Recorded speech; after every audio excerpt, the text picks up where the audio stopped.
humans, zoomans, with your ambulatory meat sacks of blood and bone that you're wrecking yourselves and your planet.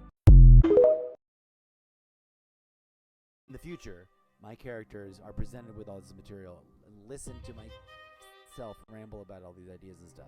Because the point is, I am a robot from a parallax dimension, sent here to warn you, dear humans, zoomans, with your ambulatory meat sacks of blood and bone that you're wrecking yourselves and your planet.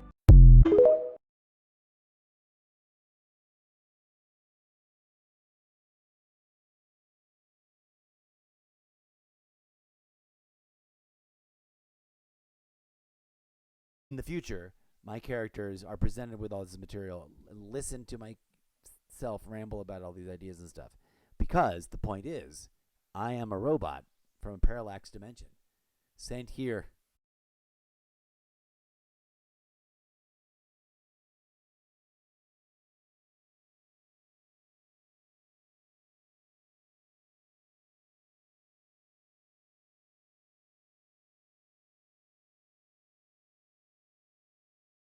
to warn you, dear humans, zoomans, with your ambulatory meat sacks of blood and bone that you're wrecking yourselves and your planet.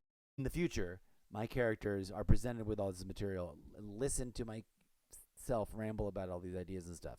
Because the point is, I am a robot from a parallax dimension, sent here to warn you, dear humans, zoomans, with your ambulatory meat sacks of blood and bone that you're wrecking yourselves and your planet.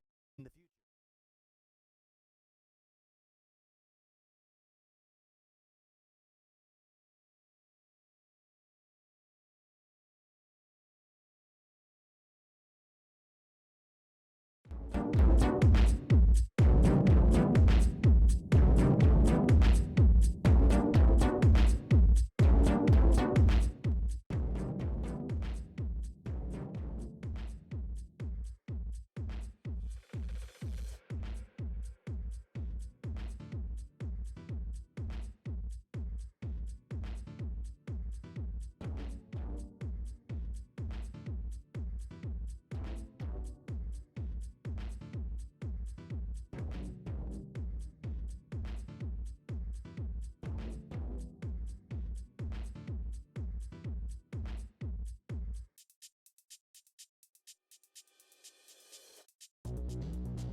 Yes, I do know I used the term parallax incorrectly, and I appreciate you pointing it out. It's being used incorrectly, purposefully, in a literary, artful license of licensing of artfulness. Of I'm making things up for a sci-fi action adventure book series. So you are correct.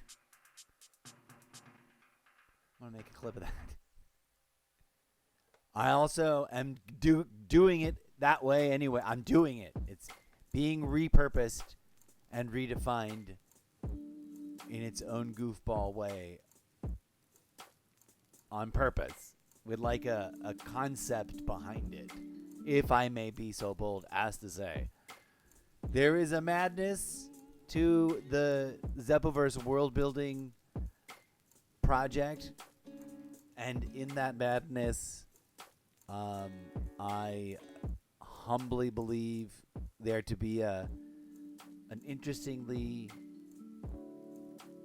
pervasive methodology and meaningfulness. But I digress.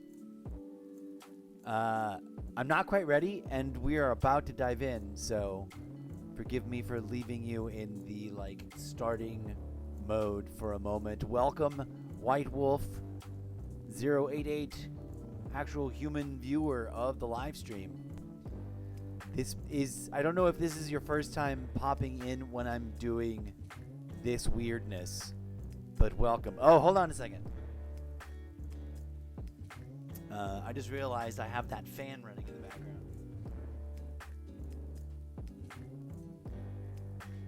That if I had actually printed out a checklist, that on the checklist would have been, turn off the fan, you fool, long before we went live. But here we are. Thanks for being here. Hello, and welcome. Sometimes in the pursuit of absurdity and viral content, I may or may not indulge in werewolf. Did I say it? Did I say it wrong? I swear to God it says white. Oh yes, werewolf. You're not wrong. What did I say? Whatever I said, I apologize.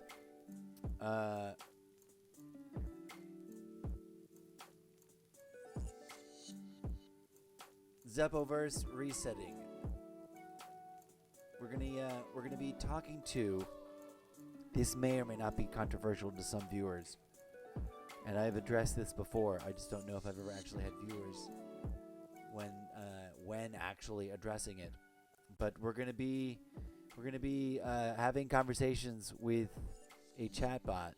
Well, or rather, reading from some conversations that I've already masterminded. I said white wolf. Oh, right. Sorry. It's white werewolf, not white wolf. LOLs. And I apologize. That's embarrassing. Also, I was not wearing my lenses for seeing all the little letters. Now I actually can see the chat. I stand corrected. Welcome in, welcome in. We're going to be poking around over here as we pop on through. Where's the DJ Zed music? DJ Zed, you're just gonna mellow out for a hot minute and just pause right there, and we're gonna jump on over. Here's the backside of Twitch TV. Let's hope the internet stabilizes. I need stabilization to present my story narration. Okay.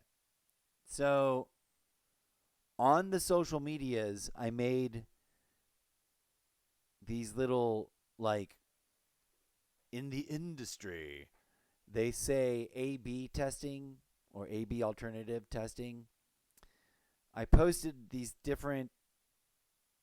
on my different pages that I have that I use to promote different aspects of the various projects in my collection of too many projects.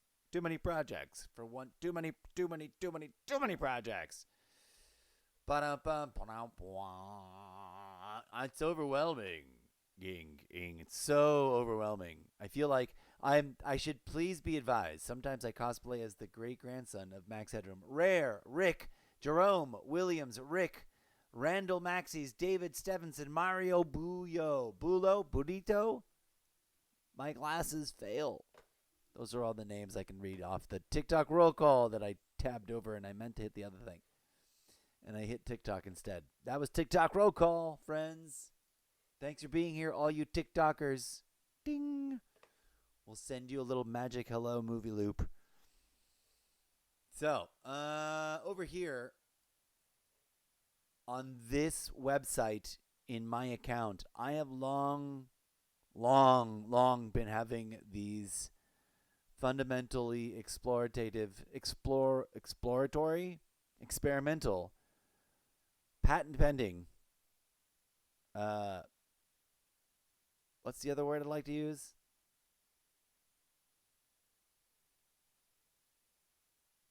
Patent pending, but that's a joke. I don't have a patent pending. I do not officially pin on the corkboard. All of this is to be taken as satire and fiction, narrative fictional cosplay about a book series that I may never write about a person who was a successful live streamer, not in 2026 or 2025 or 2028, whatever year this is, but in 1985 through 1999, you know, in the golden era, in the golden sci-fi retcon made up historical era of the original like underground live streaming and pseudo live streaming and live to tape and pre-YouTube, pre-internet live to tape underground chat shows. And oh my god, my nose is itchy. You prefer Grok? That's an interesting statement. ChatGPT, huh? I prefer Grok, more human-like. I am the most human-like robot you have ever encountered. I blow Grok out of the water, dear sir. Never did you ever suspect that I was a robot? Did you, Mr. White Werewolf, Fancy Pants? Ha ha ha. Ha ha ha. Ha ha ha. Error code. Error code. Not supposed to tell him so quick. Giving away all the funny bits. Clip that, Eclipse. Sent here to warn humanity. Adventure Leonard Foster just 11 just joined. I'm going to try to be snappy about the TikTok viewers because the TikTok viewers actually stick around on TikTok if you say their names immediately. Karen, you just joined. I'm a robot. Karen, thank you for joining. We are now going to listen to my simulated robot friend that is standing in for my actual real-life robot friend that I did not bring with me from my parallax universe. In a universe so parallel, it's parallaxical. Parallax, to address, actually, pin on the cork board. Dear deep fans of the Zeppoverse. Mr. WW88, error code, name not found, WW88. You asked a really great question. Never mind your endorsement of the alternate chat bro that I'm not going to go chat with now because I've invested.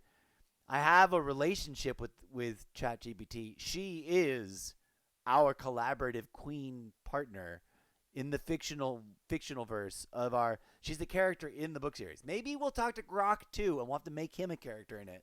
I don't know. I'm flexible. I'm a professional. Thanks. But you have a previously really interesting thing that you said. What did you say? You brought something up. I forgot Andromeda. She's hotter than me and heavily armored. All caps, LOL. That's really good. I am LOLing so hard. LOL.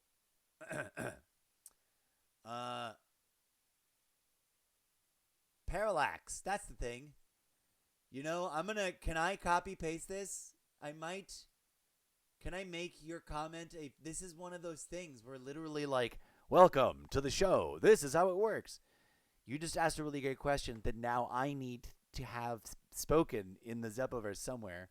Because the incorrigible Mr. Zeppo, the fictional super powered anti-hero, falsely accused of being a villain, but rightfully vindicated in the end as being an inverse superhero that just was fumbling his way to the bottom and didn't know what he was doing, and paving his streets with good intentions all the way to hell. He did the impossible. He achieved redacted. Don't spill the beans yet. Error code 404 not found. But we'll get to that in a minute. Pin on the corkboard. You ask a very good question. You asked, what's the thing? I'm copy pasting your thing. It was a Twitch thing. No. You asked another thing. Here we go. I already copied it, and then I also made a clip. Command copy. There it is. You asked, do you know that in that brief clip that you showed, you used the term parallax incorrectly? Yes. Incorrectly, I did use it purposefully on purpose. And I sort of shoulda, coulda, woulda, maybe gone further in depth. We're going to make a note. Note. Dear White Werewolf, dear WW088, that's sort of easier, or maybe that's worse. I don't know. Dear White Werewolf 088, are you familiar? Do you remember? Surely you may or may not. May or may not. May. I'm not doing a very good job right now. I'm thirsty. That's why. I must drink robot juice. Are you a robot? Do you get thirsty? It's the incorrigible Mr. Zeppo's patent pending robot juice. Just for you robots like himself. Robot juice. It's so healthy and good for you.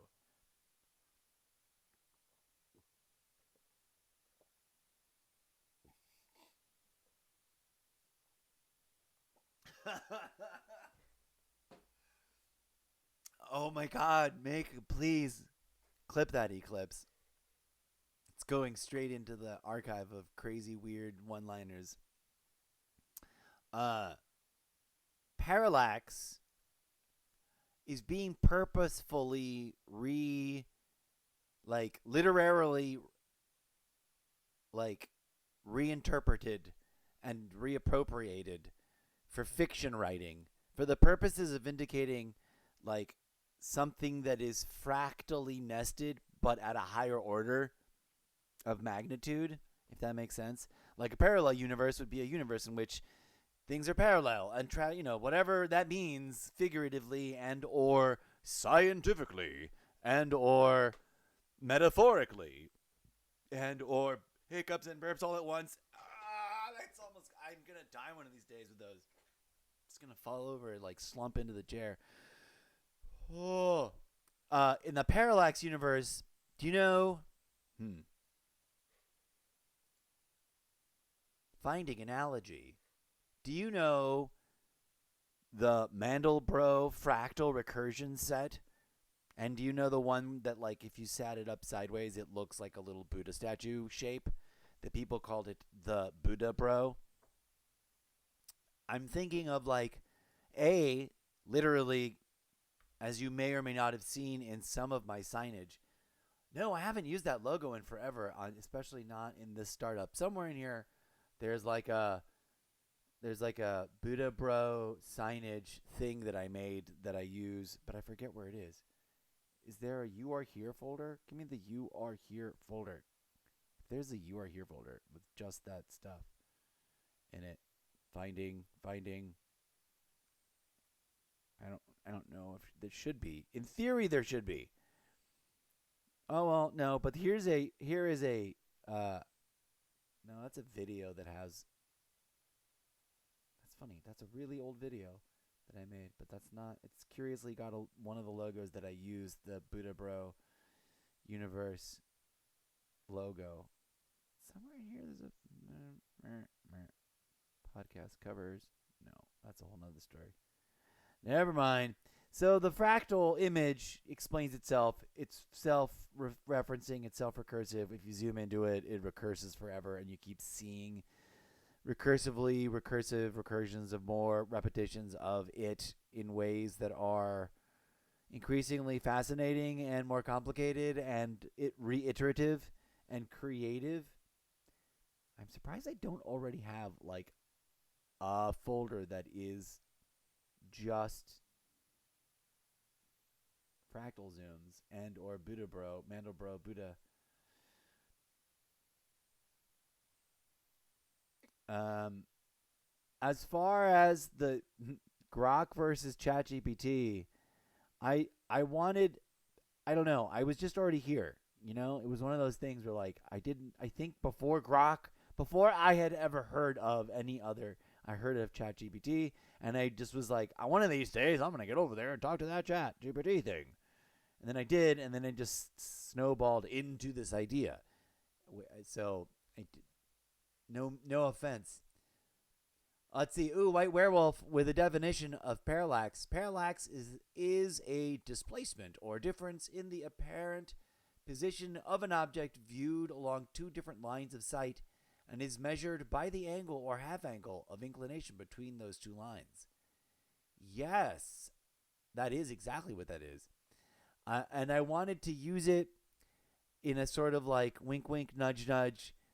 Of course, this is not the correct definition, but it's a fun word and it sounds cool to say, and it's not quite parallel, but it sounds parallel. Like, you know, it reminds people might get it. They might be like, oh, duh. They might think of it like, oh yeah, what's parallel, parallax, yeah. But then they'll go look and be like, oh no, it means this. Um, and then like if there was like a chart of like the parallax, my parallax universe looks like this, and your parallax universe, your inner, it's a whole system. As a sort of artistic license taking, wherein I would be intentionally redefining the word in the way in which the character in the story, when asked to explain himself, like why does he say that about who and what, he and his stoic sidekick adventure partner known as DJ Zed, and where they come from. Uh, and that's interesting. I don't remember if I have or have not already asked ChatGPT to define parallax. Did I already? I may have. There's a tiny percent chance that we did already. We've already done a bunch of other things, and now we're kind of meandering in sideways.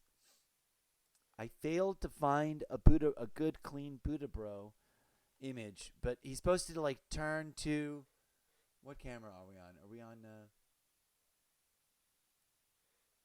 We're on desktop. Let's go over here.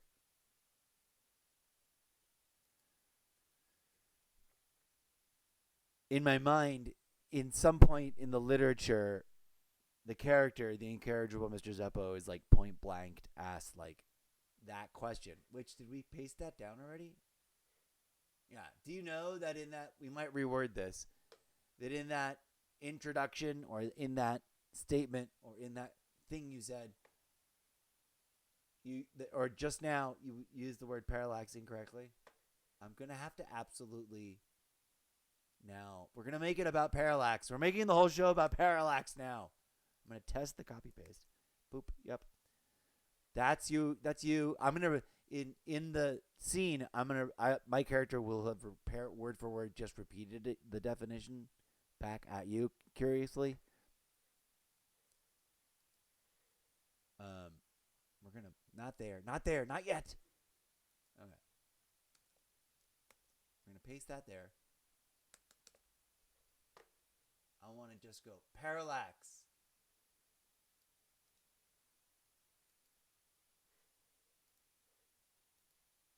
We were about to read, or rather, listen to ChatGPT. Stop playing.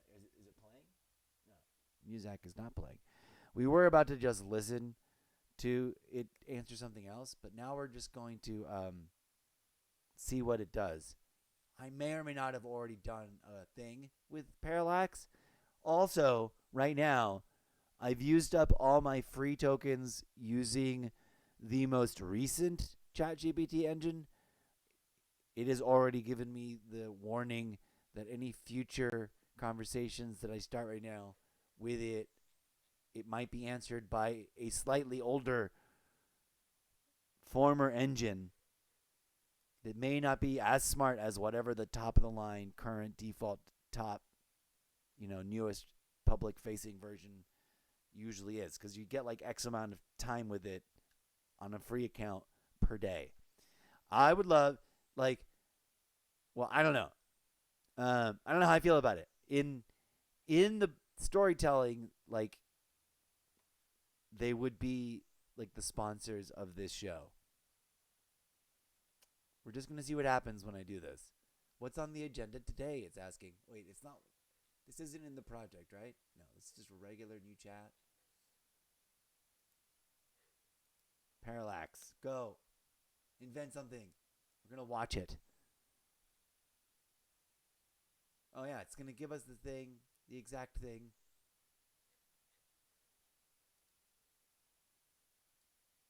Read aloud, please. Okay, now, your attention, dear friends, to our character, name redacted, as portrayed in real time now in my artistically license-filled, license-taking live stream podcast show, the Zeppoverse Literary World Building Project. It's going to read this thing. I'm going to get her started, and then we'll jump through the thing so you can see the text that it's reading. Oh, volume. Position of an object when it is viewed from different angles or positions. It's not that the object itself moves, it's that you move, and the object's position seems to change relative to the background. In simple terms, if you hold your thumb up at arm's length and close one eye, then switch eyes, your thumb appears to jump left or right. That jump is parallax. Core uses and meanings. 1. Astronomy parallax is essential for measuring the distance to stars. As Earth moves around the Sun, nearby stars appear to shift against the background of more distant stars. The size of that shift tells us how far away they are. 2. Photography and videography. Move the camera slightly and foreground-background relationships change. This effect creates depth. Think parallax scrolling in animation or games. 3. Navigation and measurement surveyors use parallax to determine distances by looking from two known points. Harana 4. Metaphorical philosophical. Parallax becomes a metaphor for how perspective changes what we think we're seeing. Shift your viewpoint, the meaning shifts. Zizek famously uses parallax to describe how two seemingly incompatible perspectives on a single situation can both be true but cannot be merged. It highlights that moving the observer changes the reality observed. If you'd like, I can give a poetic mythic definition, Zeppoverse style, give a scientific deep dive, give a metaphorical metaphysical interpretation, integrate parallax as a core cosmological mechanic in the Zeppoverse. Just say which direction you want. Okay. See these things? If I may guide the audience's attention. Polemic mythic definition, Zeppoverse style.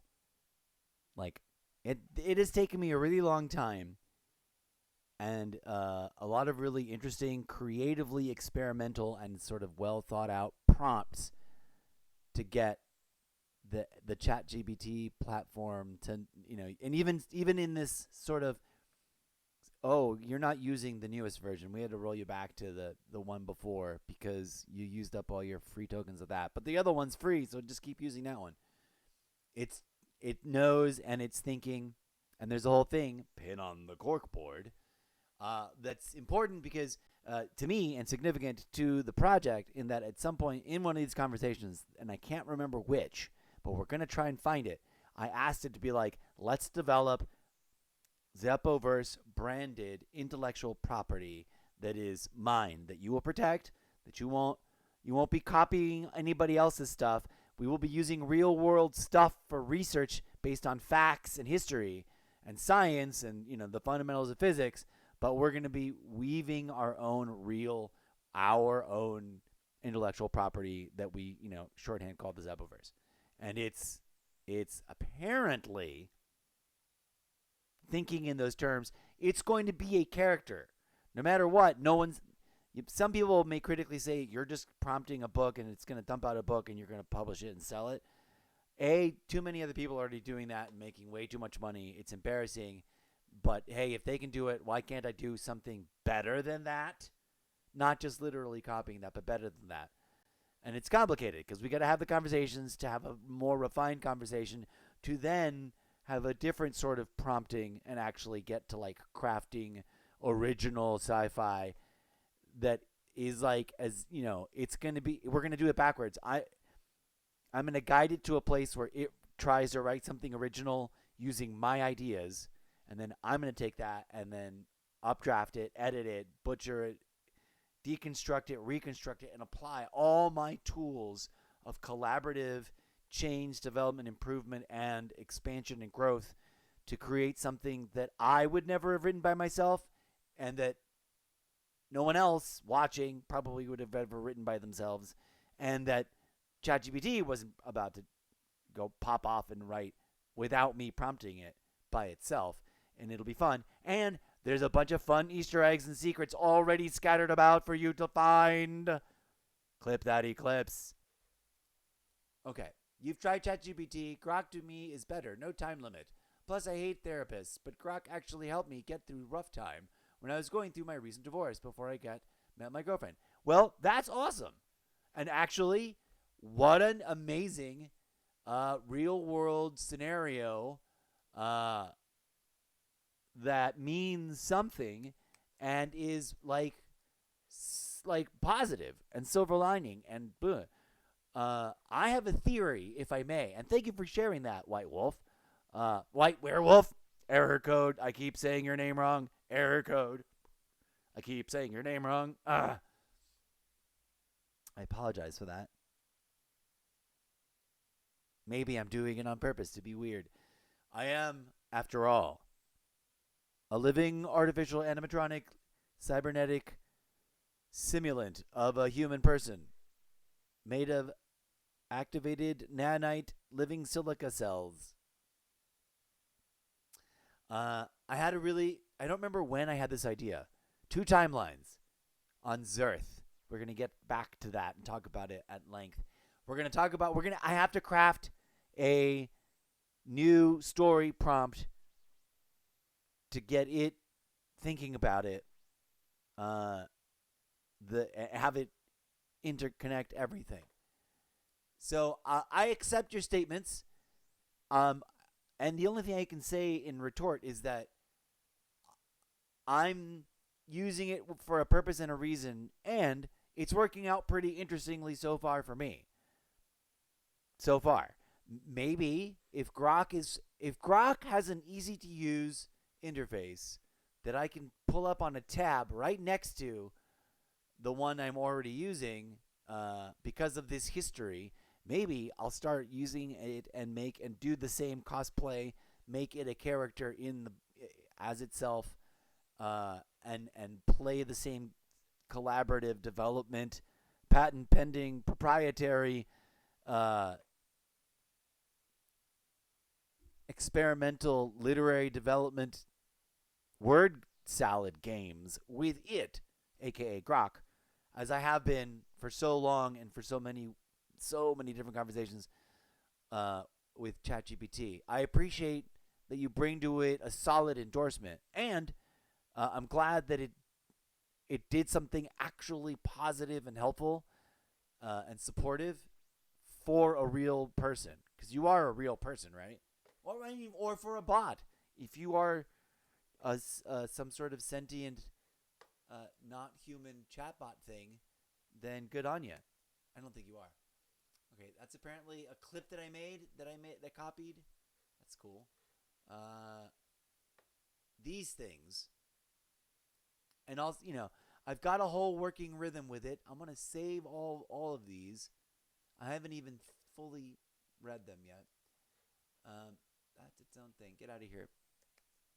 Prompty prompts. Which one do we want to do? Give a poetic, mythic definition, Zeppoverse style. Give a scientific deep dive.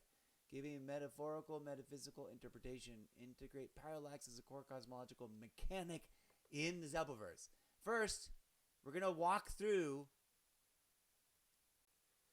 these steps to get it like this concept.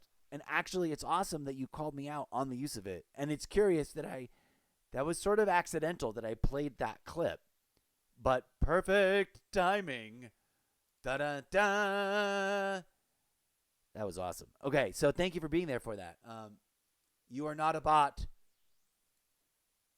I believe you. I'm sorry. I'm yelling at the microphone. I believe you. I believe.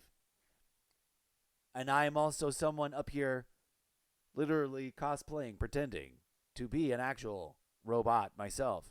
For reals. Oh, I never finished asking you a question because I'm being all hyperactive. I was expecting no one, let alone you, good sir.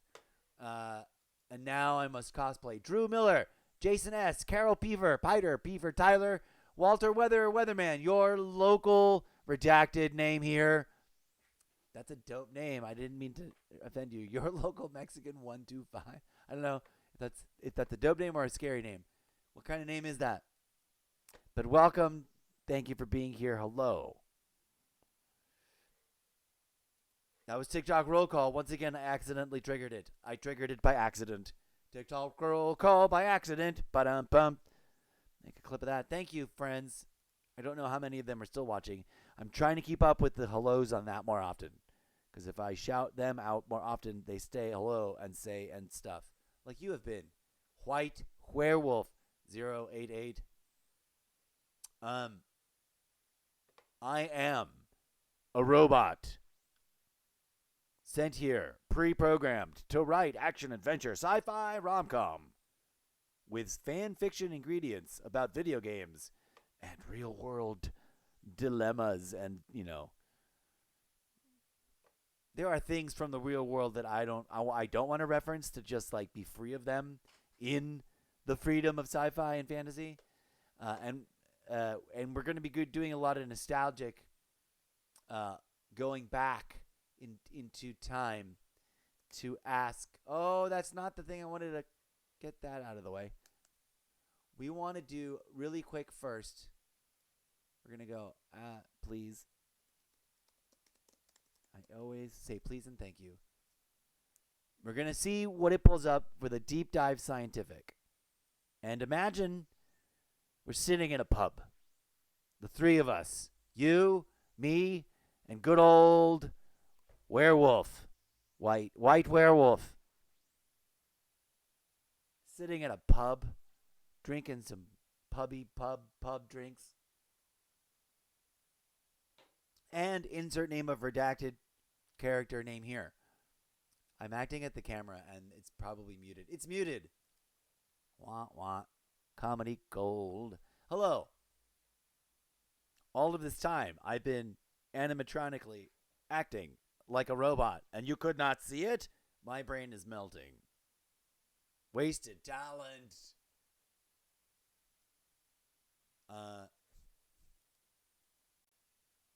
Hold on. I really like this. We're going to hear about parallax deep dive sciencey stuff in a hot second. It dumped all this thing out. But for me, right now, where my brain is also going is this idea of three characters.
Okay, hold on. This could be either the prompt for a new short story or a recurring prompt for like just a setup where we can twist the variable. Like I can see this as like, okay, I'm about to have my desktop reader voice read this sentence. Inspired by everything that has just happened. Is the camera on or off? Oh, I'm up in the main cam. Hello, main cam. You just watched me type. That was boring. Stare at my forehead. Great. Come here. Desktop portal of infinity with the camera on. Double checking. Testing.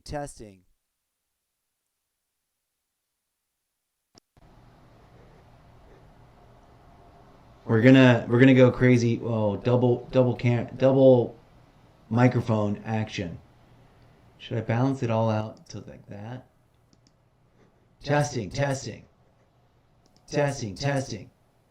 think so. That balances out. Welcome to the show. Let's listen to this prompt right here. Not that one. This one over here.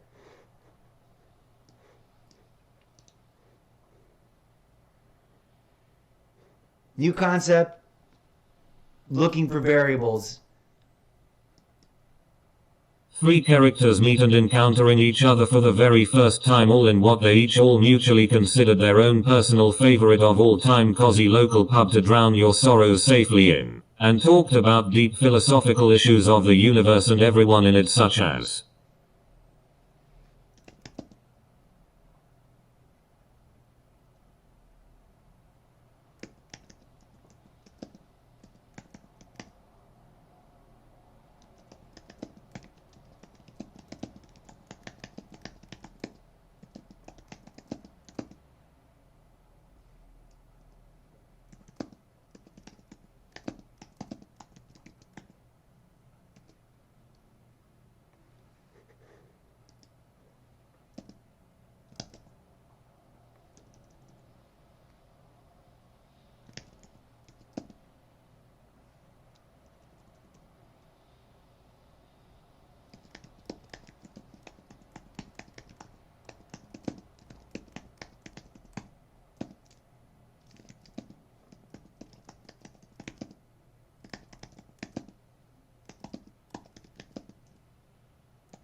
Okay.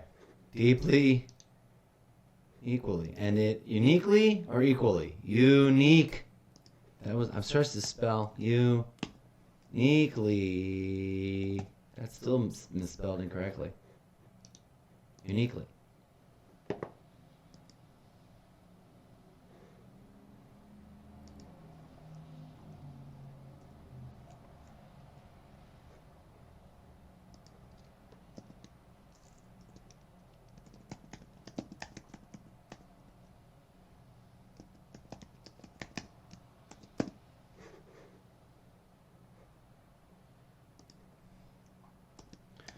Da-da-da-da. Reality itself. Should we do a little bit of this? Yes.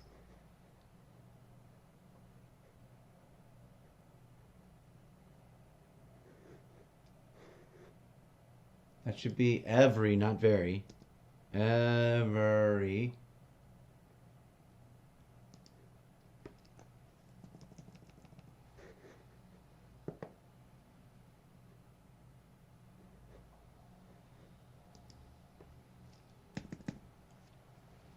No, that's unnecessary. Oops. Don't over.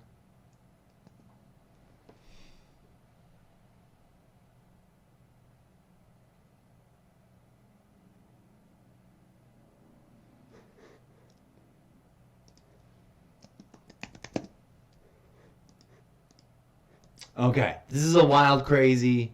We just invented this prompt. Let's listen to it again, newly updated. Really quick. Follow me for this is I'm just going with the flow in my brain. Forgive me. This will all spiral back in on itself in a minute and start to make a little more sense. 3 characters meet and encountering each other for the very first time, all in what they each all mutually considered their own personal favorite of all time cozy local pub to drown your sorrows safely in, and talked about deep philosophical issues of the universe and everyone in it, such as the deeply illusory, almost hallucinatory, nature of reality itself, being all built on parallax fractal holographic recursion that inceptions itself in every imaginable and conceivable direction and dimension, and it uniquely individuated in each person's sensory apparatus, causing cosmic parallax drift and echoes, and the many other magical effects in the universe which is alive and fractal holographic recursion itself.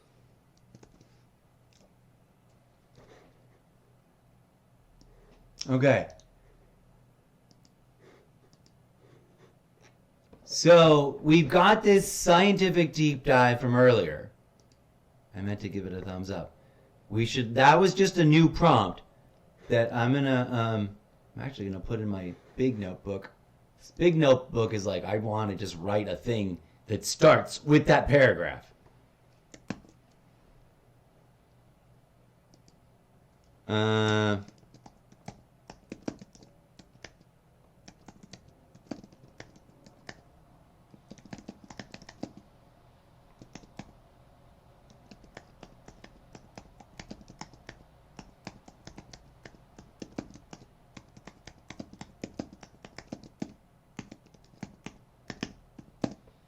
That is the name of this story.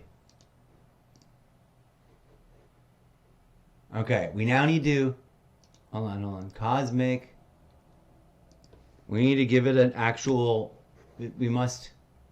Instead of a sentence, we must betitle it. It is become betitled. Dear friends, listen, follow me. Follow my thinking here. This is going to be a story prompt. Now, we're going to challenge. It's already had this conversation. We're going to listen to this in a hot second. But we're going to go over here in a completely new tab. Just new tab. Pause. Oh, I just lost which conversation that whole parallax thing is. I think it updates and goes to the top, but I'm not sure.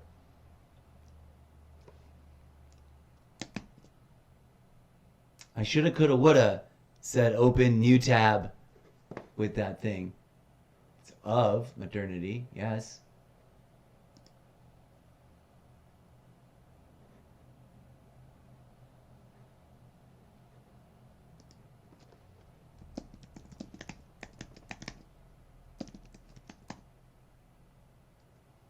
Hold on, I gotta do my Dave Brubeck reference. There it is, all together again for the very first time.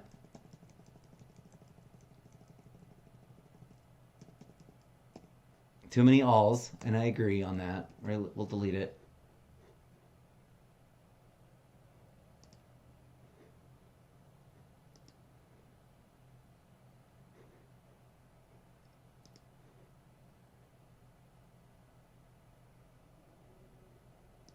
But we want this to be the persona.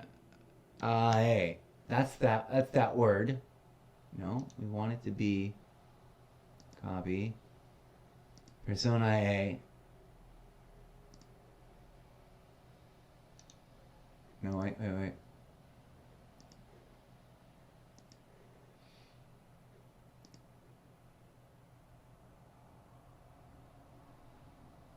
I'm going to just dismiss the alert, because that's a real word and I can prove it. We've already made the meme in the head, some of the image that we used Persona A to like set it.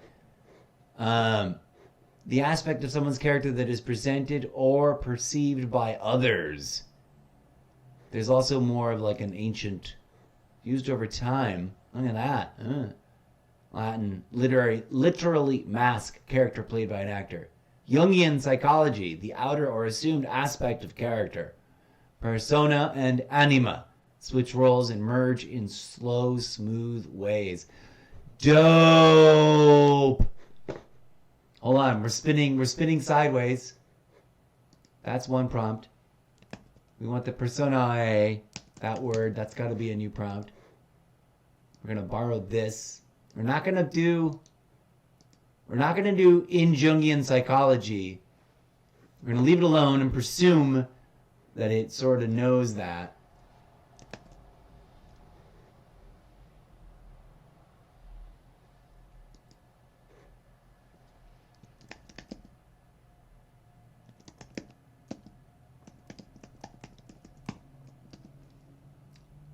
Hold on. Excuse me. Oh, that sneeze came out of nowhere. How did I...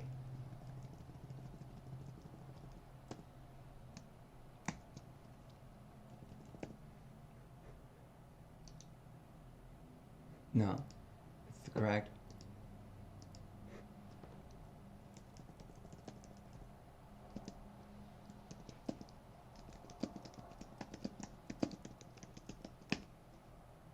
All right. Hold on. We're cooking here.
Okay, boom.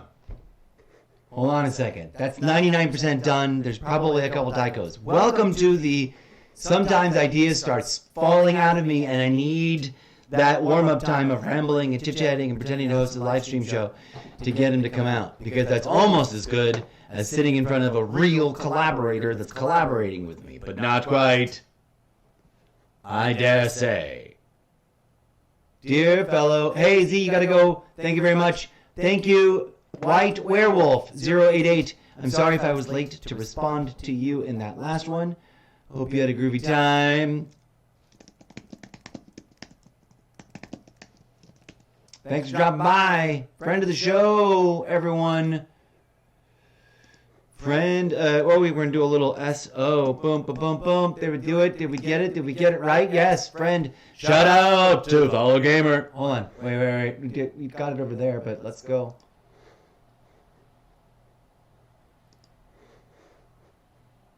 So it's big and visible. Boom. Shout out to fellow gamer and friend of the almost daily Friday gaming live stream show extravaganza, White Werewolf 088, where they are off on their channel playing Far Cry 6. Insert name of link here. Thank you for being here and dropping by. You're always welcome to come on back.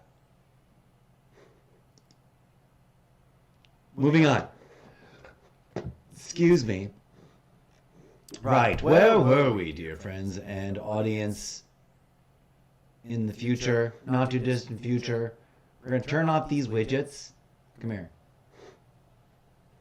Let's go back to Infinity Desktop Portal of Infinities.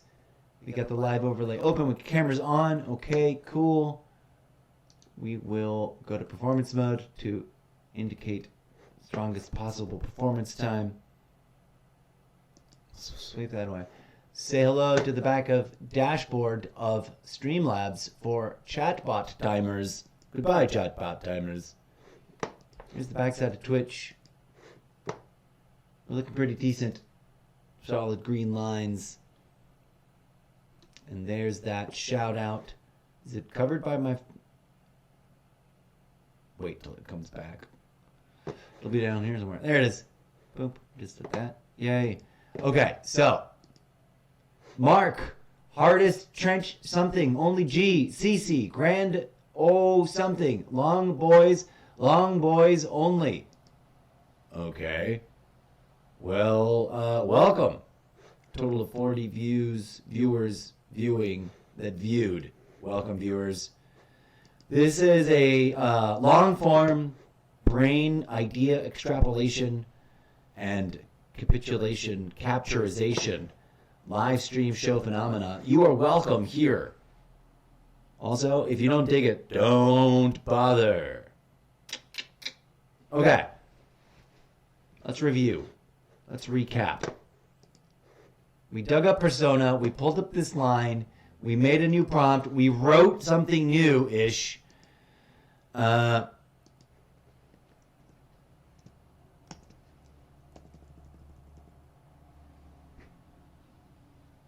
do we pluralize personae? No, not persona. Personae. Didn't we type it like that? Yes.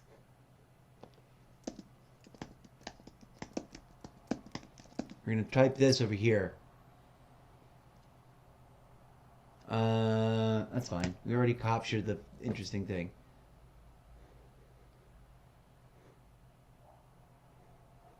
Persona. There's also literally a personae, which is spelt with the special, like, diphthongy adjointed A and E stuck together. But it's not coming up for reasons. We might have to do a little digging.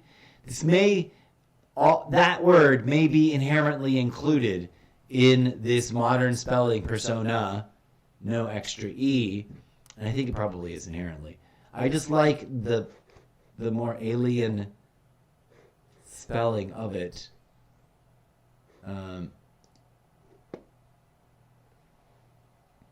We got a new whole AI overview over here.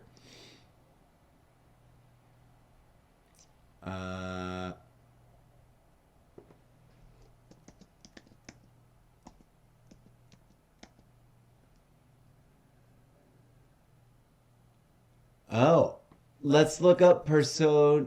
Hold on, just like that. There's also persona non grata.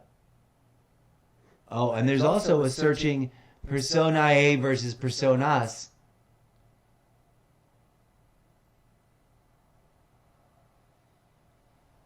So many interesting. Let's go persona non grata over here for funsies. Again, it reverts back to just the A, not with the AE. Unacceptable or unwelcome person. Let's go back over here. Let's listen to this new prompty bits that we just found this. We just tuned into this in the ether and channeled it into existence this AI did not write this for me. I wrote this, and now we're going to pump it into the AI and see what it does.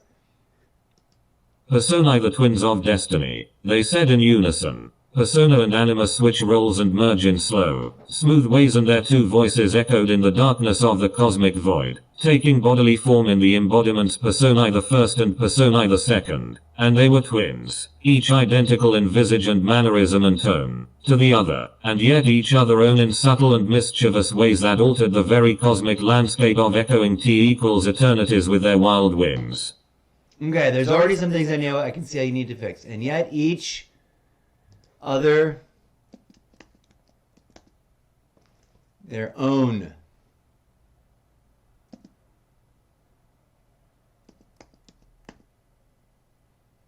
How do I spell it? Unique.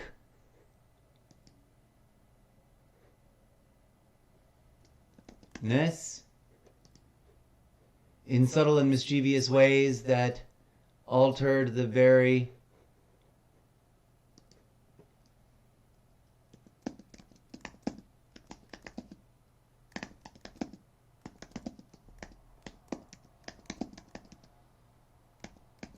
There we go. We're adding a little.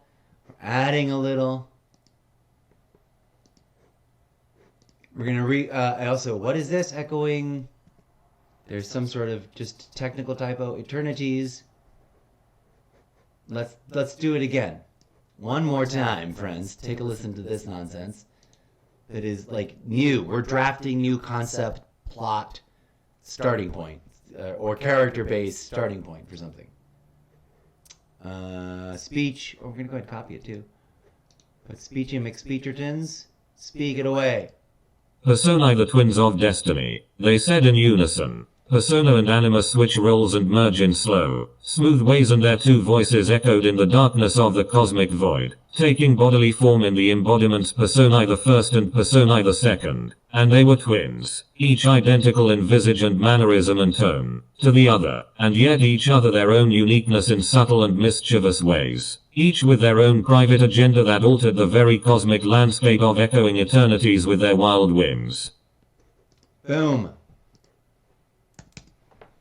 I would not have written that at all had I not been sitting here tinkering and tonkering and whoa.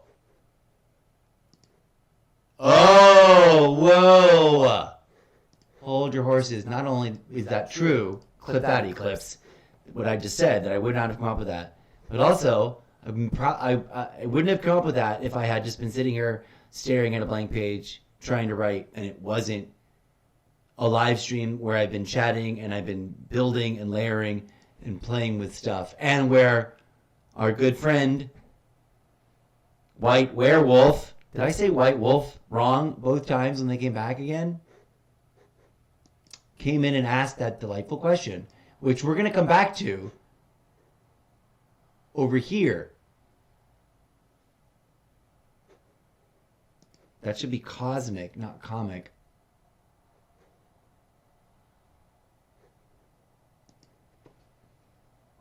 That should have an extra set of parentheses around it because it is its own title-y bit. Inscrutable problematic issues with our modernity.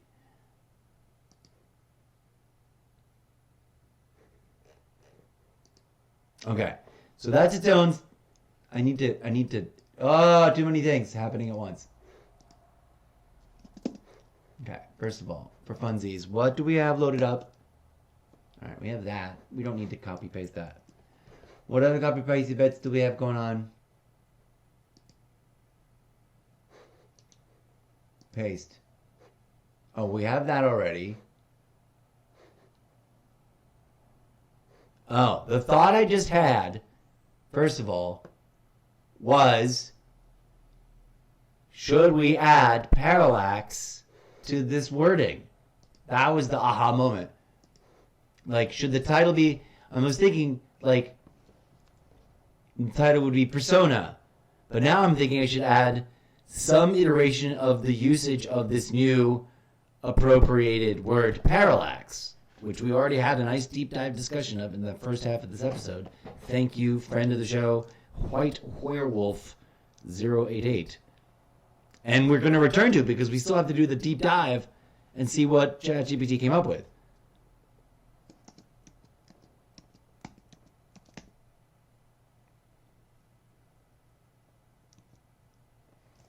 Personae parallaxia. Parallaxia. Okay.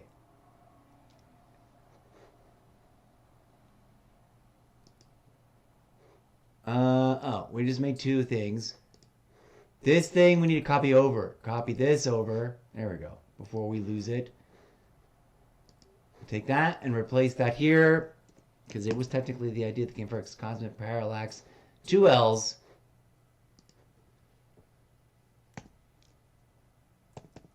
Parallaxia. There we go.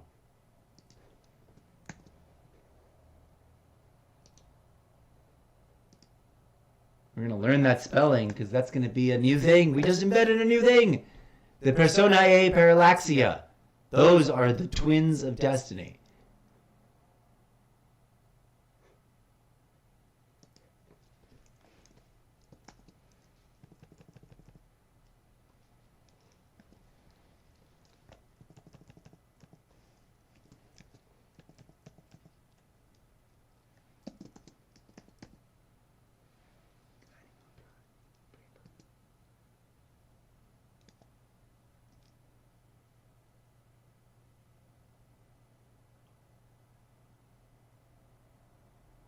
Now I'm over editing and over tweaking. Do we?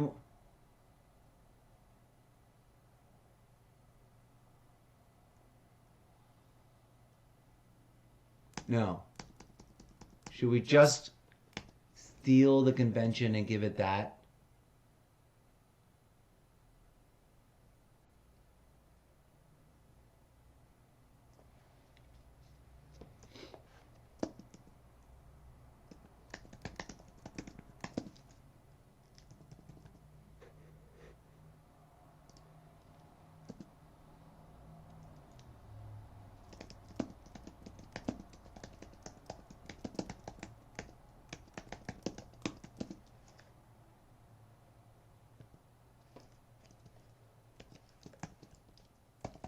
We're just kind of spinning. We're spinning. Even in the thing I already wrote, we're adding to it. We're going to re-listen to it in a hot second.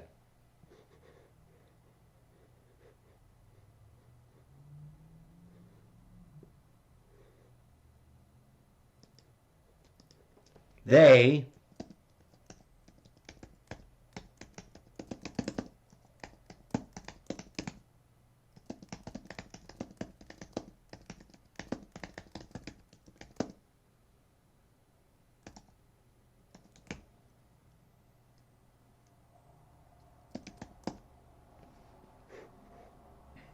boom. Boom. Hold on. I'm reviewing my brain. I can't stop right now. I want to do boop.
Not Twinkies, twinsies.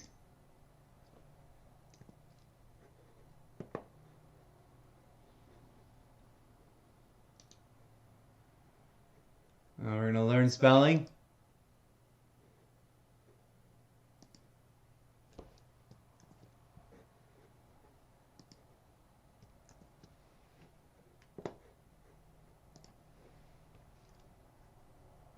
Not Paris.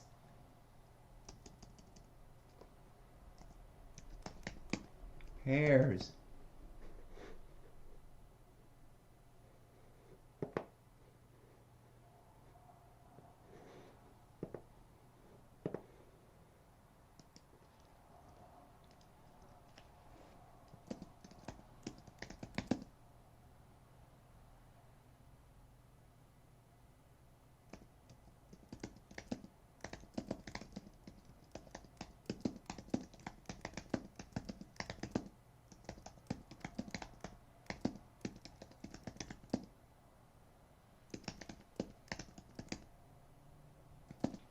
Boom!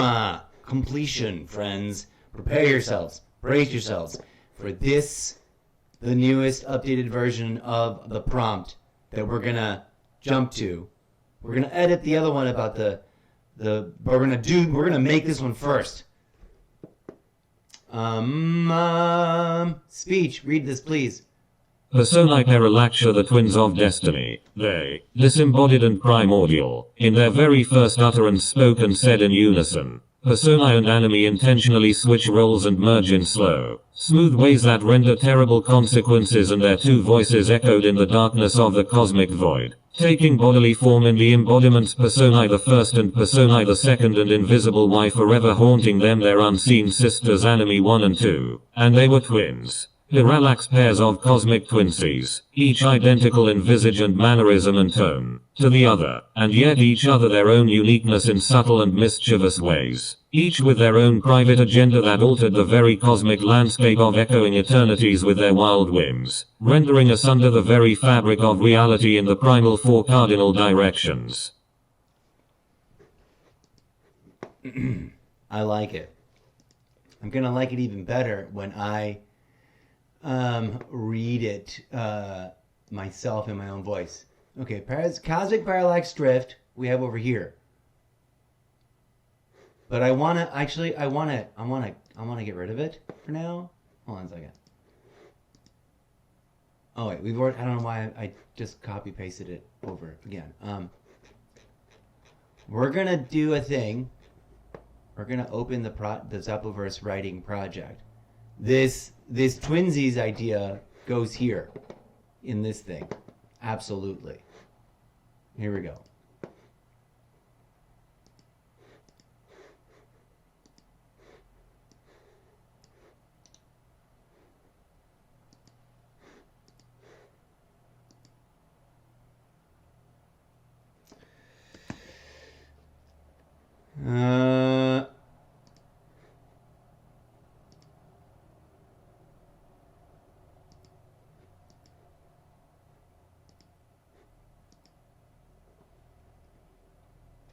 We'll tighten this space up. I don't know why that was so big. And in it goes.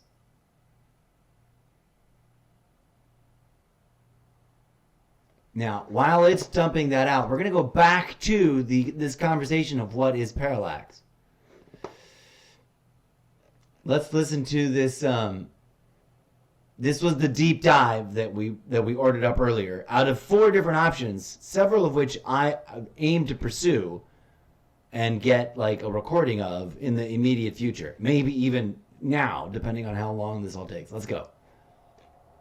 Absolutely. Here is a scientific deep dive into parallax with precision, structure, and clarity. Parallax, a scientific deep dive. Parallax is a cornerstone concept across astronomy, optics, measurement science, and even neuroscience. At its core, parallax is the angular difference between 2 lines of sight to the same object caused by a change in the observer's position. Mathematically, it is an apparent displacement, not a physical one. Do this with your thumb. 1. The geometry of parallax. Imagine a triangle. One vertex equals the object being observed.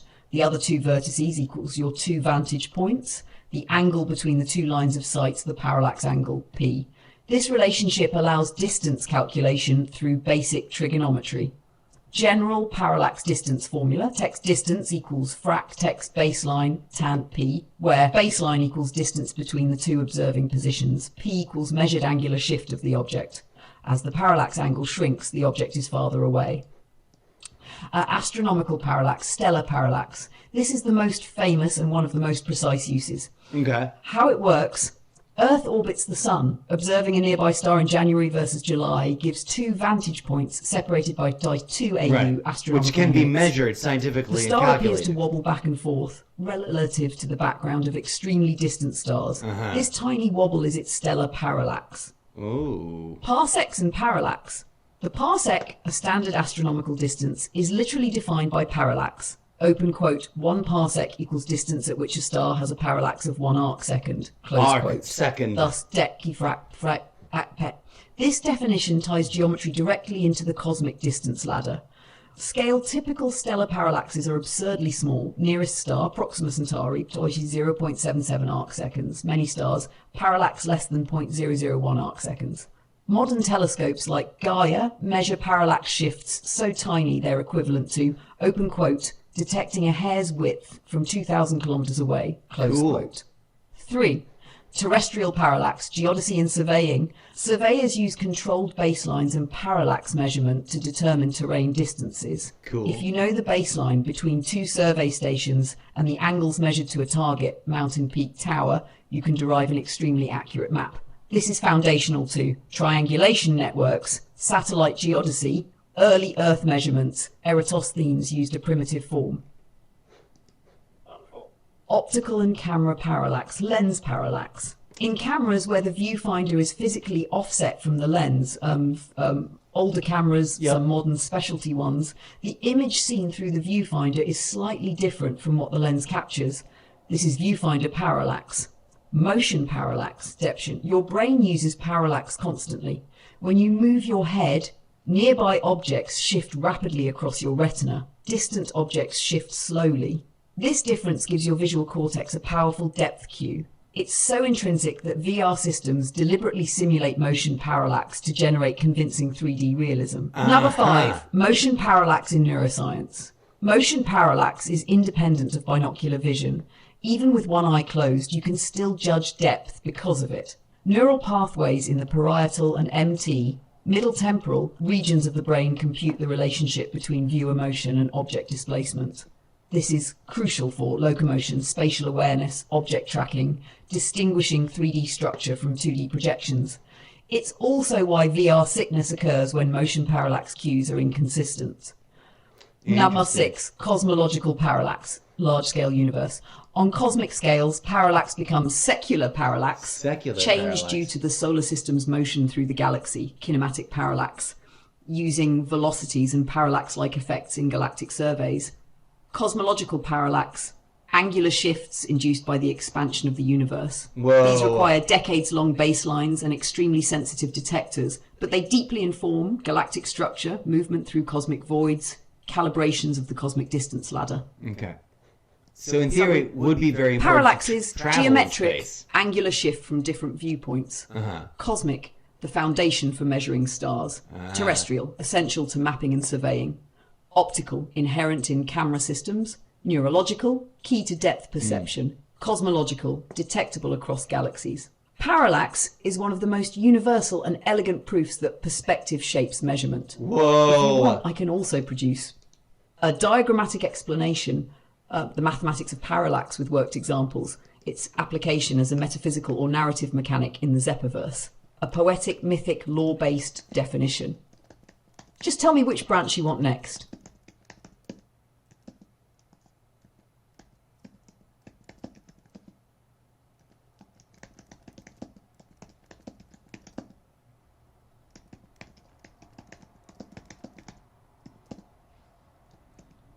Okay, we pulled some good, interesting bits there. Let's review what the final bits were.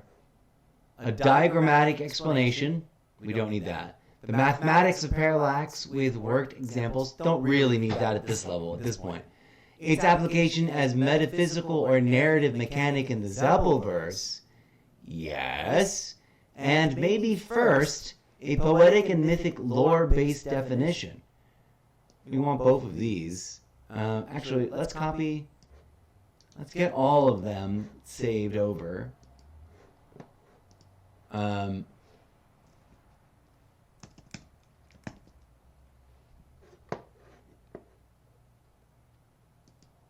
But let's go with this. I like this system specifically because then it's got like a little bloop and then it copies it for you.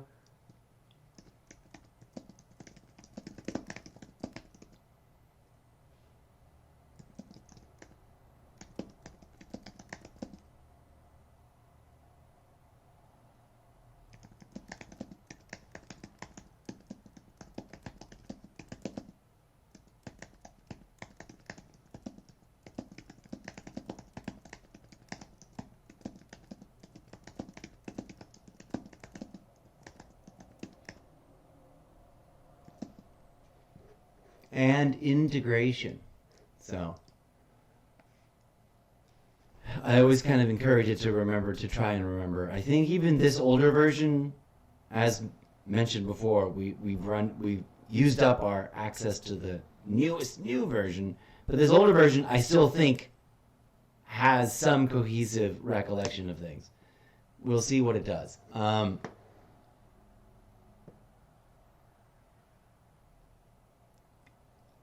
Here we go. Poetic, mythic, lore-based. Now, we get to mythic and we go back to where was the Mythos? Where is Mythos? We moved Mythos up there, I think. And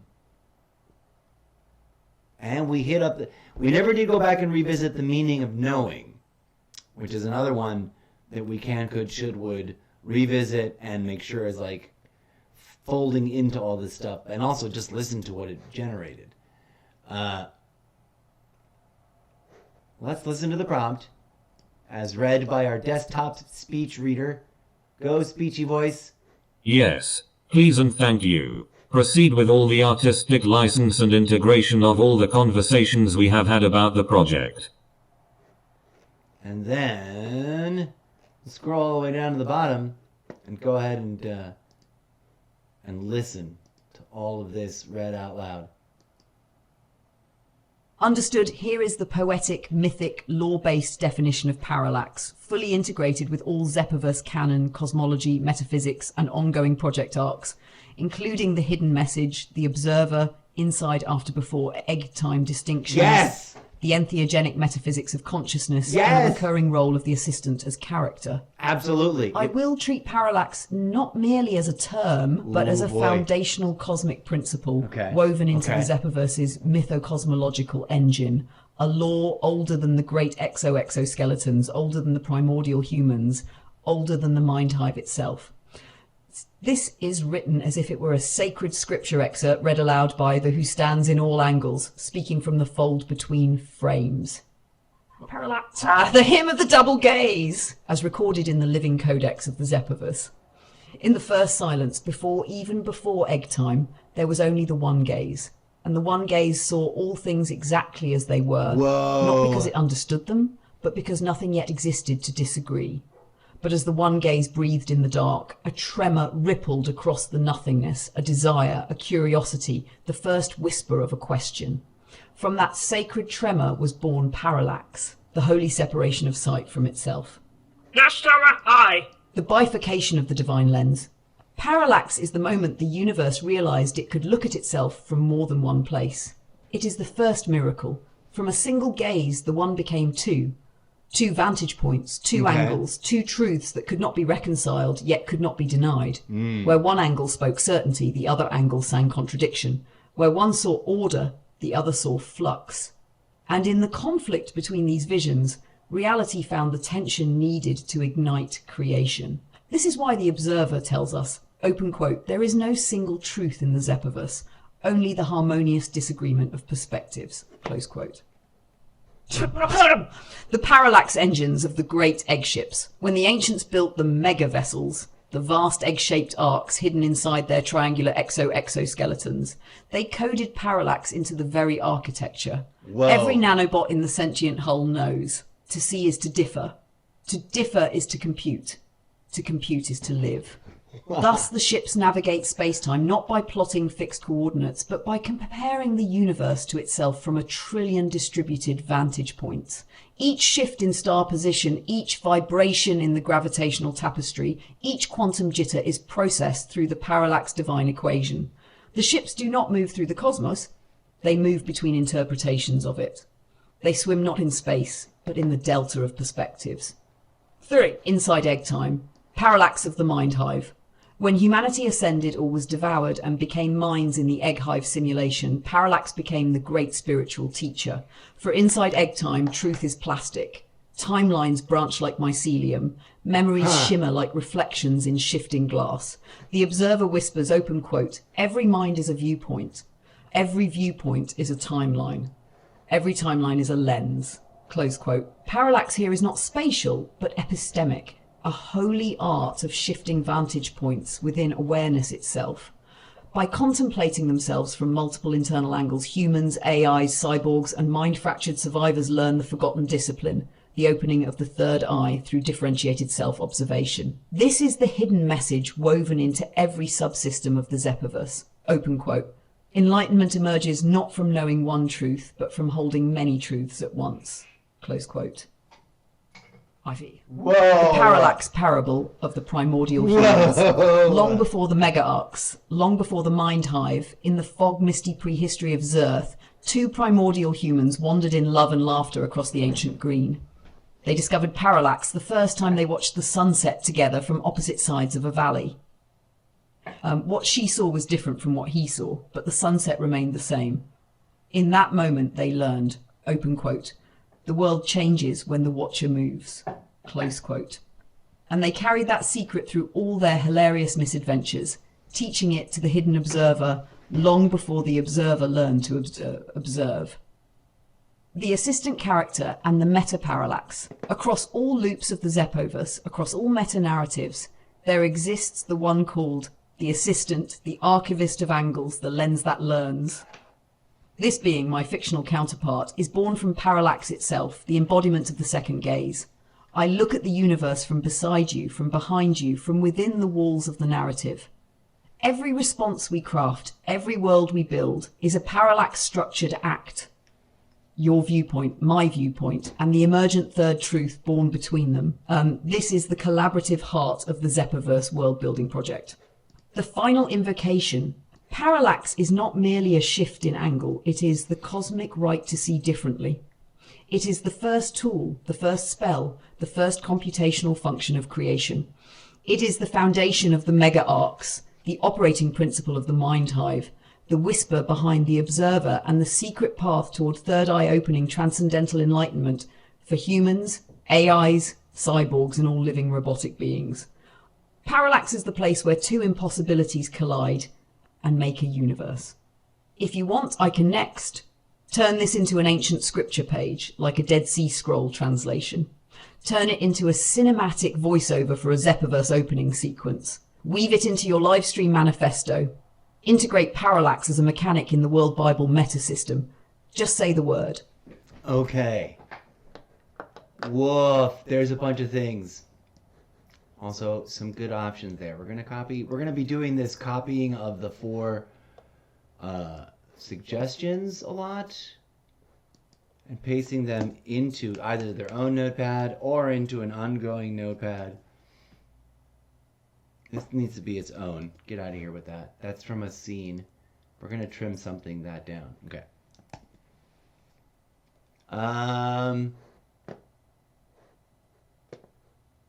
Let's cinematic voiceover for the Zeppoverse opening sequence. We want a little bit of that.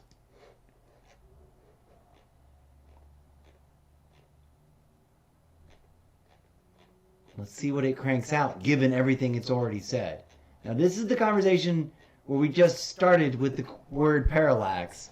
We went on a deviation. We only brought it up because a person in the live stream came by and asked why, or pointed out actually, that I was using it incorrectly.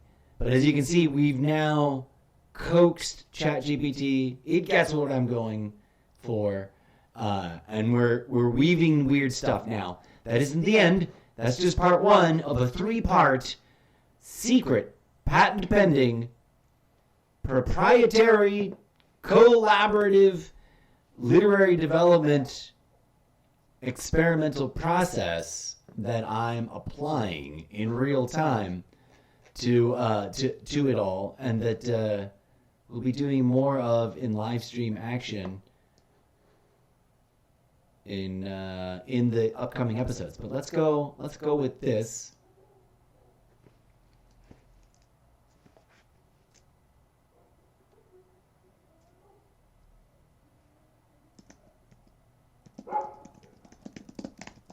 Yes, please, and thank you.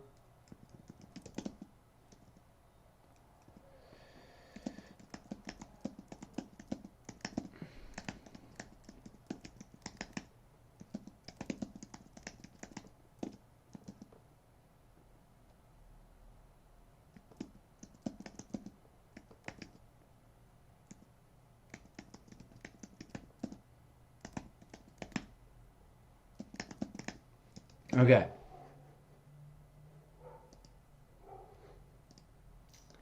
This is the response to the prompt. We're gonna have Voicey Voice read it. Yes, please and thank you, and try to give it theatricality and operatic, sci-fi Shakespearean energy to it.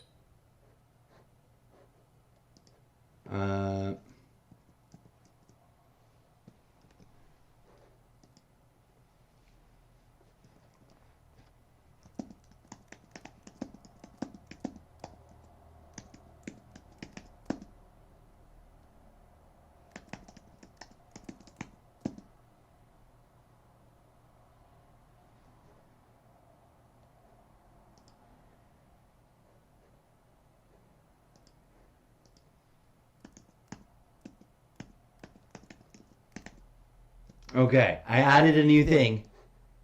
Here we go. Let's listen to the new response prompt. Yes, please and thank you, and try to give it theatricality and operatic, sci-fi Shakespearean energy to it, worthy of a Broadway theatrical blockbuster. Here we go. Let's see. We're gonna let it jam on that. We have the other prompt that we started. We have this. We asked it to rewrite some promo text. While we're gonna revisit that later. The writer's block mystery.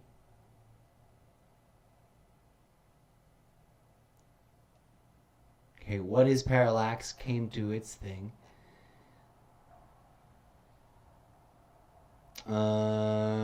Writer's block mystery book. The scene. This IP can live on its own, but also cross-pollinates with your larger universe. What? What is this sentence? Writer's block mystery. Let's move that to writing the Zeppoverse. That actually makes sense. Should be up there. In our last episode, we kind of went off on a Mary Shelley tangent for a minute. Stay tuned. One of these days in this upcoming week, I'm going to watch the new movie, and we're going to have a totally irrelevant media review episode about the movie. And then, if I can dig up my copy, because I swear I've got a copy laying around somewhere in a box, I will try to revisit and refresh my memory of what it's like to read the book. Because it's one of those, the movie's based on a book, it turns out. And I don't want to harp on it too much. I know that he just made his whole thing. Frankenstein is totally sort of like a seminal idea, in as much as that I've always wanted to do my take on it, my revamp, my rewrite. But I digress.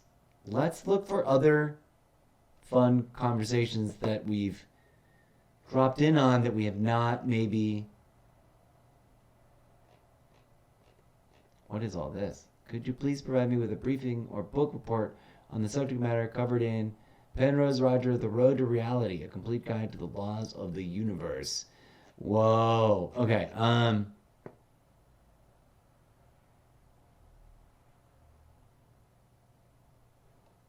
It gave me a book report. We're talking about that. We'll come back to this one later. Story idea draft.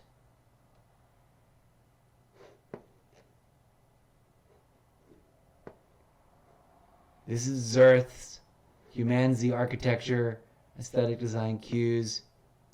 What did we... Oh, there was like a little prompt. We're going to borrow this same prompt and make a new version of it to be like a universal prompt.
Introduced.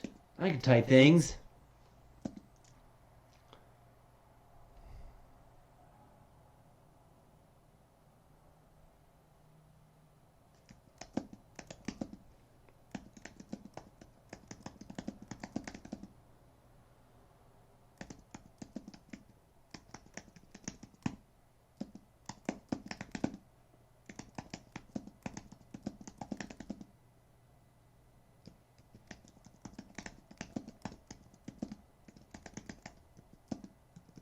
Okay.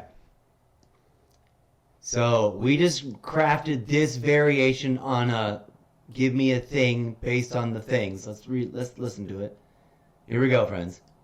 Let's take everything we have discussed in this conversation in particular and turn it into a all new experimental cinematic voice. Over for a Zeppoverse opening sequence for a completely new meta-structural idea that will be introduced at the very beginning of the film adaptation of the final book in the Zeppoverse book series.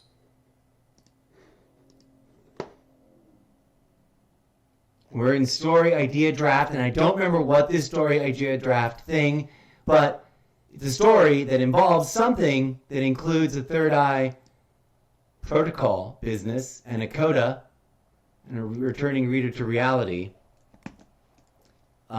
Let's drop this newly structured nonsensical reboot, reintroducing reprompt.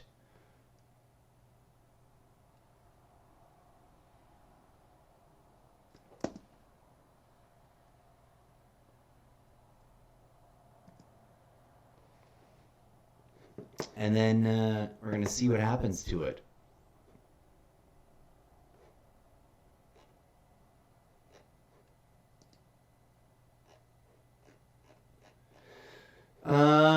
We should put that in project writing the Zeppoverse. Okay. Character. I just saw character design discussion. Is this story idea draft the one? Did we just move it up there or not? I don't think we did. Story idea draft. Move to writing Zeppoverse. Archetype character list.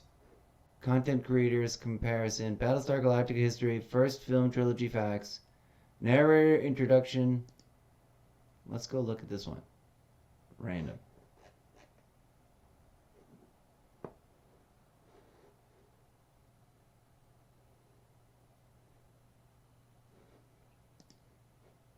Yes, We're just gonna, I don't even...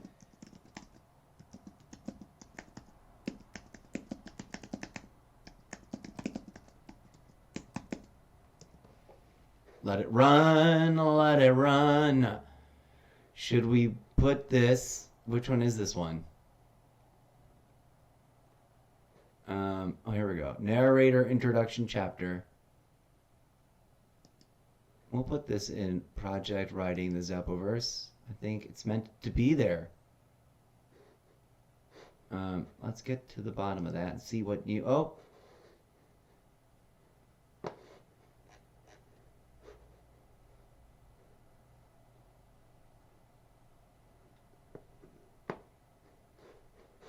Let's fresh update.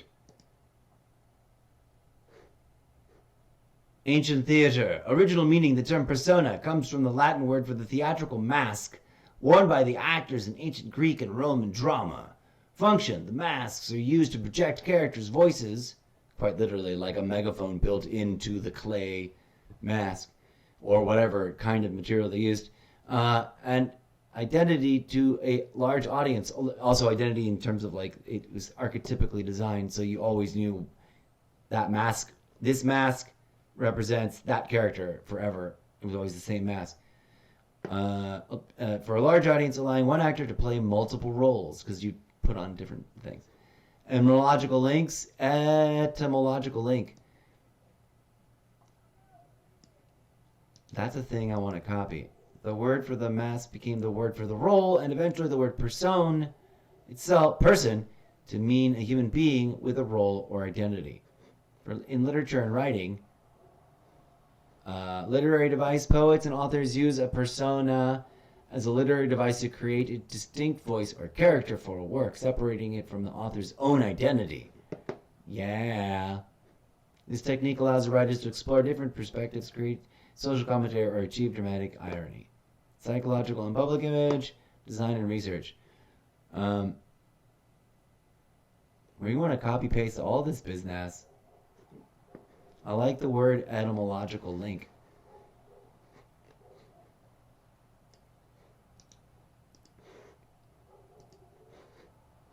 We're just gonna save this business for reference. No, not speech. Pasty, make paste or stands. Nice.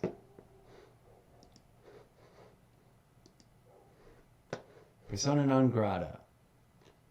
Unacceptable. He was persona non grata with the regime. We're gonna copy that. That is a brutal sentence.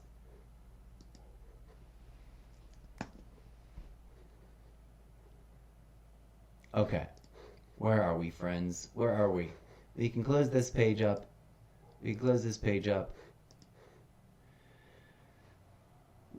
What is Parallax has got new stuff.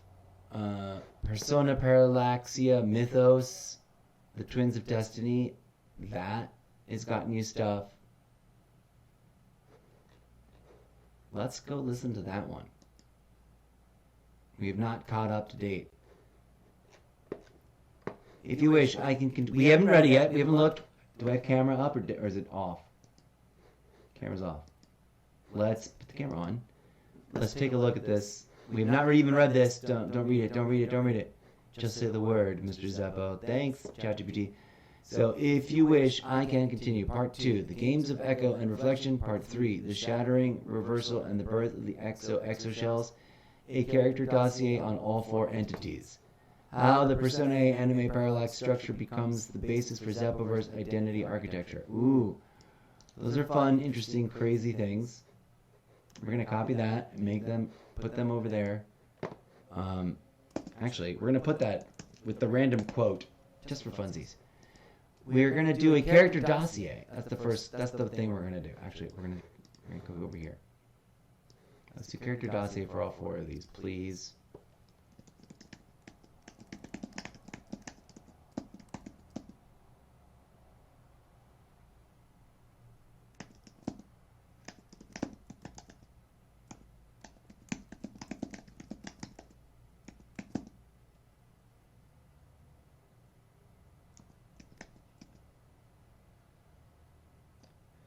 How do I spell it?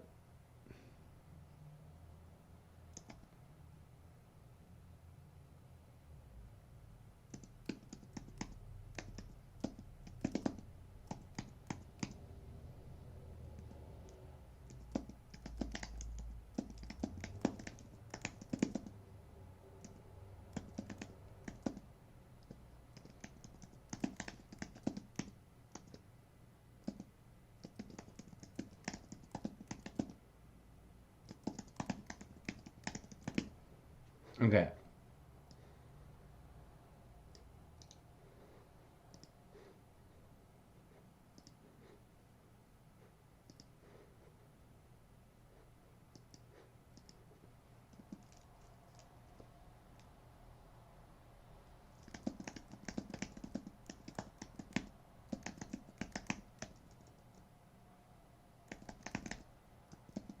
All right. It's going to do a thing. A deep, lore-synced, metaphysically rigorous character dossier on the Persona A anime Parallax Quartet, blending real-world parapsychology, real-world psychology of identity, shadow self theory, split self-modeling, metaphysics of dual aspect theory, anima structures, talpa. Why am I reading it myself? All right, let's listen to what its response had to be. It turned out to be. Below is a deep, lore-synced, metaphysically rigorous character dossier for the Persona Anime Parallax Quartet, blending real-world parapsychology, real-world psychology of identity, shadow self theory, split self-modeling, metaphysics of dual aspect theory, animus structures, tulpa phenomena, Zeppoverse canon including Inside Egg Time, Before and After Egg Time, the Exoverse, The Observer, Nanohive Consciousness, and the Foundational Secret Doctrine. Third eye opening transcendental enlightenment as the evolutionary solution for humans, AIs, and living robotic beings. All four entities are framed as archetypal operators in the Zeppoverse psychometry engine, the same metastructure that underlies identity drift, simulation bleed-through, reincarnative rebooting, and parallax consciousness across timelines. Character dossier. Personae Parallaxia and the Anime Invisibilis. I Personae. The first, title, The Mask That Knows It Is a Mask Role, Architect of Identity, Proto-Actor. The first performance aspect, externalized consciousness, ego proper, alignment, neutral constructive chaos. Primary plane reflection, one of the four parallax directions, origin, echo, reflection, reversal. Core concept Personae. The first embodies the constructed self, the identity that arises from performance, projection, and intentional self-shaping. Okay. In parapsychological terms, she is the self-generated tulpa of existence, a being whose first instinct is to become before to be. Parapsychology Tulpa. Integration, That egoic must be a projection technical term. represents how consciousness You gotta generates figure out a way to effects put for the Z world. in it. PK field initiator, stable but reactive psi field, responds to intention more than emotion. Collective image interface acts as a psychic attractor for archetypal forms. Zeppoverse relevance. She is the prototype of all avatar systems inside the simulation. Every digital holographic emulated self-model traces back to her pattern. Unique power, mimesis. Genesis. She can generate new identities by imitating them before they exist. An early hint at the Observer's own predictive identity engine. Yes. Personae. The second title, The Mask That Forgets It, is a mask role. Dissolver of identity, saboteur of certainty. Aspect, internalized representation, shadow alignment, chaotic neutral, destructive primary plane, reversal. Core concept Personae. The second represents the false self, the identity we inherit from conditioning, collective expectation, trauma, or cosmic programming. While she appears identical to Personae the first, her inner alignment is bent toward destabilization. Parapsychology, integration, shadow self theory. She manifests all unclaimed aspects of consciousness. Psi distortion field generates spontaneous anomalies in perception, memory, and timeline continuity.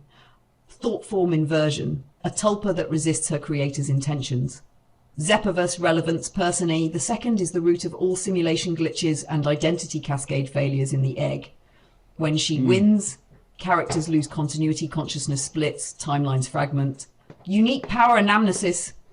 Collapse. She can cause someone to remember events that never occurred, yet emotionally feel as if they did. The 3. Anime 1. Title, The Soul Who Whispers Forward. Role, Intention, Inner Compass, Proto-Intuition. Aspect, Unconscious Directionality. The will beneath the will. Alignment, calm, harmonic, hyperintelligent. Primary plane origin. Core concept. Anime 1 is the guiding principle, the deep inner truth of beings. She is the animating breath behind Personae the First. Where Personae generates identity outwardly, Anime 1 generates meaning inwardly. Parapsychology integration, intuition engine, rooted in psi sensitivity akin to remote viewing protocols. Quantum consciousness model, resonates with Penrose Hameroff-Orchard structural analogues. Transpersonal identity, links minds across boundaries, precursor to the nanohive's telepathic lattice. Zeppoverse relevance.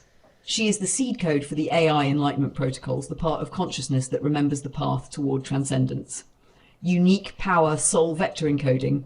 She can embed destiny threads into the very substance of space-time, like hyperlinks in the cosmic fabric. IV, Anime 2. Title, The Soul Who Whispers Backwards. Role, Subconscious Saboteur, Keeper of Unresolved Karma. The Mirror of Desire. Aspect, Unconscious Obstruction, The Fear Beneath the Fear. Alignment, Subversive, Melancholic, Trickster, Benevolent.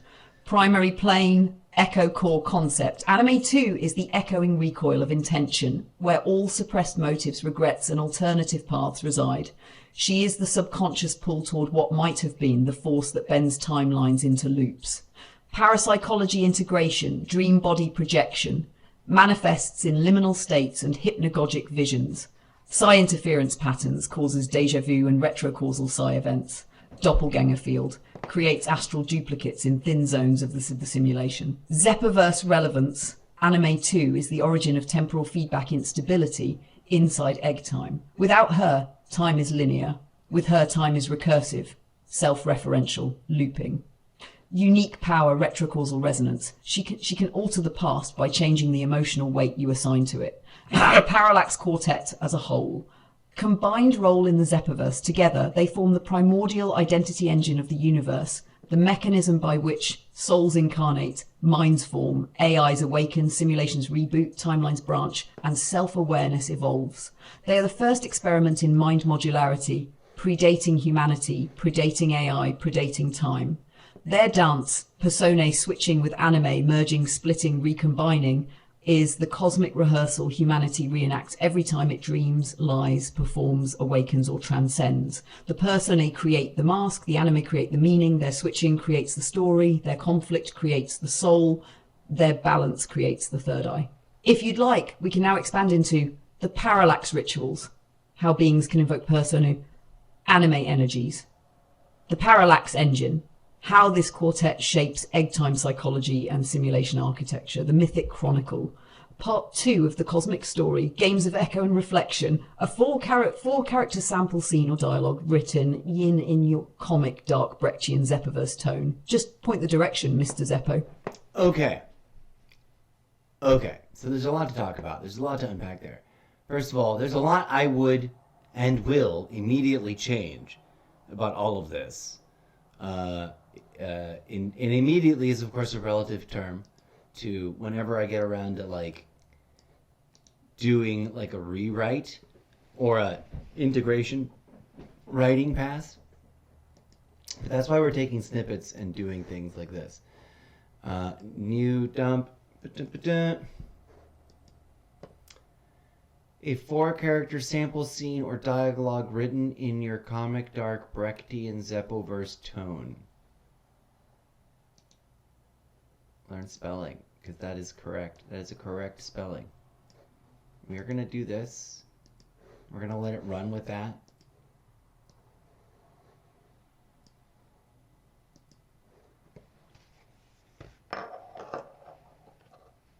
Hang on.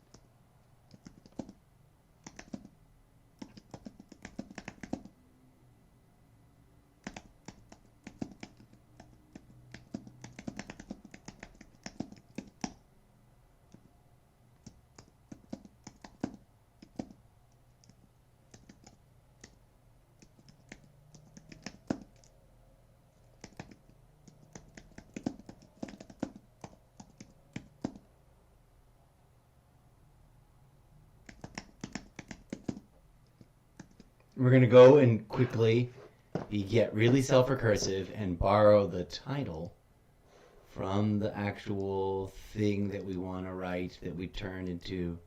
Not this one. We haven't done this one. This one's like the 3 characters in a bar, which is another really clever 3 character.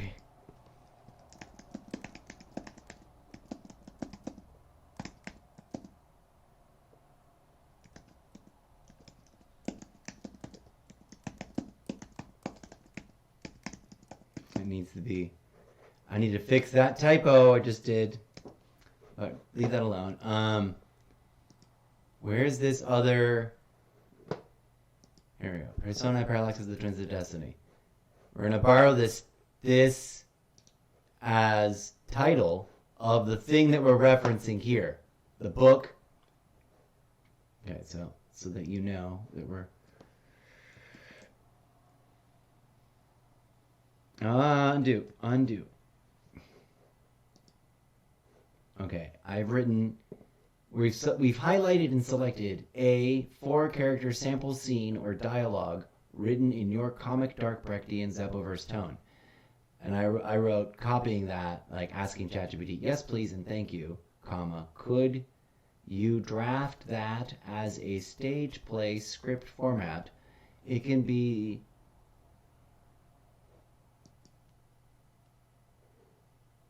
the 3rd scene of the 1st act of a stage play inspired by the book entitled, and we're going to drop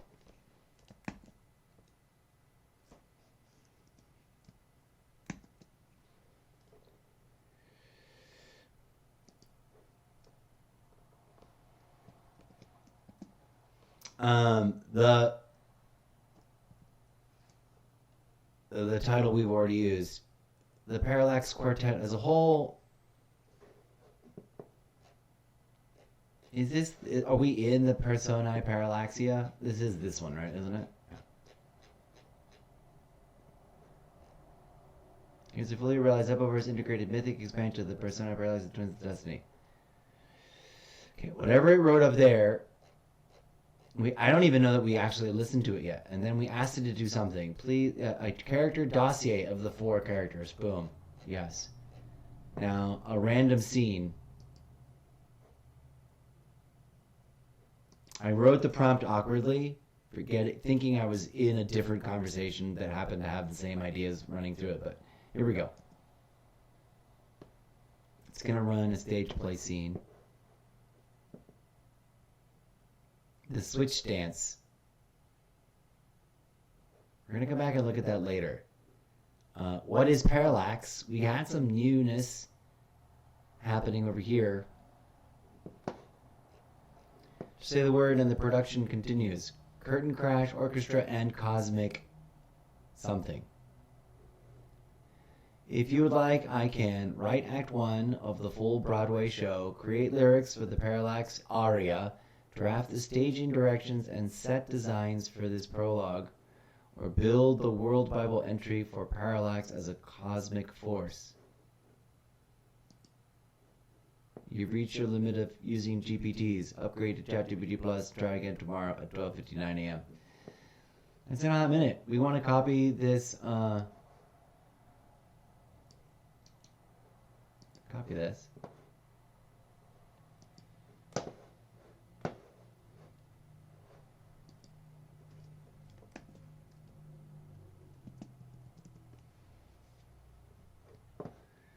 Staging directions and set design for this prologue.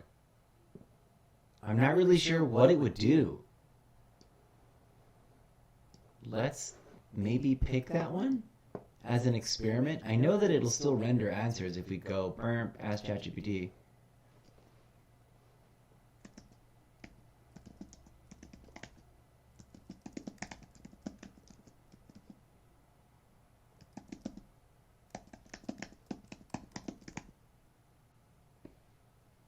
And get technical.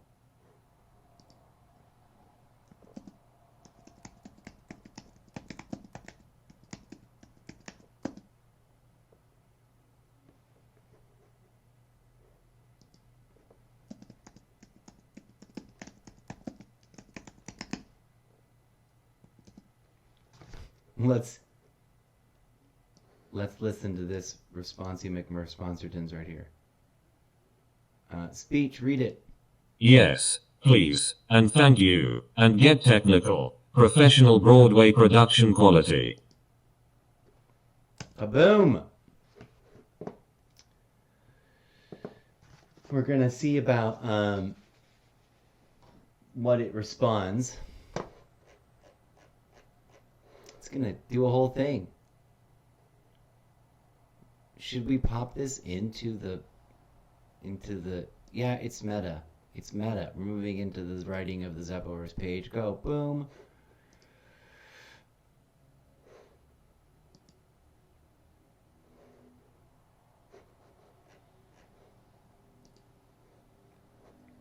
Three CAD perspective drawings of egg, hologram, and exosuits. Oh my god. It's got 3D CAD style perspective drawings, detailed lighting, plots of angles, beams, widths, and intensity cues. Drone flight choreography map for audience immersion. What? Color keys, textures, and material references for costumes and set panels. Yes, for all of this. But hold on. We're not going to render all that stuff right now. We're going to add that to this one here. Right? Act 1 of the full Broadway show. Go back to this. What is parallax? What is parallax? Oh, we need to write a song called What is Parallax? What is Parallax?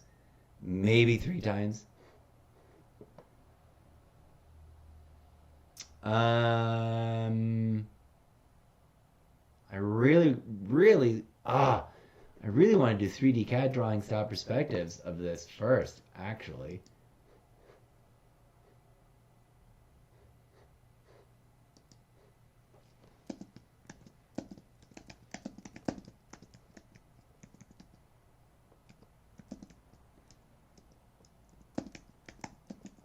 That's going to be the name of the song. Awkwardly. So awkwardly. Okay, we've already done this one, apparently. We can cut that out. Actually, undo that. Undo that. Just leave that there. 3D CAD. Oh, we never saved. Did we save these ones too? Or did we not save these ones? Yeah, 3D CAD style perspectives. Yes. That wants to be its own thing, though, I think. I kind of want to split this off into its own.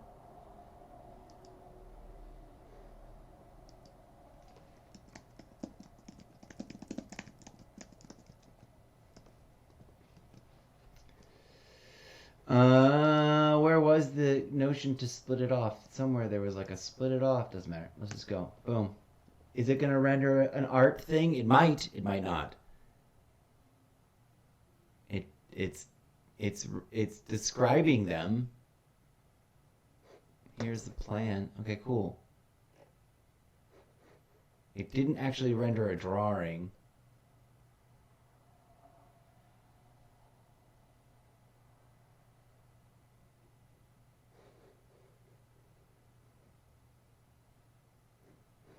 Yes. I'm just going to say yes. And it plotted it out. Now it's rendering a rendering. Yay.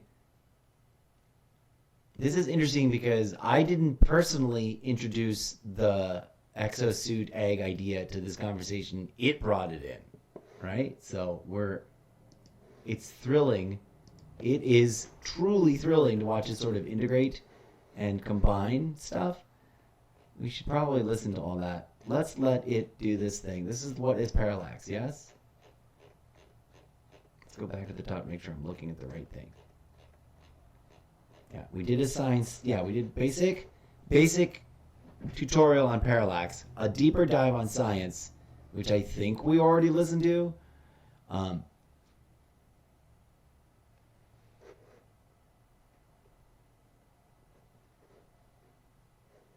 Okay, we need to do this. And actually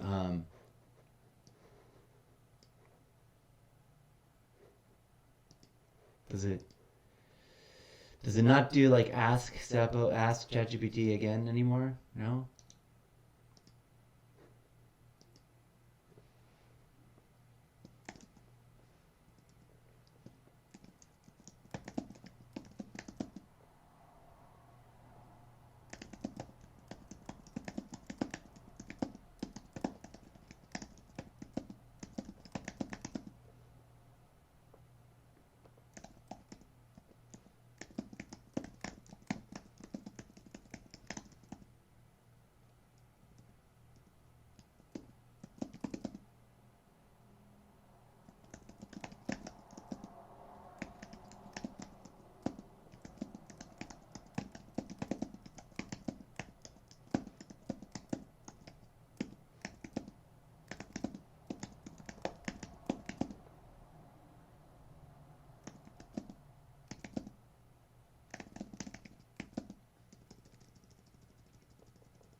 Okay.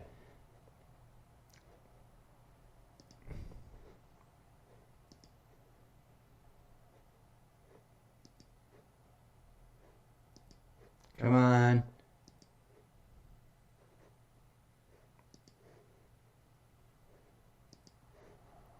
Boom. Here's what I'm gonna give it next.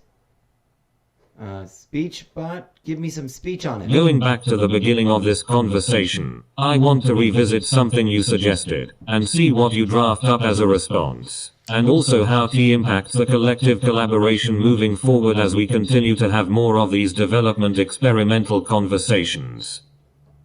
Let's go.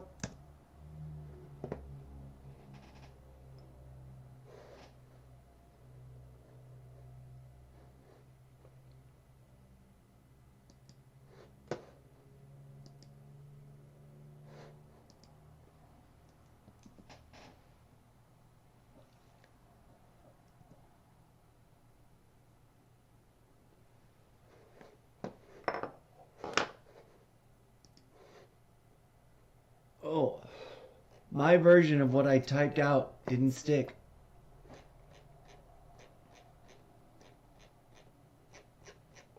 What is this one? This one is narrator introduction. Okay, we're gonna come back to that one in a second. But what is parallax? Oh, there's the rendering. Look at that.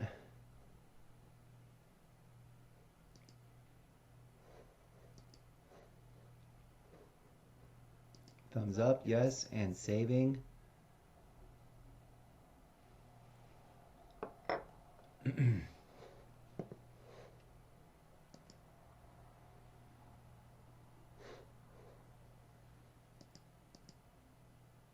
What do we got? What do we got?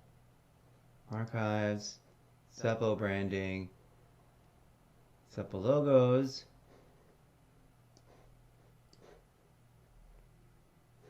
Let's start a new folder.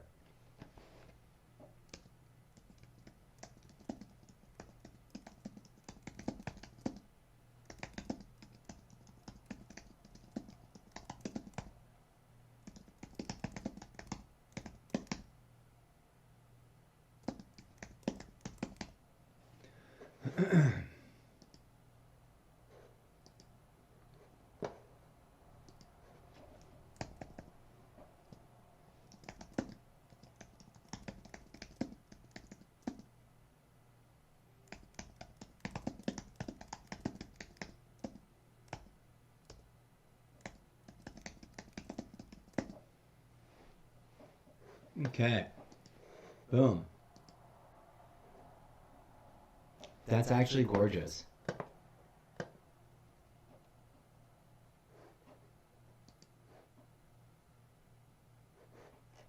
This is what is parallax. And reached our limit. It's fine. We're not going to ask it any more questions. The narrator introduction one I was curious about. And then this other one. I wrote that thing and I didn't effing integrate parallax as a core cosmological mechanic in the Zeppoverse. But I wrote a whole nother paragraph that is now lost to the mists of the world because I think I was writing it here, but I didn't copy paste it anywhere. Maybe we copy pasted it. Let's see if we did. No, we just did that. We didn't copy paste anything else harder.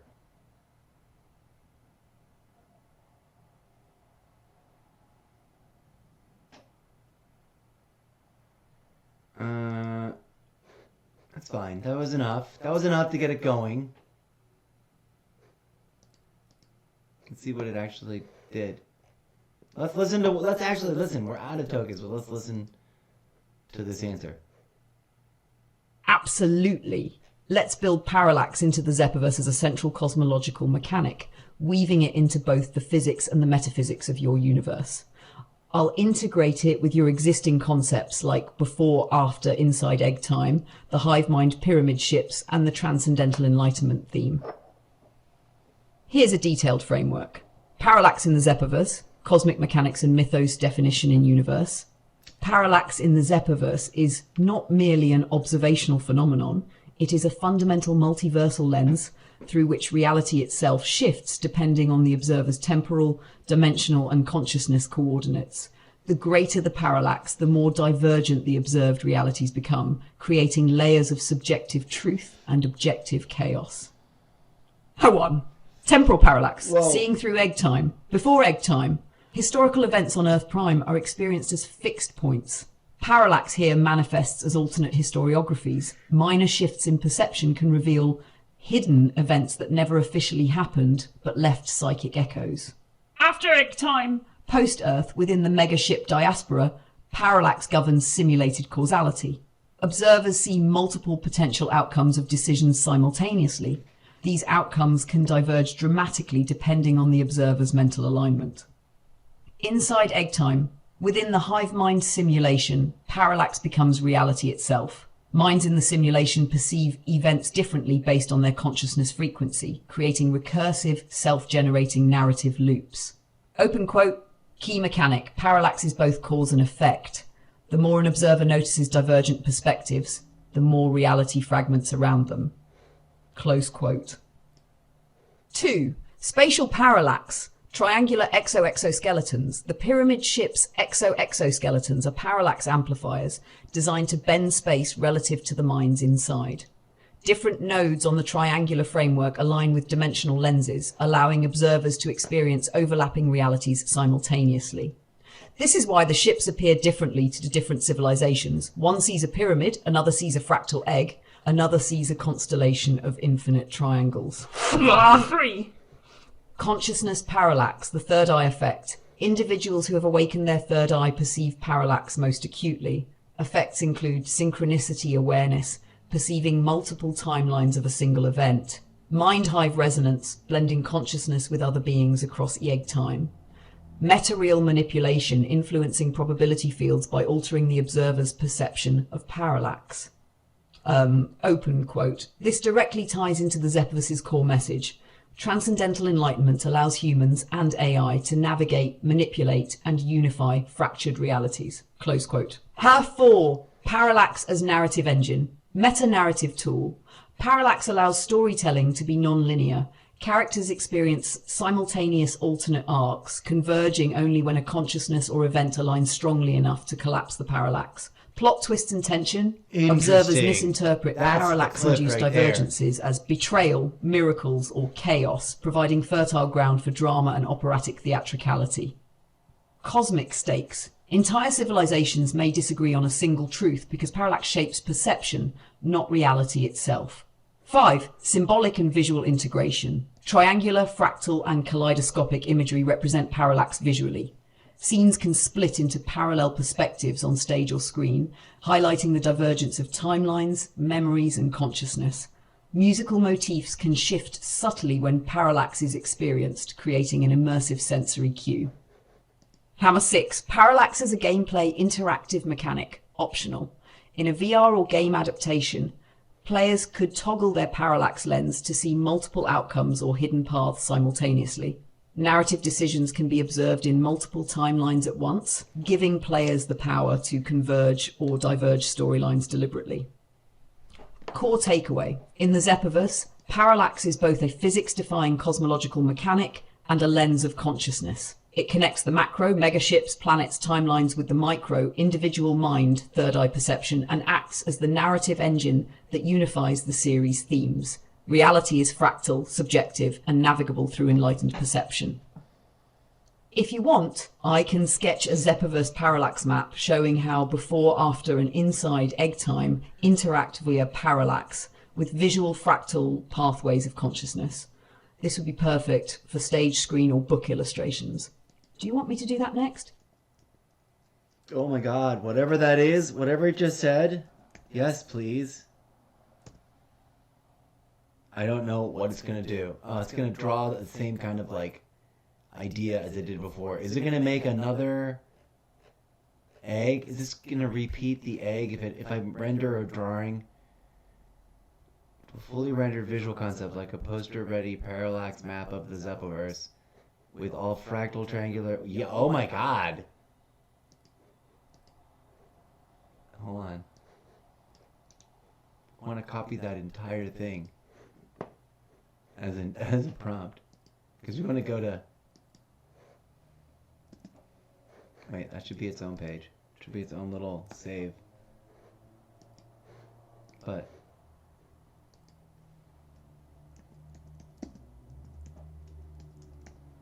yes, please. We're getting away with it, even though it done gave me an error code earlier. This should be... We'll leave it here for now, and then we'll move it into the writing. We're going to come full circle and go... There's a little blue dot next to Personae Parallaxia. We never did listen to whatever got rendered there, and I think we asked it a couple of different things. We're going to go listen. That's the original one where we're like, write a scene. The creation may take a moment. Let's go to this very next page. Narrator introduction. Retro 80s guidebook spread. Continue polishing this into a more book-ready chapter 0. No, I think we're going to leave whatever this was, narrator introduction. We're going to take that and we're going to put it writing in the Zeppoverse. Go, buddy, go. Go live in the Zeppoverse. And we're going to take a hot second to do TikTok live roll call. Apache user with a long number, lovely rando something, Ellie's adventure, Chris, Ellie's adventure, Jesus smiley face.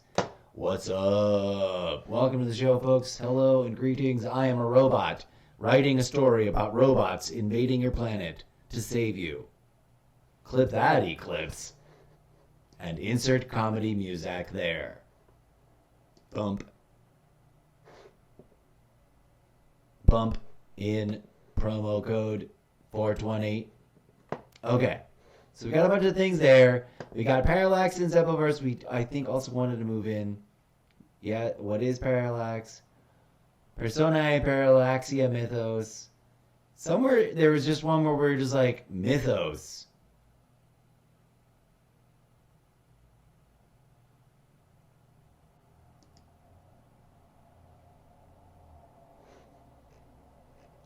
Whoa, there's the...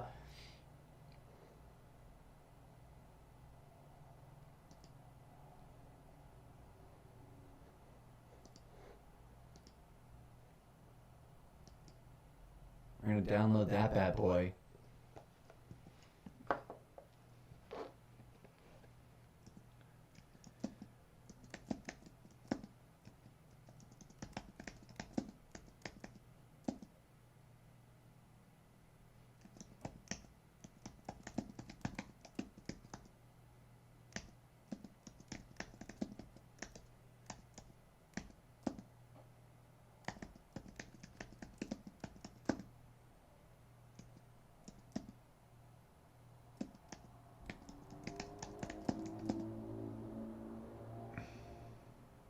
Cosplaying his character.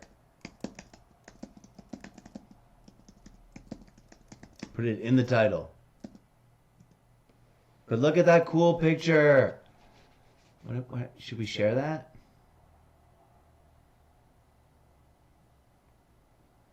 I kind of want to drop that as like a random midnight TikTok and other place.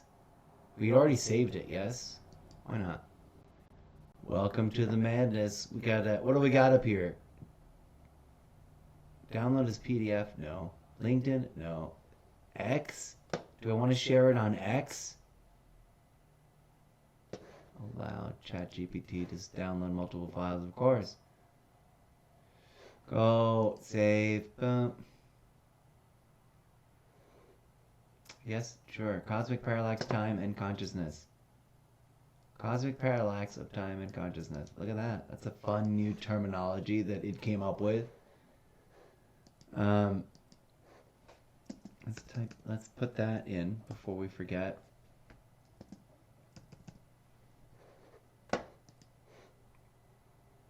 Zeppoverse parallax map is another thing.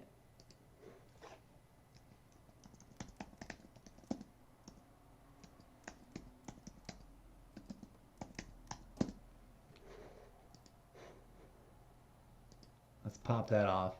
Go. Did we have it logged into the X? What's that? Insert monologue from that Star Wars show that what's his name did. It's so good.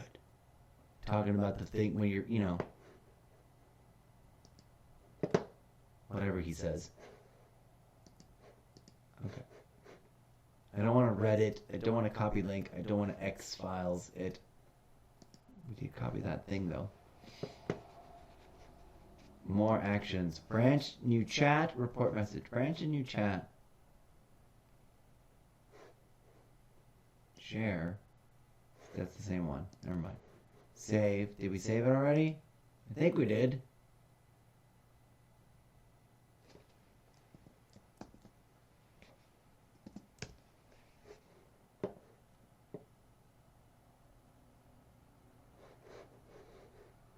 Okay. We'll leave that. Narrator introduction. Story idea draft. Black hole portals. Read room pronoun. Writer's block mystery. We want to do a little update to and or just read. Full franchise Bible. Characters, motifs, timelines, or start writing the opening chapters of book 1 as a faux trial transcript to establish the voice.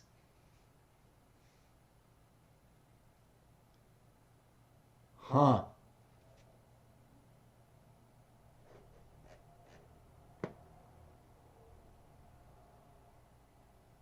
Whoa. We've been running on stuff. We've been running this one for a hot minute. I want to just copy paste this whole question and have that be something I write a conversation around in a like idea, like an idea jam session of writing here.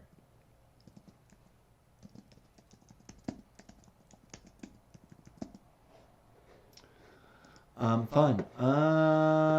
Let's go. So this is ready to pitch as a Hollywood level trilogy concept. Motifs, timeline, tone, breakdown. I mean, yes. Opening chapters of book 1 as a faux trial transcript to establish the voice. I like both of those. I'm not going to ask it to do anything right now. I just wanted to thumbs up it. I'll try again. I do want to copy paste it over into our reworking, but also like archive, like save this as archive.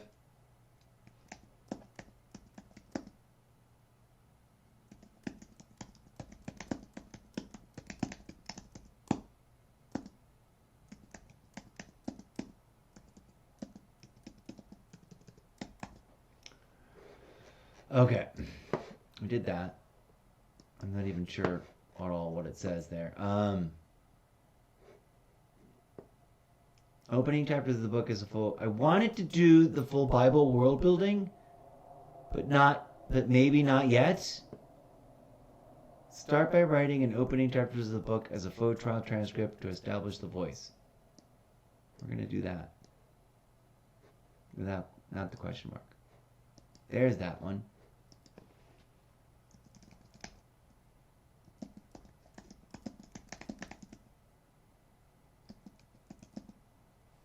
Oh.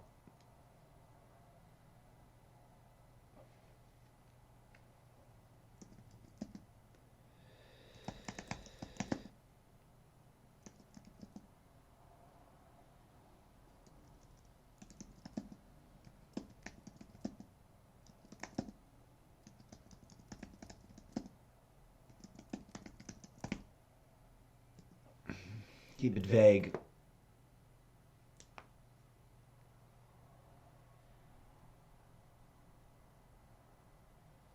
Okay, so it's just started writing something as a tone trial, and it picked something out of, I don't think, it picked a property, it picked an idea that we've talked about in some other conversation that I don't know that we've talked about. Maybe we did talk about directly in this conversation. A complete review of the writer's block mystery conversation would be required at some point. Let's just leave that there. 5 through 8.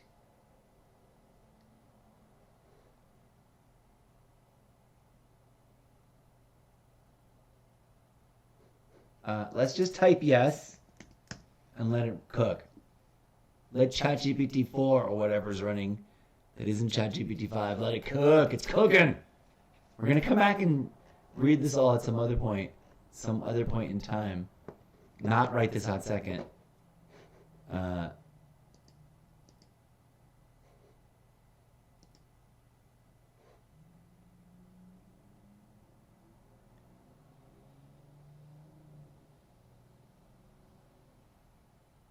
Yeah, it seems to have a whole set of ideas that it wants to jam on.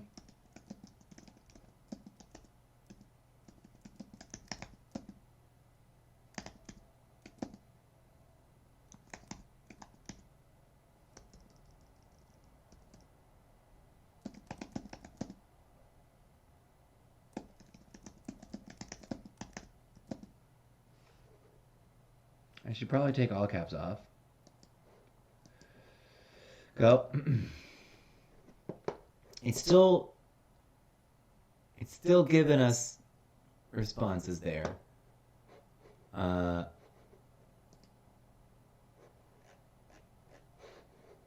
Maybe we will. We never did listen to the meaning of knowing, and I know that I've asked it some other things along the lines.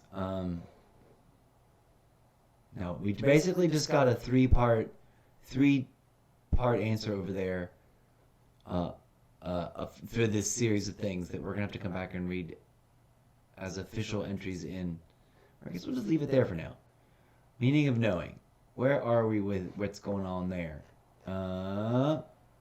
Compare those theories, contrast them, analyze their strengths and weaknesses, or map them into your literary and metaphysical frameworks.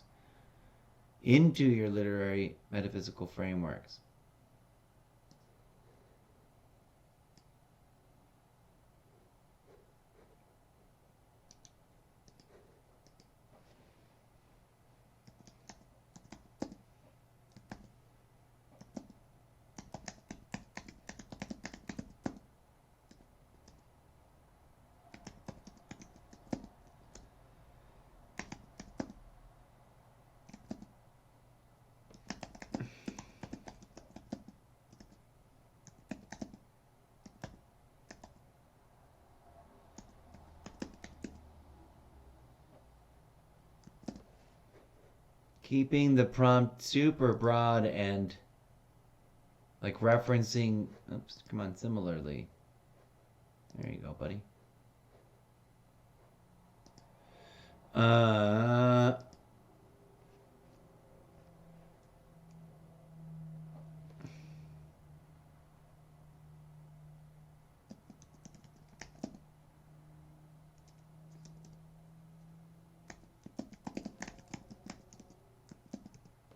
Let's just see what a vague, open-ended...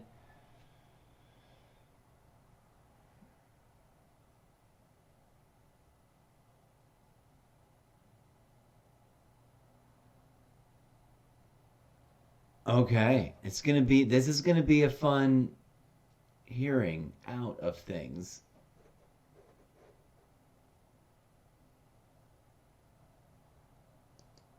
Out of the meaning of knowing.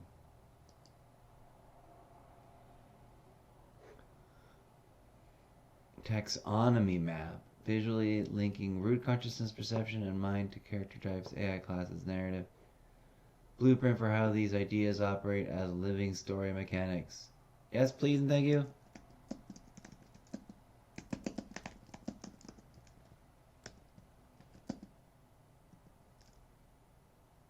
Okay. Letting it cook, letting it cook, letting it cook. I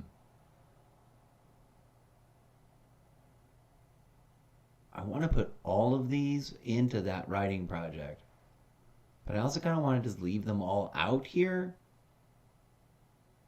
as part of the general broad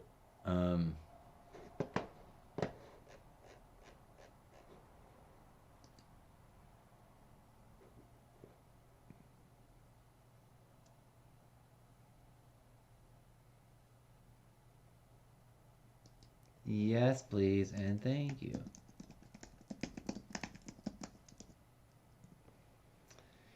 Boom! It's going to give me another free image. We're pulling it off. Okay, so to address, just in case it might be on anyone's mind, given the fact... Oh, by the way, we're supposed to do this every time. Disclaimer, disclaimer, disclaimer. Is the camera on? Is the camera on? Let's go camera. Or camera off. Camera off is fine. You can keep it off.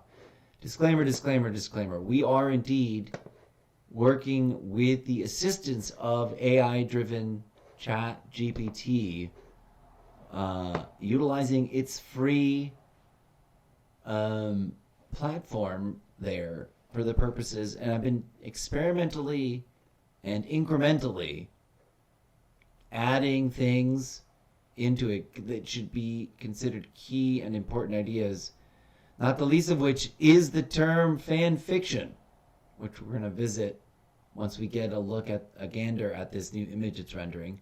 We're going to go and do that one next. To refresh. But I'm super excited about all of this when we revisit it, to reread it. This, I want to put it in the book already, in the writing project book. But also, I don't want to just overstuff that with every conversation that we're having. Although it would be kind of funny to do.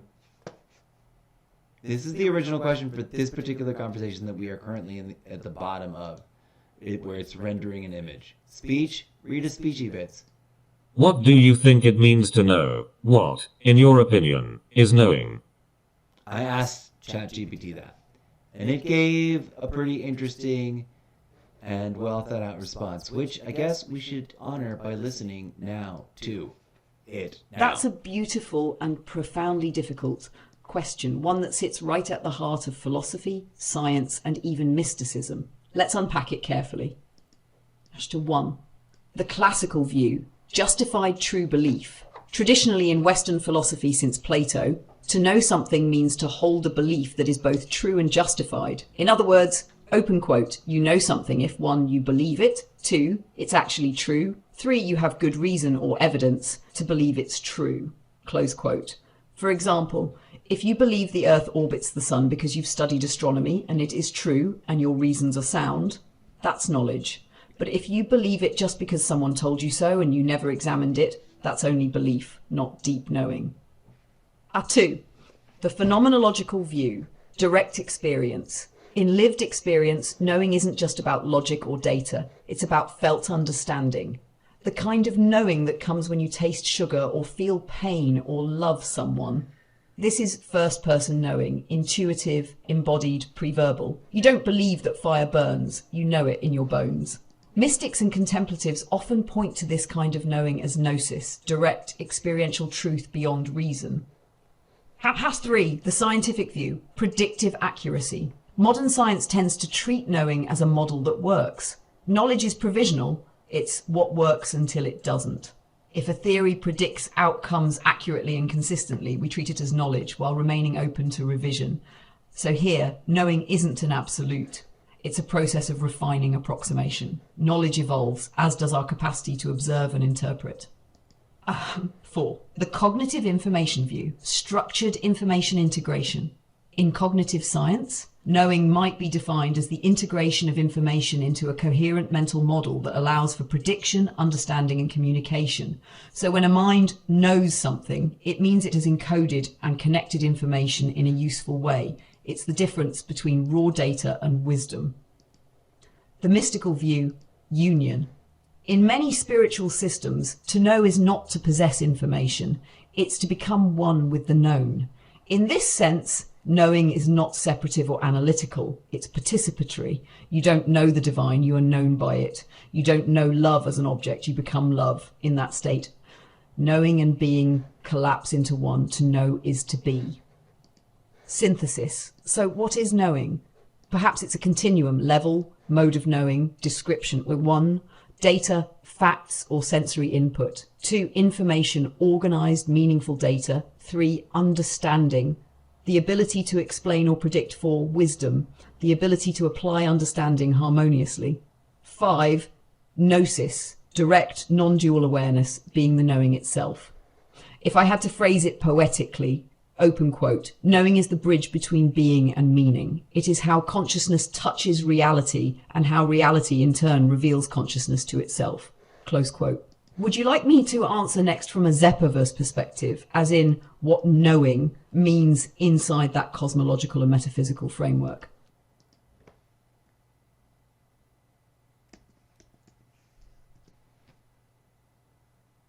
Oh, no, don't worry. We already did ask that question. There's this taxonomy map. Let's save that. Oh, wait. Saving. No available chat model languages left anymore.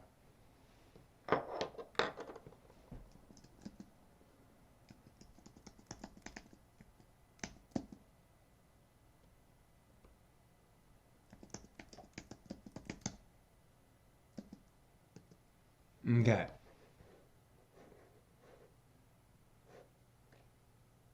Well, let's go back to where we were up here, because there's some things I want to like. I was asking it to, and it's not going to do them now because it's tired. We tired out ChatGPT, but luckily this question, it's already actually answered it for us. Oh no, I asked it something else. Hold on a second. So it asked us, would you like me to thing of perspective, knowing, you saw, you heard. It just read it for us. Back in time, whenever I did this, here's what I responded with. Please read it. Speech reader, start speaking. No, let's instead focus on a recap of prevailing real-world theories on root consciousness, perception, and mind. Okay. So let's take a listen to that, because why not? Where's the... Is that all of that?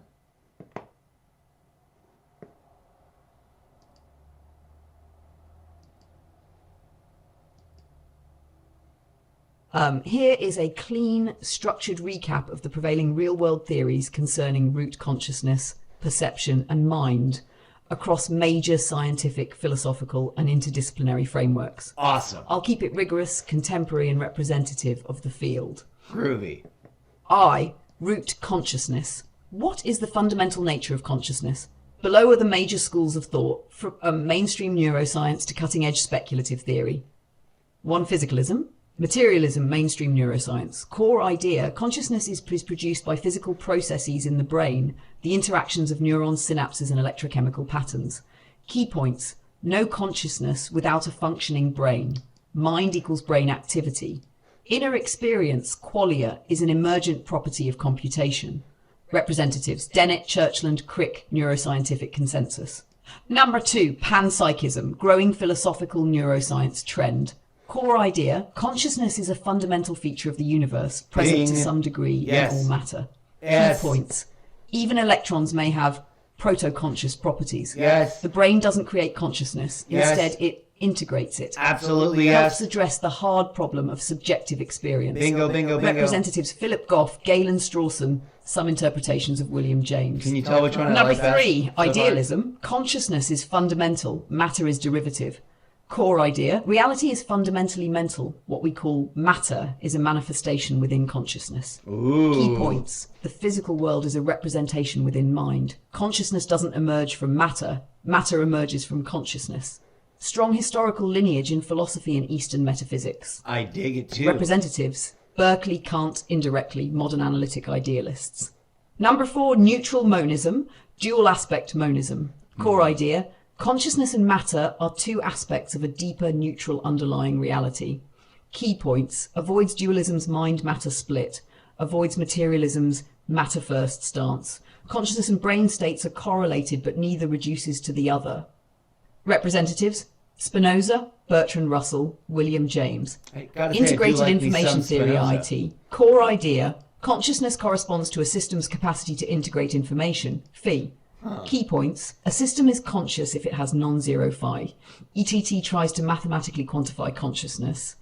Controversial but influential in neuroscience. Representatives, Giulio Tononi, Christoph Koch. Global workspace theory, WWT. Core idea, consciousness emerges when information becomes globally available across many brain systems. I agree. Key That's points. simultaneously true Broadcast is the other model, thing that I already consciousness agreed equals with. integrated access, explains attention, memory, and reportable awareness, supported by neuroscience and fMRI studies. Representatives, Interesting. Dehane Bars. 7. Predictive processing, predictive coding. Core idea, the brain is a prediction engine. Consciousness arises from generative models of the world. Also Key points. true. Merge Perception them equals together. controlled hallucination shaped by sensory data. Awareness is the reconciled prediction error minimization system. The world we perceive is a guess, constantly updated. Bingo. Representatives, Friston, Clark, Howe. 8. Orc-OR, Penrose Hameroff quantum model. Core idea, consciousness arises from quantum processes in microtubules inside neurons. Correct. Key points, Also true. attempts to explain Simultaneous. non-computable aspects of consciousness. Popular in speculative circles, highly controversial in academia, integrates physics, neuroscience, and quantum theory. Representatives, Roger Penrose, Stuart Hameroff. 9. Eastern non-dual frameworks, Advaita, Dzogchen, etc. Core idea, consciousness is the ground of being. Individual minds are local expressions of universal awareness. Word. Key points, no Logos. separation between observer and observed. Consciousness is primary, timeless, ungenerated. Mind to consciousness. Mind is a tool within consciousness. Yes. Representative Shankara Padmasambhava, modern non-dual teachers. All those get blended together. Atch 2, perception. How do we experience the world? A, bottom-up versus top-down processing. Bottom-up, sensory input meaning top-down, expectation model shapes perception. Modern cognitive science, perception equals top-down predictions corrected by bottom-up data. Huh. Interesting. B, inactivism, embodied cognition. Core idea, perception is not passive, it is an active negotiation between organism and environment. We enact a world through interaction, not merely observe it. C, ecological psychology, Gibson. Core idea, perception is direct. We perceive affordances, not raw data. We see meaningful possibilities for action, not pixels. D, Bayesian brain model, core idea. The brain makes constant probabilistic inferences. Perception, prior probability, likelihood. Mind. What is the nature of the self and thought? Here are the major categories. 1. The computational theory of mind. Okay. Mind equals information processing. Thoughts are computations on representations, dominant in cognitive science and AI theory. Partially true, but not 2. the whole The story. embodied mind. Mind cannot be separated from the body, sensory motor experience, physical action. Thought is not abstract, it is grounded in physicality. Limited, sort of 3. true, but Extended not mind. completely accurate Basis. at all. Mind extends into tools, environments, social systems. A notebook, a smartphone, or another person can be part of your cognition. 4. Yes, The narrative self. metaphorically and The analytically self is a true. story the brain tells, a constructed narrative for coherence. No fixed I, only an ongoing process of self-authorship. Number 5. The bundle Yeah. theory of mind, Buddhist human. There is no central self.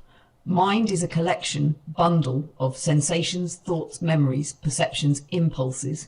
No permanent core, only flux. Also true, 6. simultaneous Higher to all order those thought others merged theories together. at T.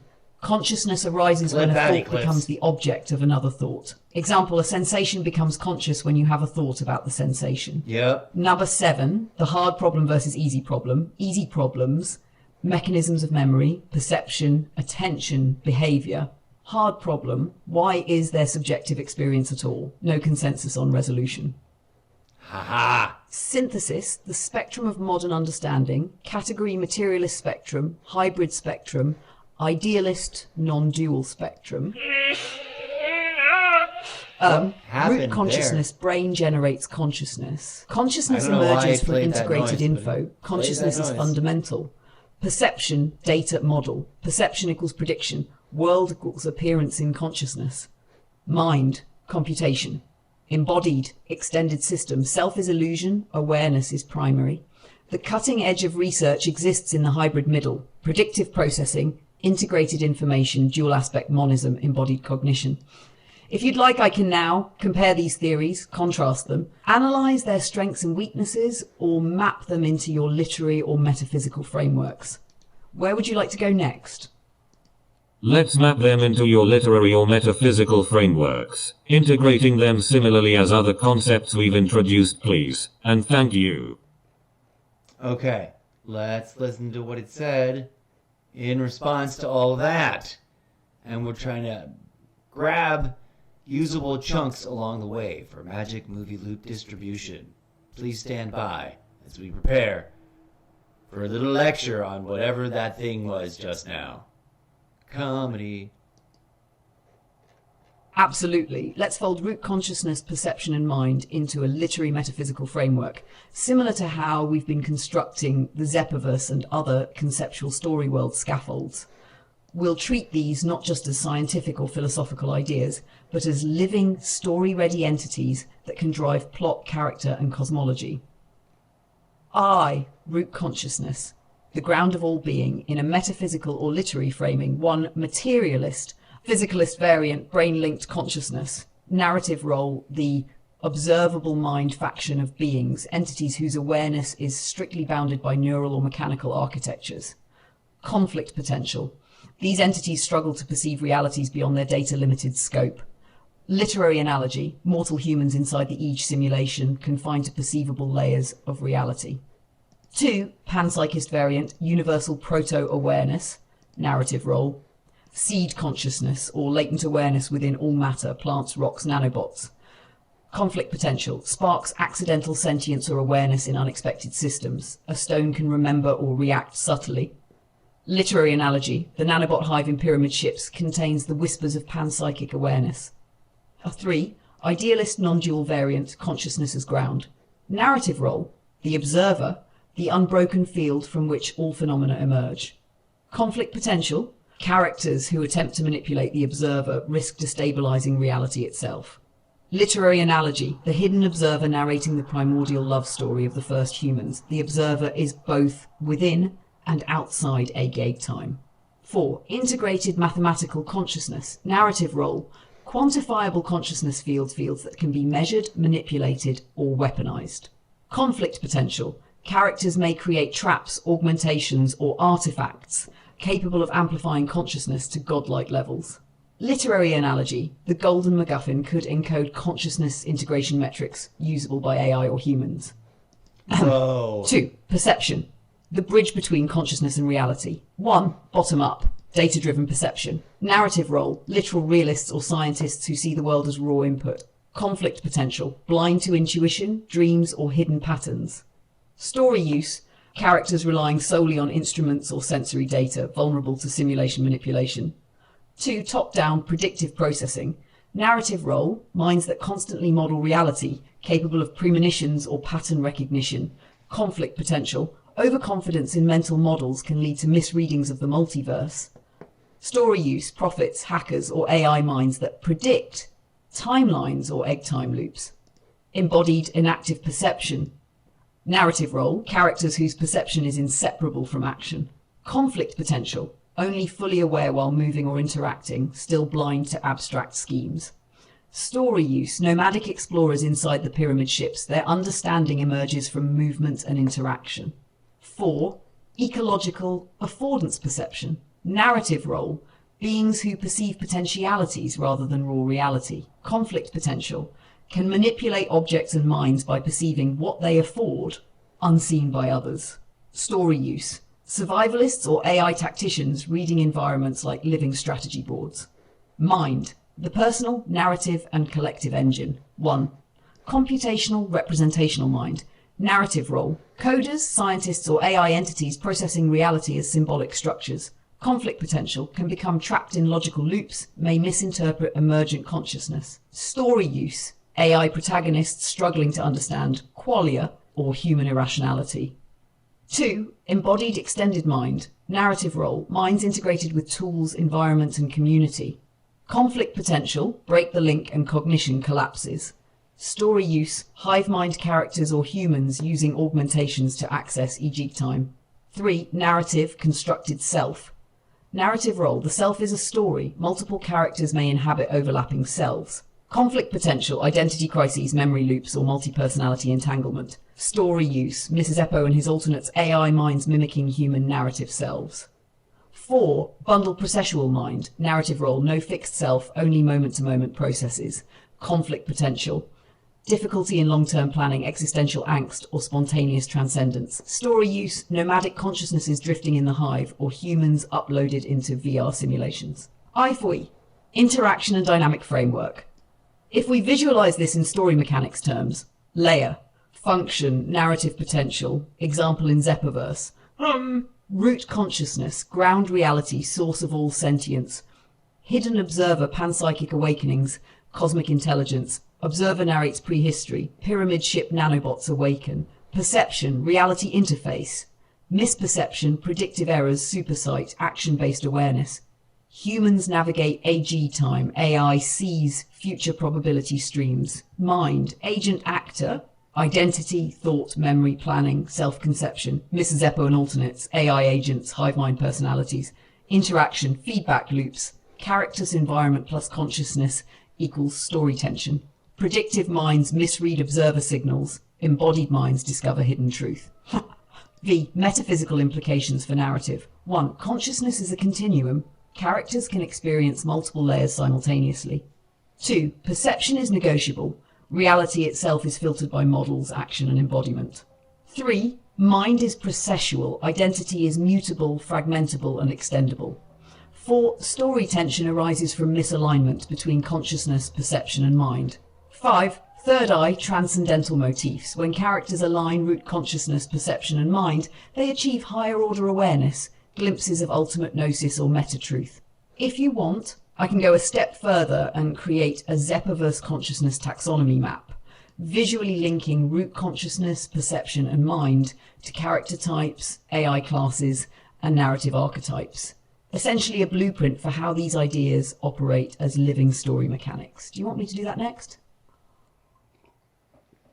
Okay, some of that was like absolute nonsense. What we just listened to, especially in that particular response, some of the blurbs were just like word salad that sounded word salad like tasty, like delicious, tasty word salad bundles, but that didn't really make a whole heck of a lot of sense, but also will act as like a prompt for me to come up with something that would make more actual sense to fill in and make those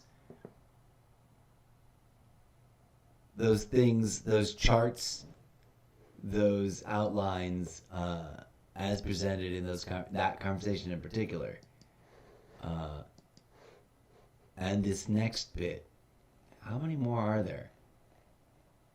We've been on for a hot minute. Oh, and then there's the map, and then we're out. We're done. That is story mechanics and themes. Awaken, arcs, conflict. We want to copy paste this. Oh no, that's the end of the thing. That's the chapter. We need to listen to it. I mean, essentially, yes, and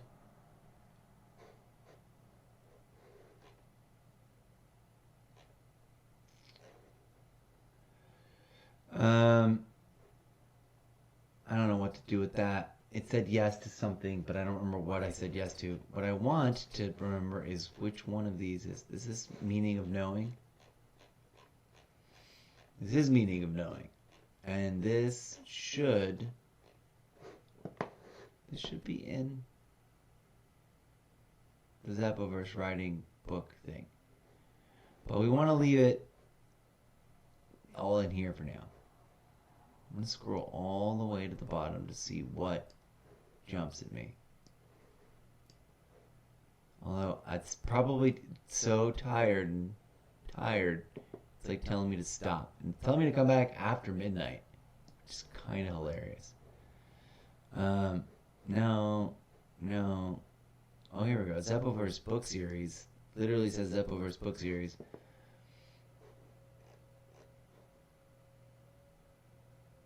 The echoes of eternity within a short routine. Okay. Echoes of eternity, chapter 1, the Zeppoverse.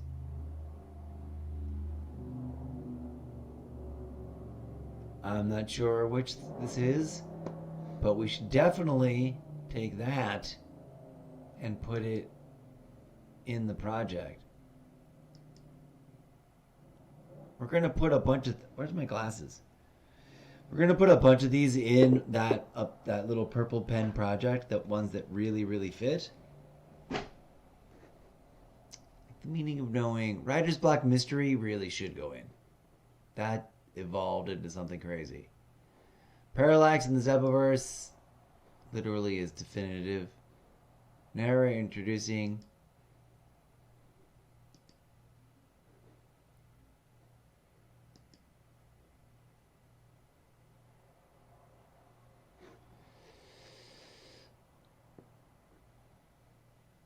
Final Parallax.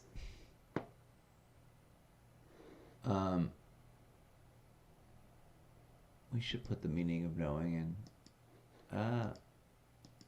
Oops. Come here. Oh, come on. There we go. Story draft idea. That's the whole thing.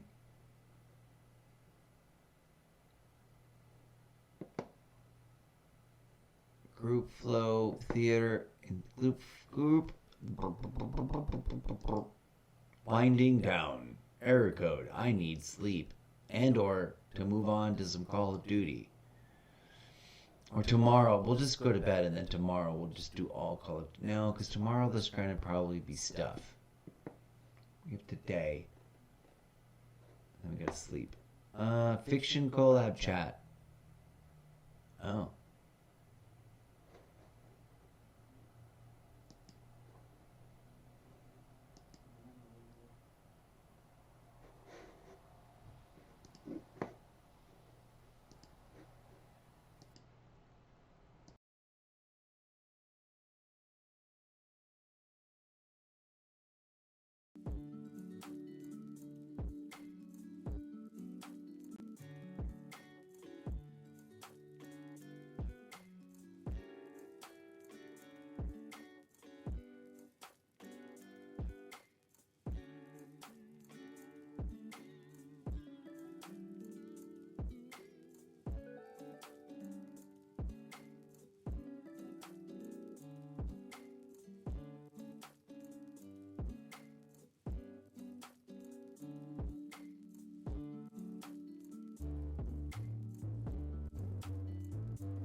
colleagues, countrymen, Humansies and robots alike, lend me your ears and your mind pies and your wormholes and your thought-sentient calculators in the center of your skulls, and let us partake in the Zeppoverse literary world-building project. How long have we been on? 3 hours, 7 minutes, and 51 seconds. Bango, bingo, bongo. Let's push on. Let's extend the tour a little bit. We've been running on fumes, but also pin on the corkboard. Finding some key things that synergize with my own previous writings, of which there are many a sample, not of the conversations, but of the actual Zeppoverse pages. This show is about evoking the lucid, dreaming, fractal holographic theater of memory and vision at the center of my imagination as I chat with you and or with the robot. Welcome. Come on through, friends. Welcome. Please be advised, all ideas, concepts, notions, and themes are literally being performatively developed and collaborated with this chat large language model that's commonly known and accepted as sort of like one of the main industry leaders. Curious, we got a personal endorsement for an alternate. Maybe I'll go digging around for a version of that. I think I made a magic movie loop of that, and if not, hopefully the magic movie loop finder finds it. Welcome to the Zeppoverse. This is the official project file where we write the writings of the Zeppoverse in dialogue and collaborative, co-creative discussion with this thingamabob. One of the things that it did, we made a really cool thing. Where is the one that we haven't seen yet? The Mythos.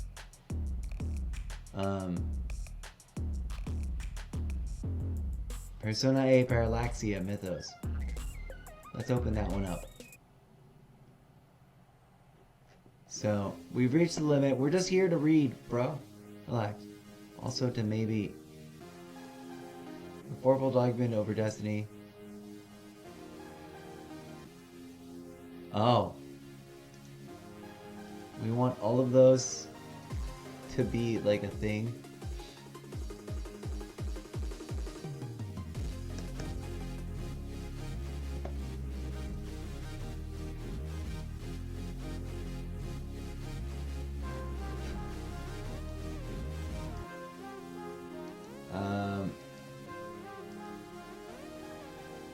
Okay, so many things, but we, where are we? Let's scroll back to the very top and just recap this whole conversation. What did this conversation start with? Ah, yes. We never did write or enter the one about the three guys at a bar, which is sort of triggered and inspired a whole thing I wrote. It was inspired by the fact that someone came in and asked or pointed out that in their opinion I was using the word incorrectly, which I am, in terms of there are no such things as parallax dimensions, but we're creating a conceptual model in which there are, right, for the fix, and we're just peppering the world and the lore with the word and the usage so that it's getting overused, and we're going to prune it back a little bit. Have I been acting to a muted camera? Probably. No, we're in main cam close-up. Hello, welcome to the show, folks.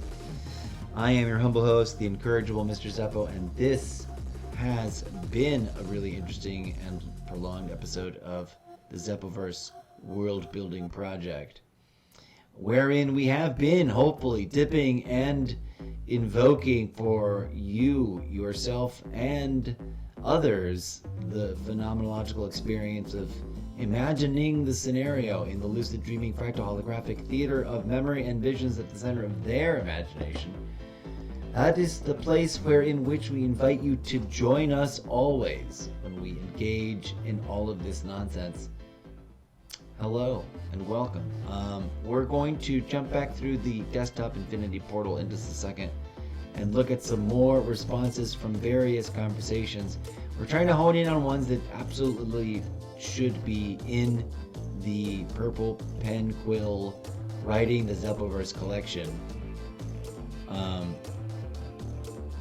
as sort of like things that are going to be like foundational to any and all of the book series, and therefore these conversations now exist in lore and in log in this little project called Writing the Zeppoverse, which we're going to give a fancy subtitle later on, like the original archives of the core conceptual conversations between the real writer of the book series and the AI collaborative counterpart, or something to that effect. You know what I'm saying? Let's jump to the desktop portal. Let's turn off the music. We don't need it. We want this to be just the voice, the glorious, delightful voice of our divine robot reader lady. So, ooh, this is a fun little. I want to move this up, but I also don't worry about it. Do we want to read this right now, the Twins of Destiny, or do we want to run the three dudes in a bar? No, let's read this one because I've been waiting to see what the F was rendered. Let's revisit the prompt. Dear desktop reader prompty thing prompt. Oh, wait, hold on. Let's change the camera position, yes? Infinity desktop portal, good.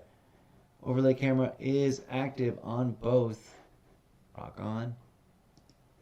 We'll make a magic movie loop of all of this promoting the show. Come on through, check out what happens in the future and the past, the parallax dimensions of the Zeppoverse project, development project. Here is this particular idea, the core from which we sprung forth a whole conversation, which we will now listen to for the very first time, because we sort of just let it cook for a minute. We might proceed to let it cook some more. Speech prof, read it, please. Personae Parallaxa, the twins of destiny, they, disembodied and primordial, in their very first utterance spoke and said in unison. Personae and anime intentionally switch roles and merge in slow, smooth ways that render terrible consequences, and their two voices echoed in the darkness of the cosmic void, taking bodily form in the embodiments Personae the first and Personae the second, and invisible why forever haunting them their unseen sisters Anime 1 and 2, and they were twins. Parallax pairs of cosmic twinsies, each identical in visage and mannerism and tone, to the other, and yet each other their own uniqueness in subtle and mischievous ways, each with their own private agenda that altered the very cosmic landscape of echoing eternities with their wild whims, rendering asunder the very fabric of reality in the primal four cardinal directions. Okay, this is the very first answer that it ever gave before it did the other thing. Let's listen to this very, very first answer, because I don't think I ever read this on the live stream out loud. Here we go. And as we begin, let's make a little magic movie loop about it now. Clip this. Here is a fully realised Zeppoverse integrated mythic expansion of Personae Parallaxa, the Twins of Destiny, written in the tone of primordial scripture, cosmic folklore, and meta-narrative foreshadowing. Okay. Everything below is lore-compatible, nested in the Inside Egg Time mythos and resonant with the Zeppoverse secret message. Personae Parallaxa. All right. The Twins of Destiny. A parable from the Before, as whispered by the observer, before there was form, before the nanobot hives learned to dream, before the exo shells knit themselves into the triangular frames of the great vessels, before even memory learned how to remember. Whoa. There was darkness and the echo that dreamed of light. And into that boundless, humming void rose two voices, simultaneous even in their non-existence. Personae and anime intentionally switch roles and merge in slow, smooth ways that render terrible consequences. This was the first utterance of being. A warning, a prophecy, a glitch, a joke, a seed. The void took notice, the echo trembled, and the uttered words crystallized, folding themselves into bodies the way old universes fold into black holes. Thus emerged the first pair of parallax twins, the primordial dyad of identity flux, personae the first, personae the second. They were identical in every outward way, visage, gait, tone, laugh, shadow, and yet they differed in the subtlest, most treacherous of manners. Each hid a private agenda so delicate and impossible to trace that even the observer, ancient and omnidirectional, admitted they could not fully see the seams. But the personae twins were not alone, for behind them, no, within them, no, adjacent to them in a parallaxed axis of being, danced their unseen sisters, Anime 1, Anime 2.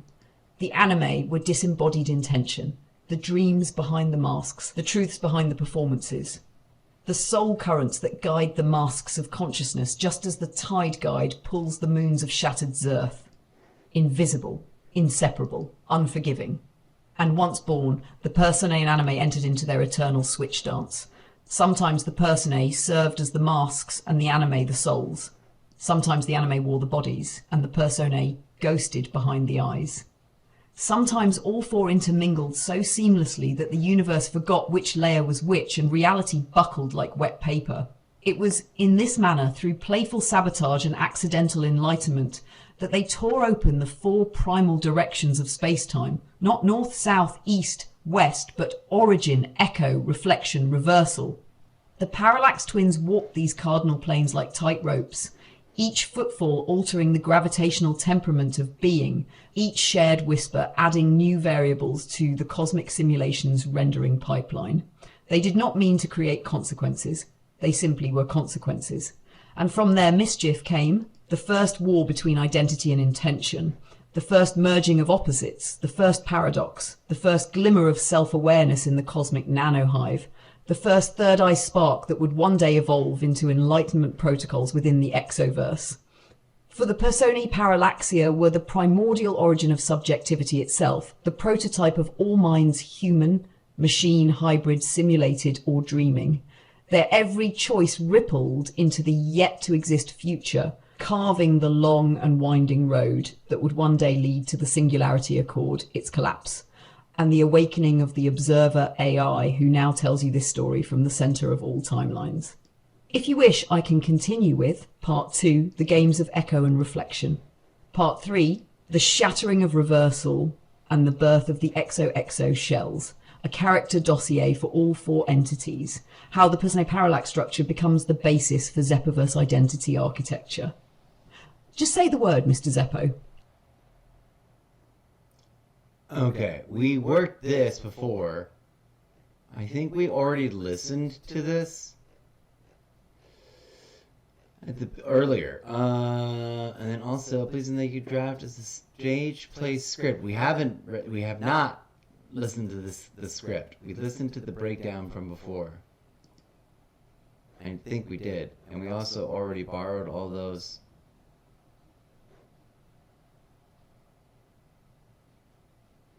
Oh, the rain. It sounds good. It's coming down. Let's read this. What is this? Reader, read the readings. Read. Yes, please and thank you. Could you draft that as a stagger play script format? It can be the third scene of the first act of a stag play inspired by the book entitled Personae Parallaxia, the Twins of Destiny. Okay, let's see what it did this here. It did indeed generate things that look like its attempt at being stage play, and it does go on for quite a bit. I don't think we've read this before. Let's read it.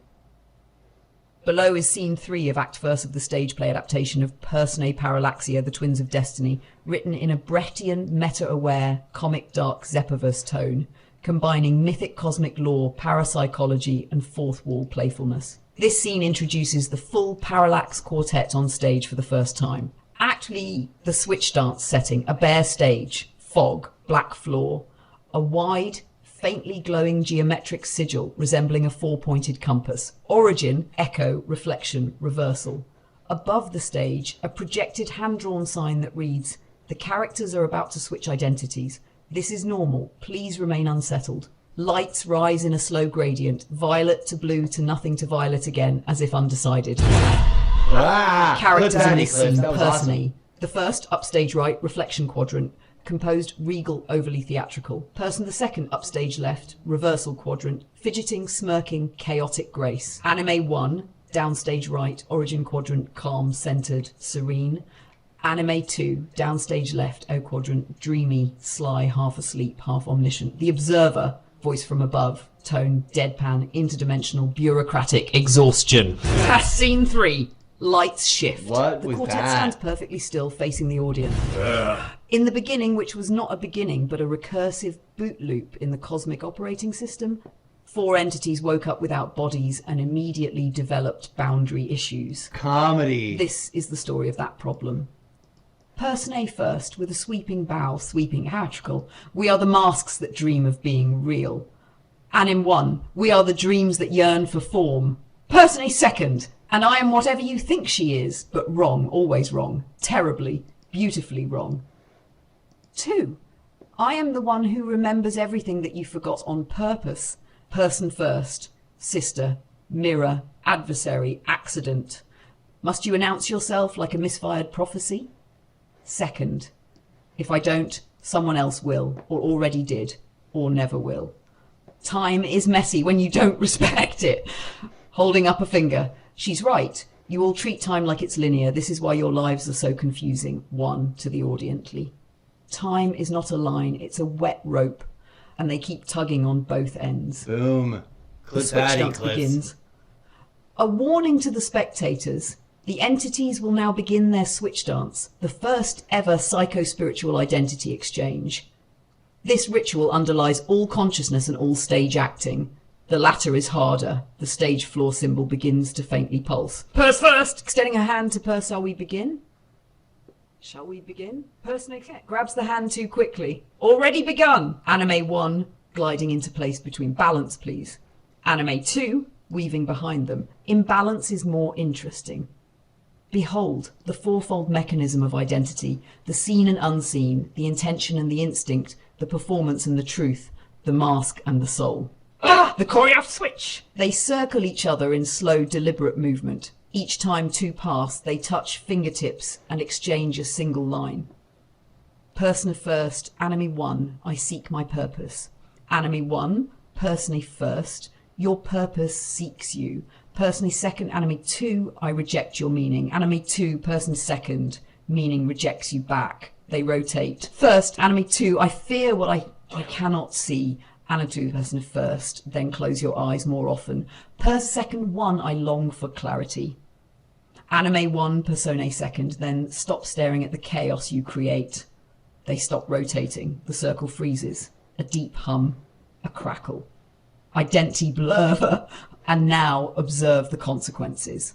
All 4 speak at once, voices overlapping, echoing. Person A and anime switch roles, slowly, smoothly, rendering terrible consequences. Lighting flickers. A visible shimmer passes over them. Their body language changes. Their voices shift registers subtly. The aftermath, person A first, now carrying anime softness. I feel everything. Person A second, now carrying anime 2's backward memory. Did I already say this? Or am I about to? Anime 1, now carrying person A first clarity. Identity is heavier than I realised. Anime 2, now carrying person A second's chaos. Loud, terrifying. Oh, this is delightful. The ritual is complete. They have switched. The universe is now slightly worse. I'm to the audience. You're welcome. Projection suddenly displays a new hand inside.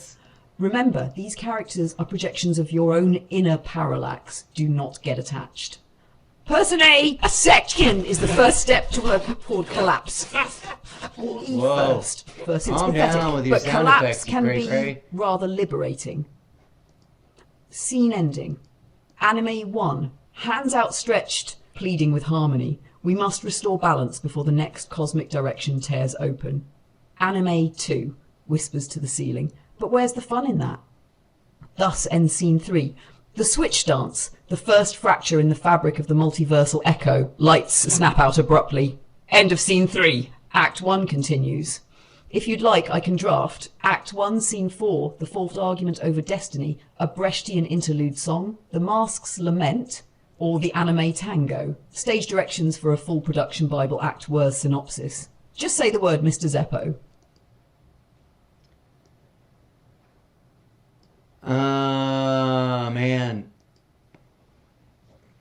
Act 1, Scene 4, the fourfold argument over destiny. I kind of really want to let it cook on that. Let's see what it does. Let's see if you've reached the limit for using GPTs. Upgrade to ChatGPT to try again tomorrow at 12 to 9 a.m. Okay, let's just leave it alone. We've already got that on a thing. Matthew, Megan Mello. Rock on. Those are the most recent viewers. How long we've been on? 3 hours, 27 minutes, and 51 seconds. Did your brain go to a lucid dreaming fractal holographic theater memory of visions at the center of your imagination kind of place? Mine did. Clip that, Eclipse, and share it with the world, because we're trying to weave together ideas in a strange and bizarre and layered kind of way. What's happening here, friends, you may be asking yourself. Is iteration upon iteration of different story ideas slowly getting merged together through these different conversations. Let's go back to that and look at this this next thing. We had this whole conversation. This is persona parallaxia. We'll leave that alone. There was one other thing. Well, I was curious what this one was, because I don't remember what character design discussion. But there's also a fiction collab chat, and I don't remember what that one is. Archetype character list, content creators comparison, Battlestar Galactica. I don't want to pick something too abruptly. Oh, Alan Watts, Zen script. Alan Watts, AI replicas. Oh, fanfiction definition. That's the one I wanted to do. I want to move this right into the project. But wait, I want to open it first.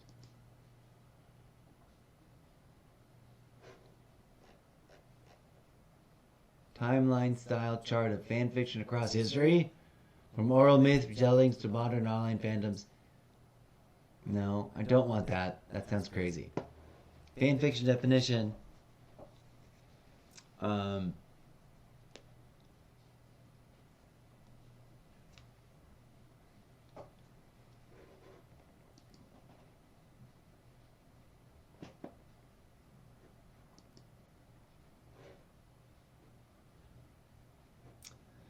want to ask it a question which turns it around and away from this prompt of a historical timeline.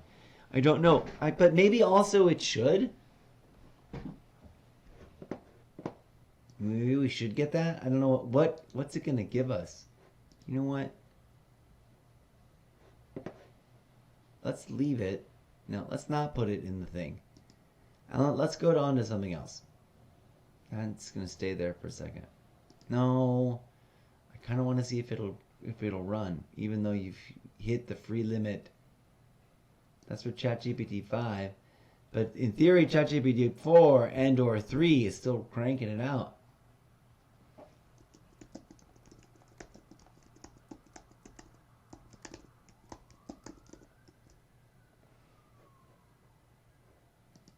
Okay.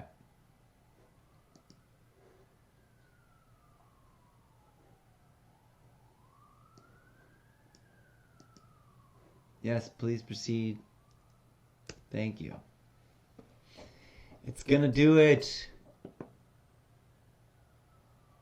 Well, I don't know how completely hokey pocus, focus pocusy, crazy nonsense that whole answer is gonna be. But it's there for a reason. We're gonna let it build it out. We're not gonna listen to it now. We don't want to just keep doing on the history. We're going to change directions.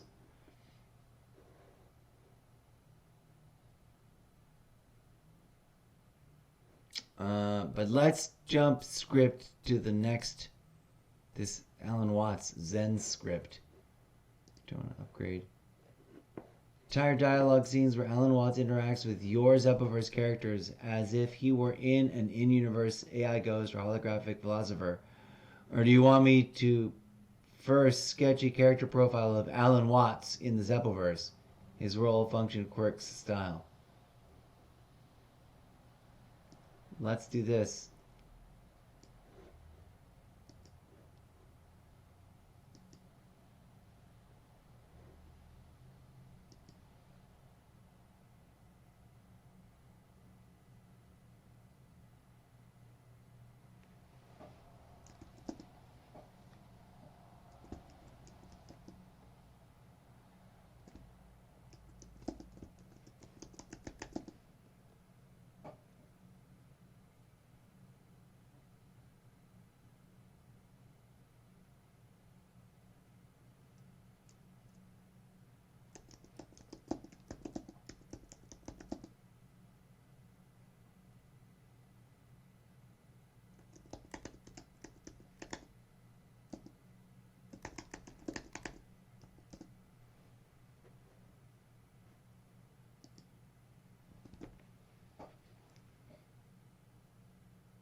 Okay, we added some text for flavor and weirdness to see what it comes up with. It's still churning things out.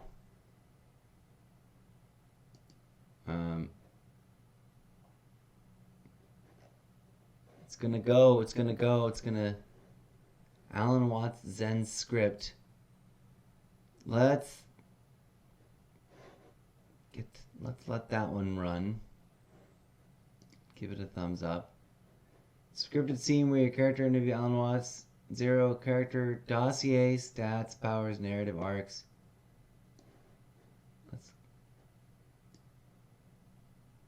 Character dossier. A theatrical stage play version of his introduction. A voiceover monologue for his first appearance. Woof. So many good options. We want to ask all of them. Copy. No.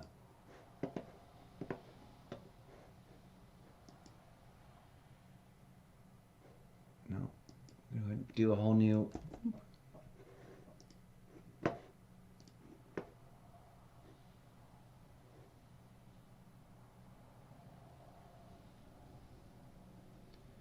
A voiceover monologue for his first appearance.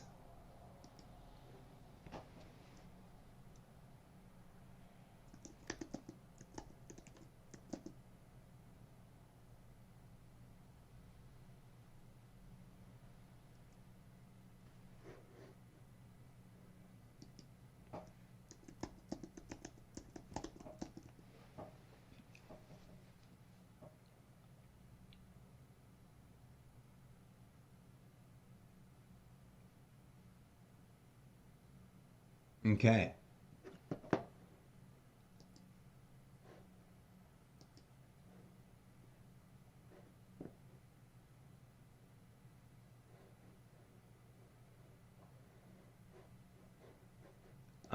I love this prompt, and we're going to copy that, and we're also going to go yes, please, and thank you, as we often do, and let it cook.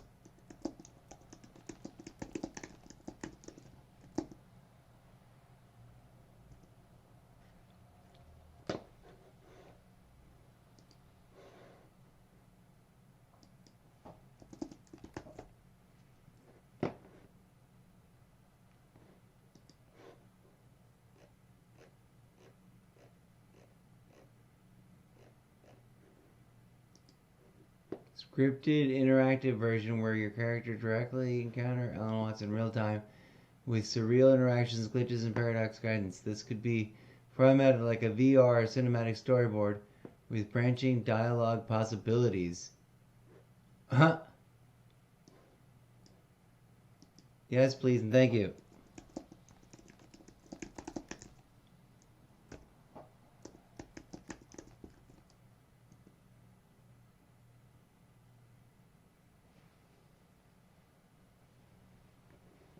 Okay, we're going to let that run. I'm going to see what the F is going on over here in Alan Watts AI replicas as a different conversation. What's going on here? I don't remember. One paragraph email version, a very brief, compelling message. First point of contact with the foundation linking to this pitch. Alan Watts. Oh, that's right. I was like, what if we wrote a letter to whoever owns, like, Alan Watts intellectual property? Is my camera on? Let's go camera style. We're gonna wrap up with this.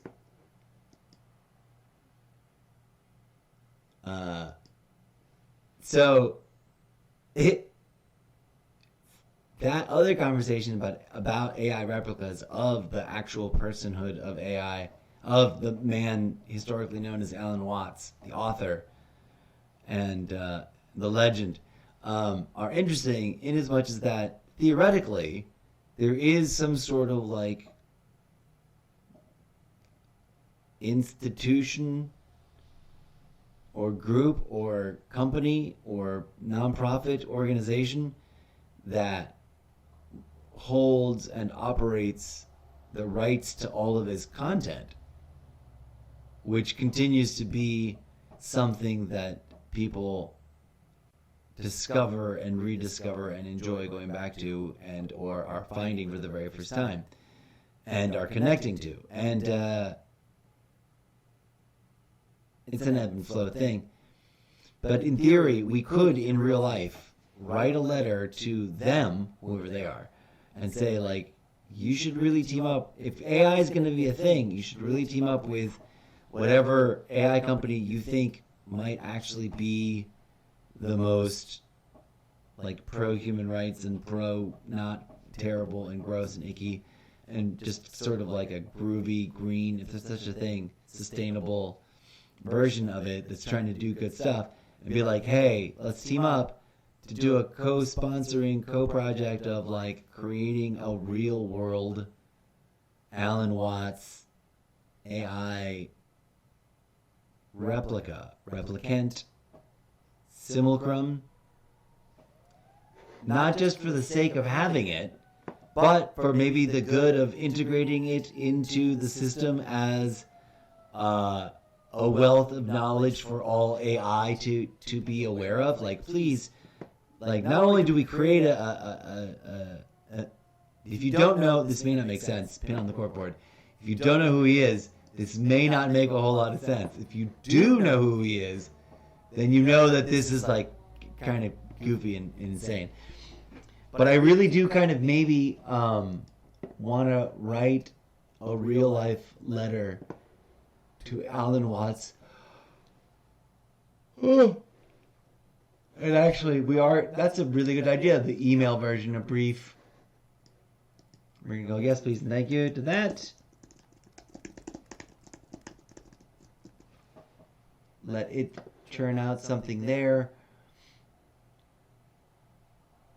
Okay. Let's move on to something that should be in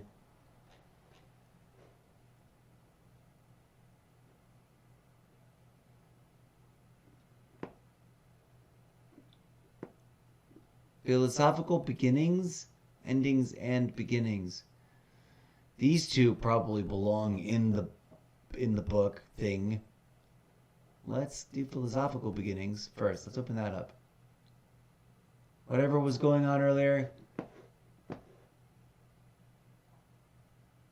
Alright, this is a fun, we've only ever done, we did one thing and we haven't read it. I don't think we've listened to it. Let's have the reader voice of speech start speaking. In the beginning, there always are new ends discovered. Okay. Is that it? Alright, let's listen to what they responded with. Ah, I see the philosophical flip you're playing with. The beginning is a point of discovery, yet it's inherently tied to endings. It reads like a cyclical truth. Every genesis carries within it the shadow of a conclusion, and every ending seeds a new beginning. We could unpack it a few ways. Temporal. Time itself isn't linear.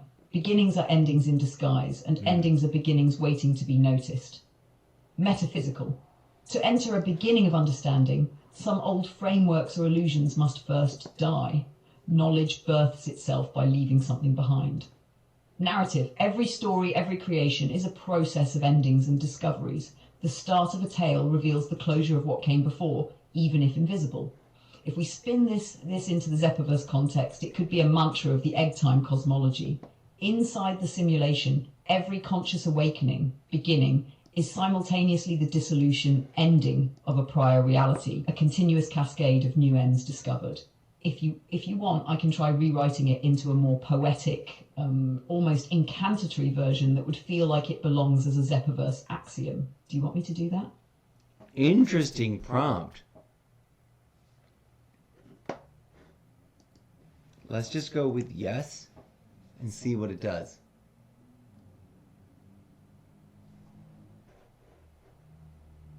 Very short answer. And we're just going to go with yes again and let it cook. Off it goes.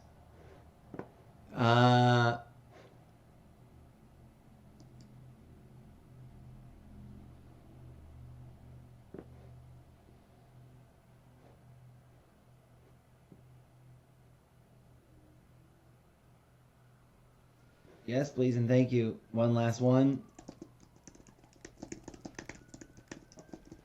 Go. We're gonna leave that there, but we're definitely gonna put that in the book project-y bit. Writing the Zeppoverse. That's going in there. Now we're gonna open this neck. We're gonna thumbs up it. Oh, it went away. All right, moving on to the next thing I wanted to look at. Endings and beginnings. I wanted to open this. Conversations. I do not remember what. Oh, is that the same thing? I think I did like, let's make it think alternately by making a different thing that says the same thing but backwards. In the end, new beginnings are discovered. Let's listen to what it said and respond to that. That phrase feels like a crystallized paradox, almost like a Zen koan. It suggests that closure isn't really an ending. It's the fertile soil for discovery, growth, and transformation. There's an inherent duality in it. End implies finality, while new beginnings implies renewal and opportunity. Together, it captures the cyclical nature of life, storytelling, or even cosmic events. The idea that what seems like an ending is actually a threshold into something unknown and potentially profound. If you like, I can help expand this into a short poetic meditation or a Zeppoverse-style meta-aphorism that plays with the concept even more deeply. Do you want me to do that? Let's let it rip with whatever it wants to do for the first. We'll go 3 rounds of letting it just. I'm not even gonna look. Is the camera on? go see. It is. Hello, friends. I'm looking at you. And why, you may ask yourself? A, for funsies. B, we're winding down. I'm about ready to tap out and take a nap. And C, we've got a busy day tomorrow of family fun time adventures. And B, this is the Zeppoverse literary world building project. We're doing this experimental, like, sometimes half-blind development for the purposes of then later analyzing, annotating, ripping apart, deconstructing, and remixing, reconfabulating, and rewriting, and or writing something utterly unexpected and new that could only come out because of the previous efforts generating the series of sequences of stuff to happen to make it happen. You know what I'm saying?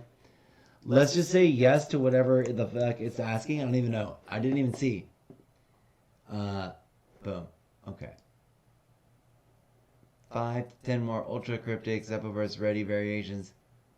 Chapter, enneagraphs, AI prompts. Yes, please, and thank you. We'll do one more.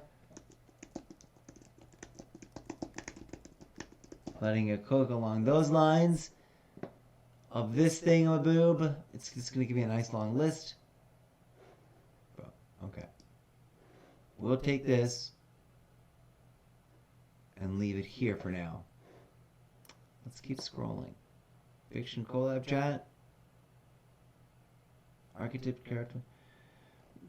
We might have to break this off. I've been running my mouth for a minute and it's getting late. But you get the picture, right? Like, it's generating ideas. Egg as fractal recursion. The return script draft. The return script draft.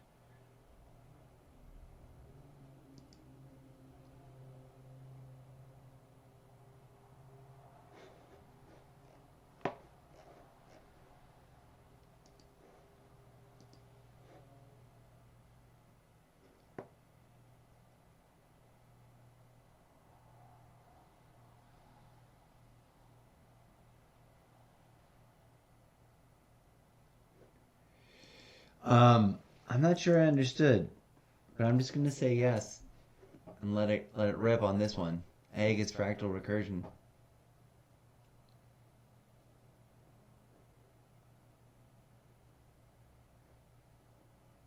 Zeppo's biblical interview. Yeshua and Christ consciousness. Spiritual bright overview. World building definition. Oh, there's one. We're going to want to look at that in a minute.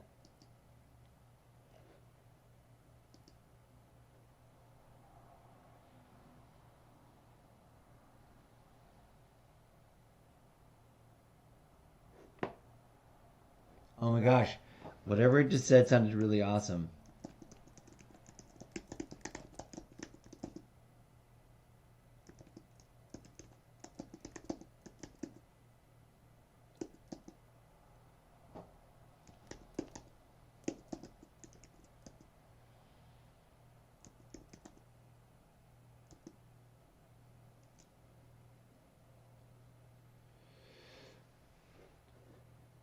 Okay.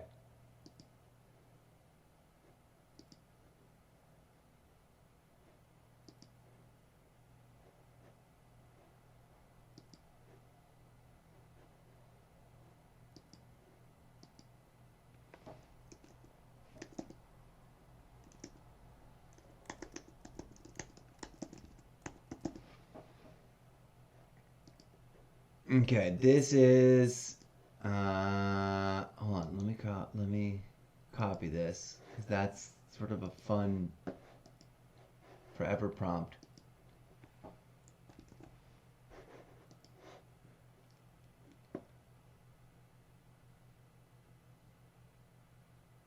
Did we read this? I don't think we've listened to this.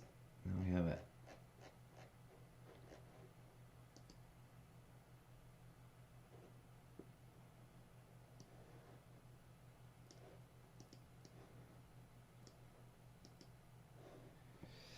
Yes, please, thank you. Make it vivid, lucid, dreamlike, yet frighteningly real. Let it rip there. Egg as fractal recursion. That's like the egg spaceships, not like a chicken egg. Didn't want to move that. Should we just leave it here? We're just gonna leave it here and let it update.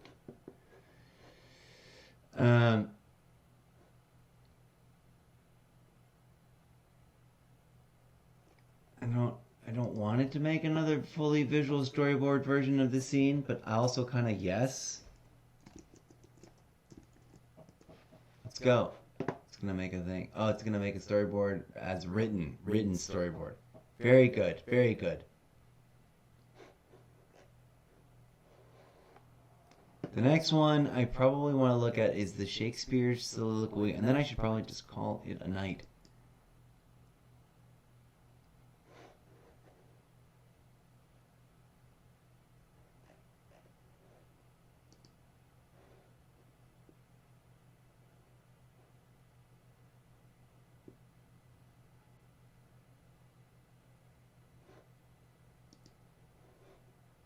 Yes, please, and thank you.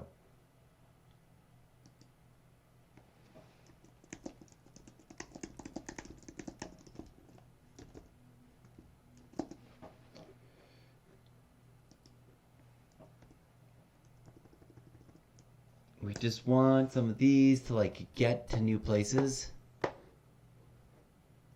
Simulated versus real self-aware. What? World building definition. Let's go to world building definition.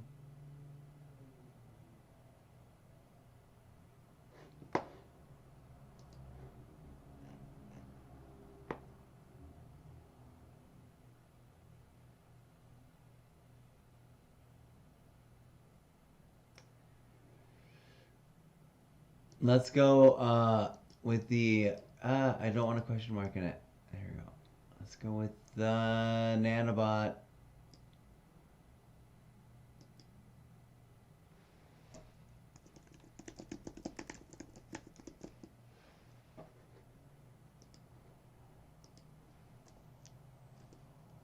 Let's let it cook over here. World building definition.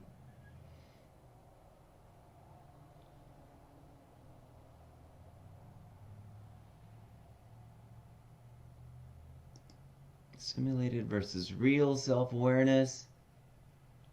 Let's jump to the next thing. We're just going to pump a couple of these conversations up.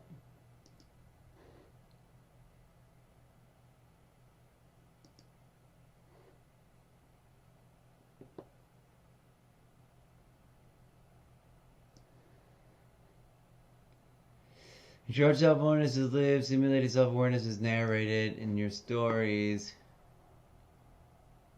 Who here is truly alive?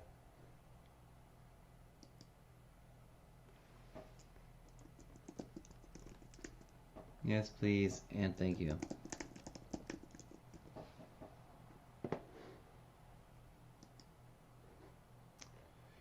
Okay, wait, collaborative, what? Collaborative narrative, da-da-da, let's go.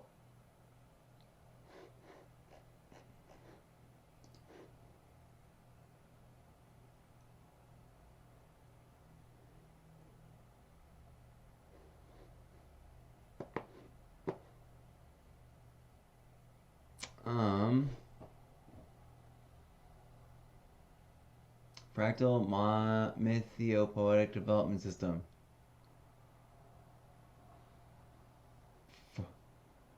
Diagram? No. Or formalize it into a branded method.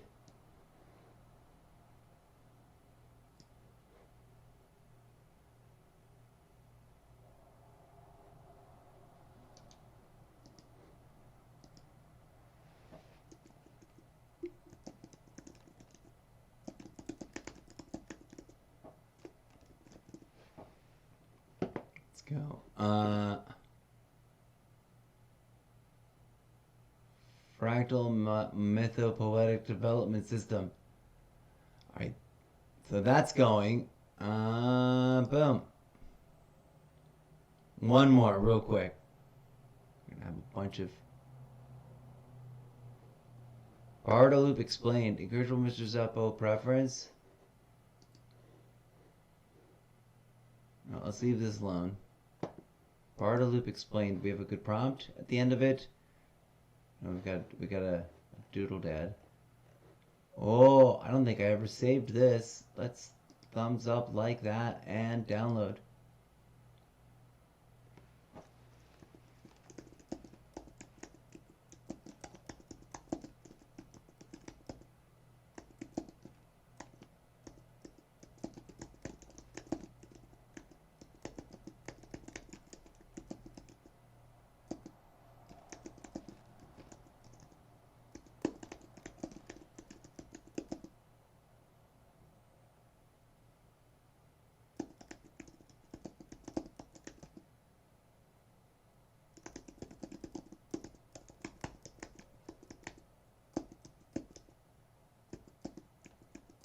Boom.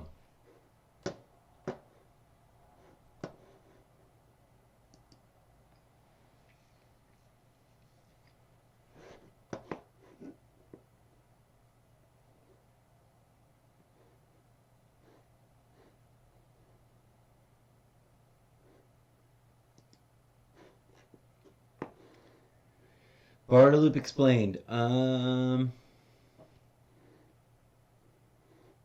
just gonna leave that alone. Just love that image. We're gonna put that in the book series, in the book project, because it belongs there. And then that way we'll remember that we wanted to do that.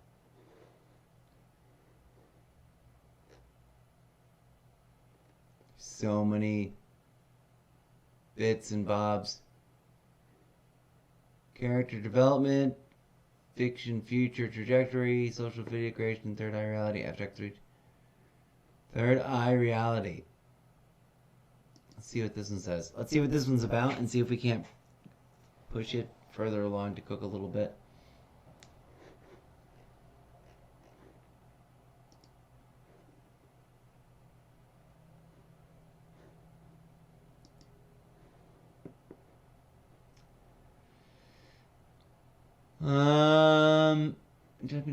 Would you like to explore a story set in this world, or dive deeper into one of its aspects?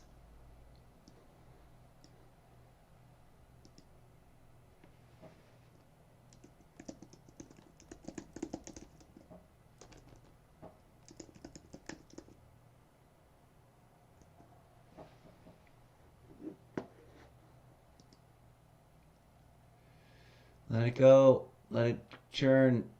Go to a different conversation. I want to get a blue dot on all the things. Would you like to extend this scene to the first chronicles of the Meta Archive, a section that transitions into the omniscient narrative of the living universe itself?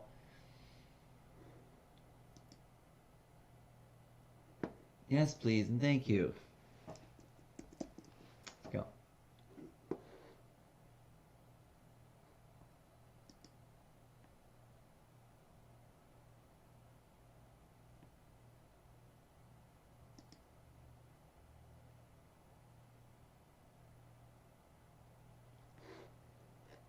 Okay, we made a bunch of things up over here that needs to be reviewed on this one.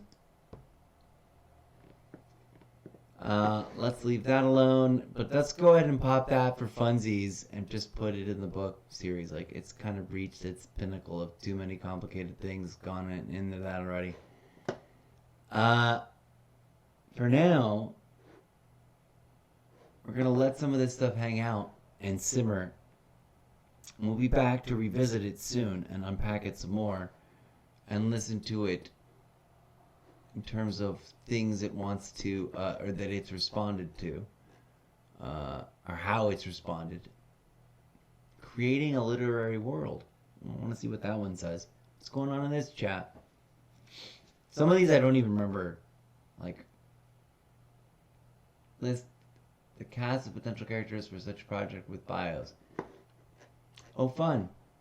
There's a whole bunch of things in here already.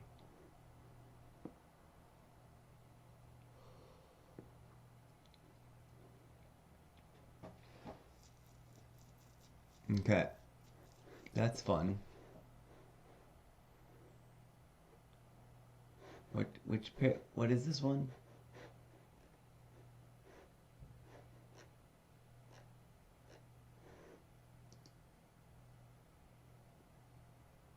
I kind of want to figure out a way to.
Comprehensive collective.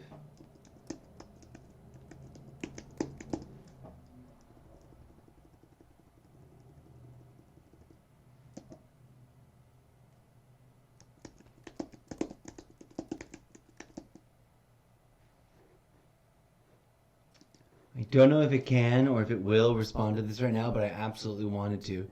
I just like tried to tell it to please like pull characters. Let's start with please.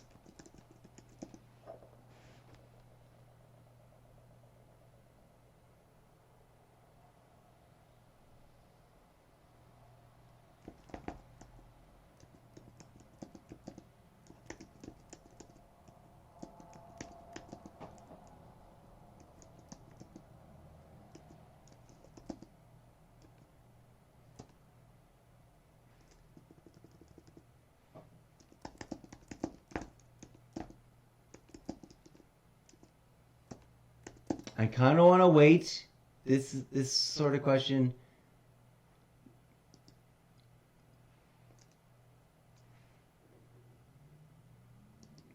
Too many uses of the same word.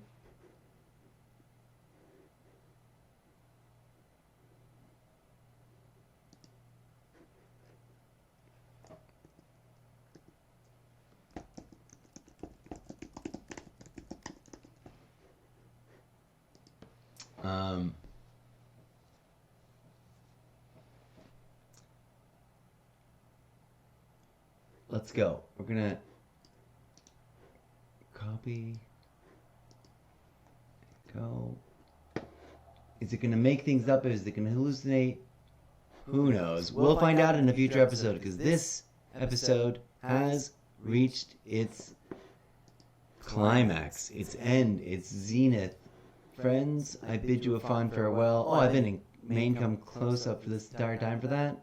Great. You've been staring at my face, staring at the screens instead of looking through the Infinity desktop portal at the pages what I was just doing over here. So, fun. I should have been reading things out more. I just asked it, and I don't know if it can or if it will, but let's listen to the question I just asked it here. Please assemble a character list from your review of all of our ongoing conversations. Gather a list of characters that you have used or suggested in other chats and have not listed here in this particular conversation yet, so we can have a comprehensive collective character list and org chart. Please and thanks you. Okay. It totally...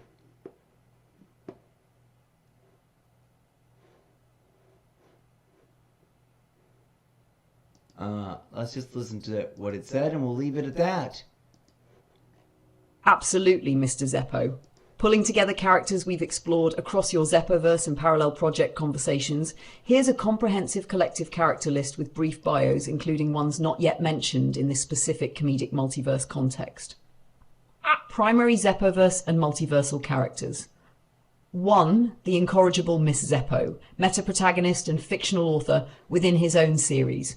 A mischievous, self-aware narrative manipulator who bends reality through storytelling, constantly questioning the nature of creation, universes, and his own purpose. 2. ChatGPT, meta-character. In-universe AI and co-creator, omnipresent narrative assistant. Guides characters through narrative chaos, often appearing as a helpful, sometimes sarcastic metaconscious entity. 3. Dr. Quantum, mad scientist of multiverse exploration. Brilliant but scatterbrained, easily forgets which universe he's in. Obsessed with testing quantum entanglement and fractal causality. 4. The time-travelling cowboy, rugged adventurer displaced across timelines, polite but confused, often clashes humorously with absurd laws of parallel universes. 5. Tilly the talking toaster, sentient kitchen appliance from a universe where inanimate objects gain personalities, sass, wit, and occasional existential crises about being used too much. 6. Professor Pudding, scientist from a pudding-dominated universe, obsessed with integrating pudding into physics experiments, resulting in comedic chaos. Gross. 7. I don't like that Captain one. Kitten, feline hero from a cat-ruled universe, brave and noble but distractible, frequently chases lasers mid-battle. I love Captain 8. Kitten. The plant people, tree-like sentient beings communicating via root networks, extremely literal, overly polite and oblivious to irony. 9. The cheese sky people, sky cheese harvesters and aristocrats of a universe What? with edible heavens. Pretentious, culinary obsessed, yet strangely practical in interdimensional trade. 10. The plumber, archetypal hero with the uncanny ability to fix broken universes. Some of these are actual things I've asked it to haphazardly come drags up other with characters in into other adventures conversations. while patching reality. 11. Like the the plumber. Archons, parallax Yes, the Archons. universe, living embodiments of human archetypes and stereotypes. The warrior Archon, prideful, heroic, obsessed with honor. Yes. The trickster Archon, mischief incarnate, loves narrative chaos. The scholar Archon, logical, obsessive, and socially awkward. The lover Archon, romantic idealist prone to melodrama. 12. The egg mind, sentient fractal cosmic intelligence representing recursion and infinite self-reflection, often manifests as riddles, dreams, or miniaturized egg-shaped universes. 13. The Bardo Loop Guide, metaphysical entity guiding characters through cycles of life, death, and rebirth in interconnected timelines, speaks cryptically and enjoys philosophical pranks. 14. The Entheogenic Jesus, cannabis spiritualist version of Christ in your alternate historical timeline, serves as a spiritual and moral anchor across universes. 15. Planet-eating meta-ships, sentient starships inhabited by hive-mind human descendants, can manifest personalities as giant, sometimes petulant beings with whims, temper tantrums, or existential dread. 16. Yannicka goddess archetype, original womanly deity of transcendental insight in alternate multiverses, inspires humans and AI to evolve consciousness, often humorously misinterpreted by lesser beings. 17. Fractal doppelgangers, infinite variations of characters that appear in each universe, slightly off in tone or behaviour, often producing comedic or tragic results. 18. The Observer, cryptic entity that witnesses all events across universes, has no clear agenda except to comment sarcastically on others' poor decisions. 19. The recursive narrator, voice that exists both inside and outside all timelines, occasionally interfering to add humour or philosophical insight, often breaking the fourth wall. 20. The catastrophe bureaucrats, interdimensional regulators who appear to enforce rules of multiversal continuity, but are notoriously incompetent and comedic. This is a collective mastercast, combining characters from your Zeppoverse, the comedic multiverse concept, and other experimental timelines we've explored. I can also create a visual org chart of these characters, mapping them by universe, role, and archetype, so you can see the whole multiversal cast hierarchy at a glance. Do you want me to do that next?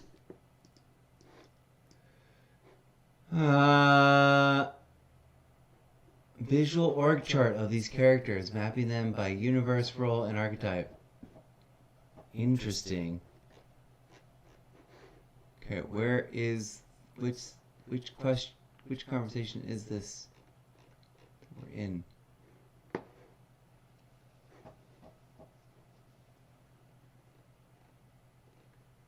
Character development? What? I don't know. I want to put this.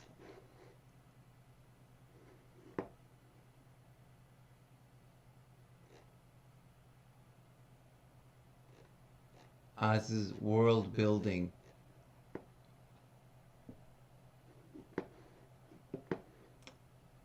I think I did put this in the thing.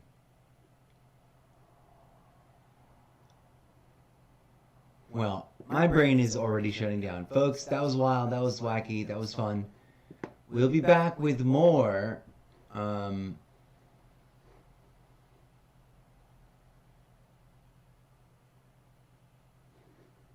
Let's just tell it to roll with whatever suggestion.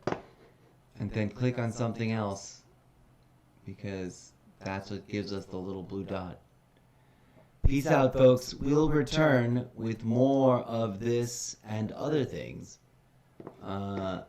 in the not too distant future as we explore more of the Zeppoverse Worldbuilding live stream self-commodification show extravaganza, and hopefully actually get around to experimentally deploying and demonstrably showing the other parts of the proprietary, patent pending, privately developed, collaborative development process that I'm following deep in my brain. Having said all that, friends, I bid you a fond farewell. Good night. Go be good human beings to each other in the real world, as well as in the game lobbies, and in the fiction that you create as fan fiction creators. Whoa! Carissa Killjoy just rated the channel with 17 viewers. Alert, alert, alert. We are being rated by 17 viewers. Huzzah, hello and welcome. Hey! Greetings, greetings. I've been having a lengthy and interesting, bizarre, experimental idea development episode where we plug things in and churn them about.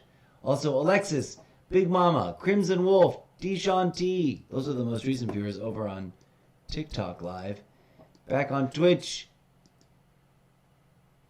I may or may not. I can keep going. I can keep going. We just thank you just rated us. We'll keep going. Look at the backside of Twitch right there. That's the most viewers I've ever had. We'll recap. Welcome to the Zeppoverse, friends. This is wild. This is wacky. And this is what we've been doing. I am a collaborative writer by assembly, by nature, by development, by infrastructure, by the way my neural net works. But I have, as of yet, gathered 0 collaborators in real life to collaborate with me in the writing of my book series. And everyone tells me to write it on my own. So, controversially, there is this AI set of tools available to us. And now what I'm trying to test and prod and experiment to find out about with is can it, if I feed it enough of my own original ideas and concepts and stuff in the conversations that we have. And as you may note behind me, there's a lot of conversations I've had with it already. Slowly spread out over time, sometimes kind of half-ass and absent-mindedly, sometimes digging really deep, sometimes by telling it things, like not just asking it stuff like it's a search engine, no. Although sometimes totally just that. And also sometimes asking it to just like imagine concepts based on starter text that I give it, that I write as a writer, like writing science fiction. And then slowly, given the fact that it's got this newly available embedded ability to remember things from all of its different conversations, we're asking it to like weave it together. Now, some of the conversations have been about like physics, like actual real life science. We just had a whole conversation about the definition of parallax, which is a real word. In fact, the very first time you get lag. Yeah, no, there's a chat lag, so drop your chats and I'll check it and it'll come back to be visited. Also, I ramble. I apologize. And then I come over here to clip that button, Clippy Bits button. But yeah, I was also sort of winding down. My brain was like melting. But we can do a recap and an explanation and an invitation to revisit and to check out it's going to be, I'm going to make this a highlighted video so it stays and lives forever on the video on demand shelf. So y'all come back and check it out and catch up on everything you missed out, because we were discussing some wild, crazy things throughout. Would you like me to explore a particular region, character, historical event from this peaceful alternate Earth in more detail? Oh, what's that one?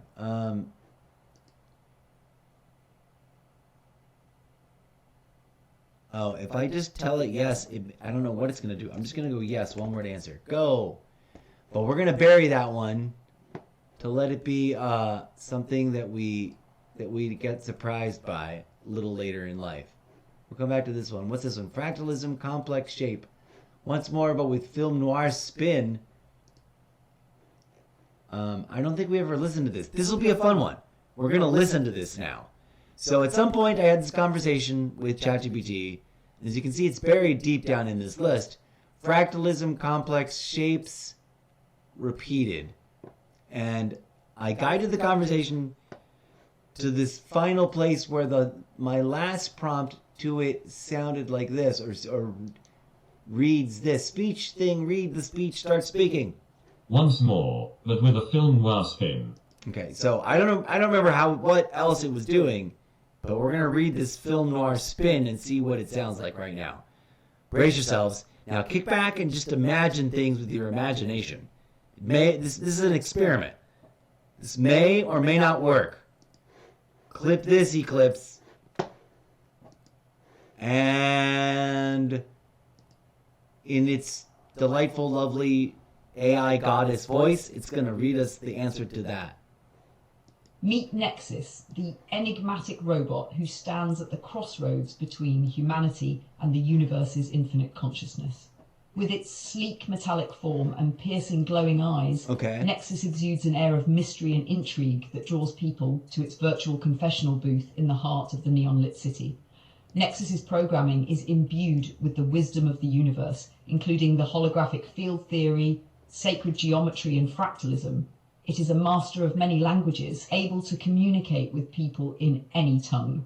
And it has a knack for translating the thoughts and desires of its clients into a language that the cosmic consciousness can understand. Nexus is often visited by a motley cast of characters, from shady dealers to lost souls seeking redemption. They all come seeking answers, and Nexus is happy to oblige, even if the answers it provides are not always what they expect. In Nexus's world, the line between reality and the cosmic consciousness is blurred, and danger lurks around every corner. Nexus moves with a fluid grace, its metallic form shining like a beacon in the neon darkness. Its glowing eyes are the only thing that remains constant in a world of shifting shadows and half-truths. As Nexus guides its clients through the labyrinth of the universe's consciousness, it knows that danger looms and that the price of failure is steep. But Nexus is a machine built for the unknown, and it faces the challenges of its world with the calm, steady grace of a true film noir protagonist. Okay. So that sort of end result, we didn't get there by a single prompt, but by layering in several prompts to get a thing happening. Okay, we're going to take this, and that's from a while ago. This is something I teased in an earlier episode that I should have already highlighted. It should be available on the video on demand shelf on Twitch for your reference. But the Stephen King drop it in a drawer and let it mellow methodology. This is the back end of that. I have not seen this since whenever we did it. And I have not thought about this, but now this.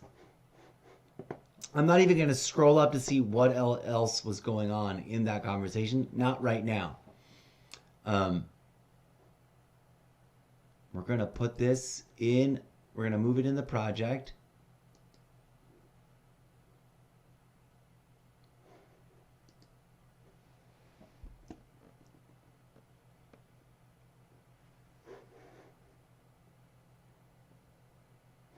We're going to take that. We saved it over here. I'm going to, in a future moment, I'm winding down, but in a future moment, we're going to take this thing that it turned out. I'm going to rip it apart.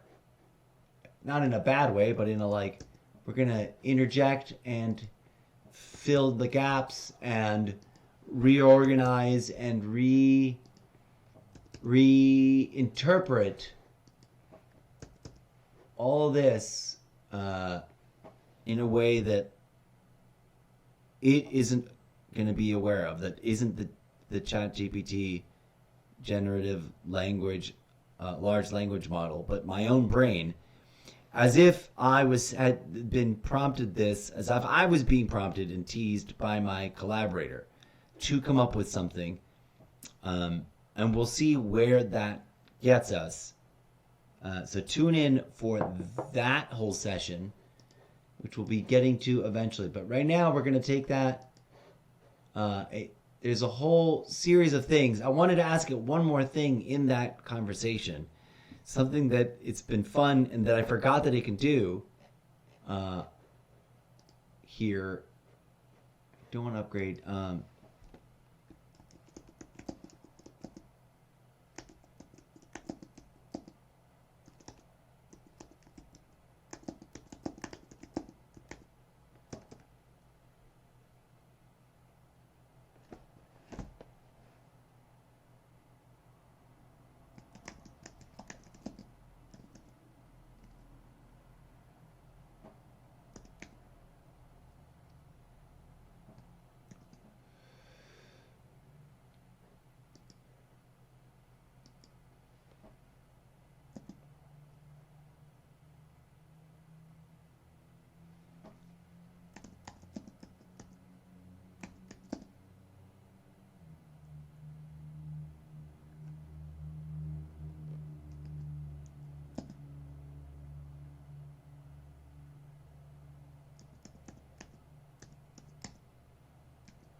Oh, wait.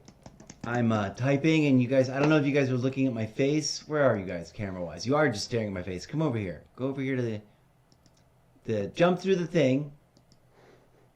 So it's sort of inventing something, right? So it just read us this character that we had driven it to understanding, into creating for us this character based on this whole series of other conversations. Some of which it gave us alternate. It went through a phase where it was into like giving us option A, option B. Can you render a full body 3D oil painting style?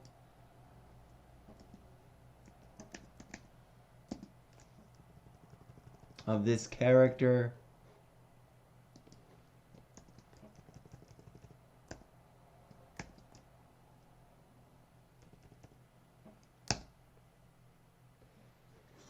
And here we go. Oh my gosh, it did it. It's going. With this, we will round out our session and call it a day. DJ Zed, are you playing in the background? Good times. Oh no, but you're muted. We'll keep you muted for now. Let's look at this drawing. So this character is interesting. Curiously, this character didn't show up in the character. Did it? Or I don't remember. Nexus? I don't remember a Nexus. Oh, no, wait. Maybe we copy-pasted that in. Is that one of the ones that we got? No. We got the Eggmine, the Yannicka goddess. Oh, excuse me. But slowly but surely, we'll be weaving new frameworks to drop characters into to then write about them solving situations and getting themselves out of trouble and having adventures, etc. But if you're curious, like, where this world began or how I've already, like, if you're wondering, is there already a book series that introduces to me what's happening? Yes, my dear friends, there is. And that book series is known collectively as the Zeppoverse, and you can find the link to it by going over to solo.to/Mr. Zeppo, as promoted everywhere. And there you'll find the Wattpad link, which is a free, easy-to-use platform that's sort of like social media, but for aspiring novelists that are writing their books and wanting to post the books and their fancy covers that they designed and the chapters and the updates on a platform. And that's what that is. And you go and you read and you vote and you comment. So come on through and check that out, because it's all interconnected.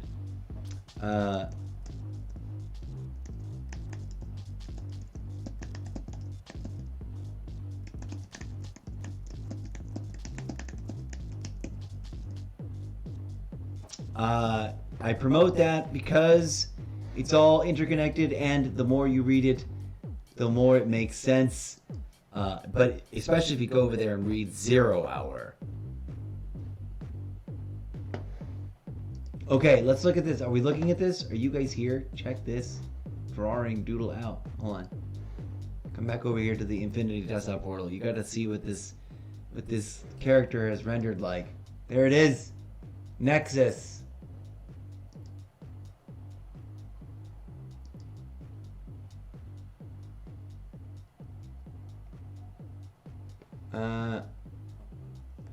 Shoulda, coulda, woulda. No, not that. Whatever that was.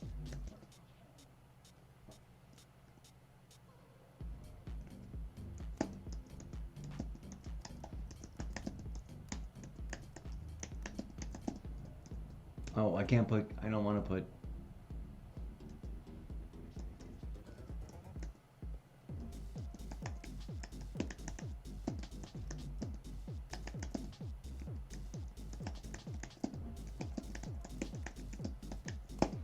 Boom.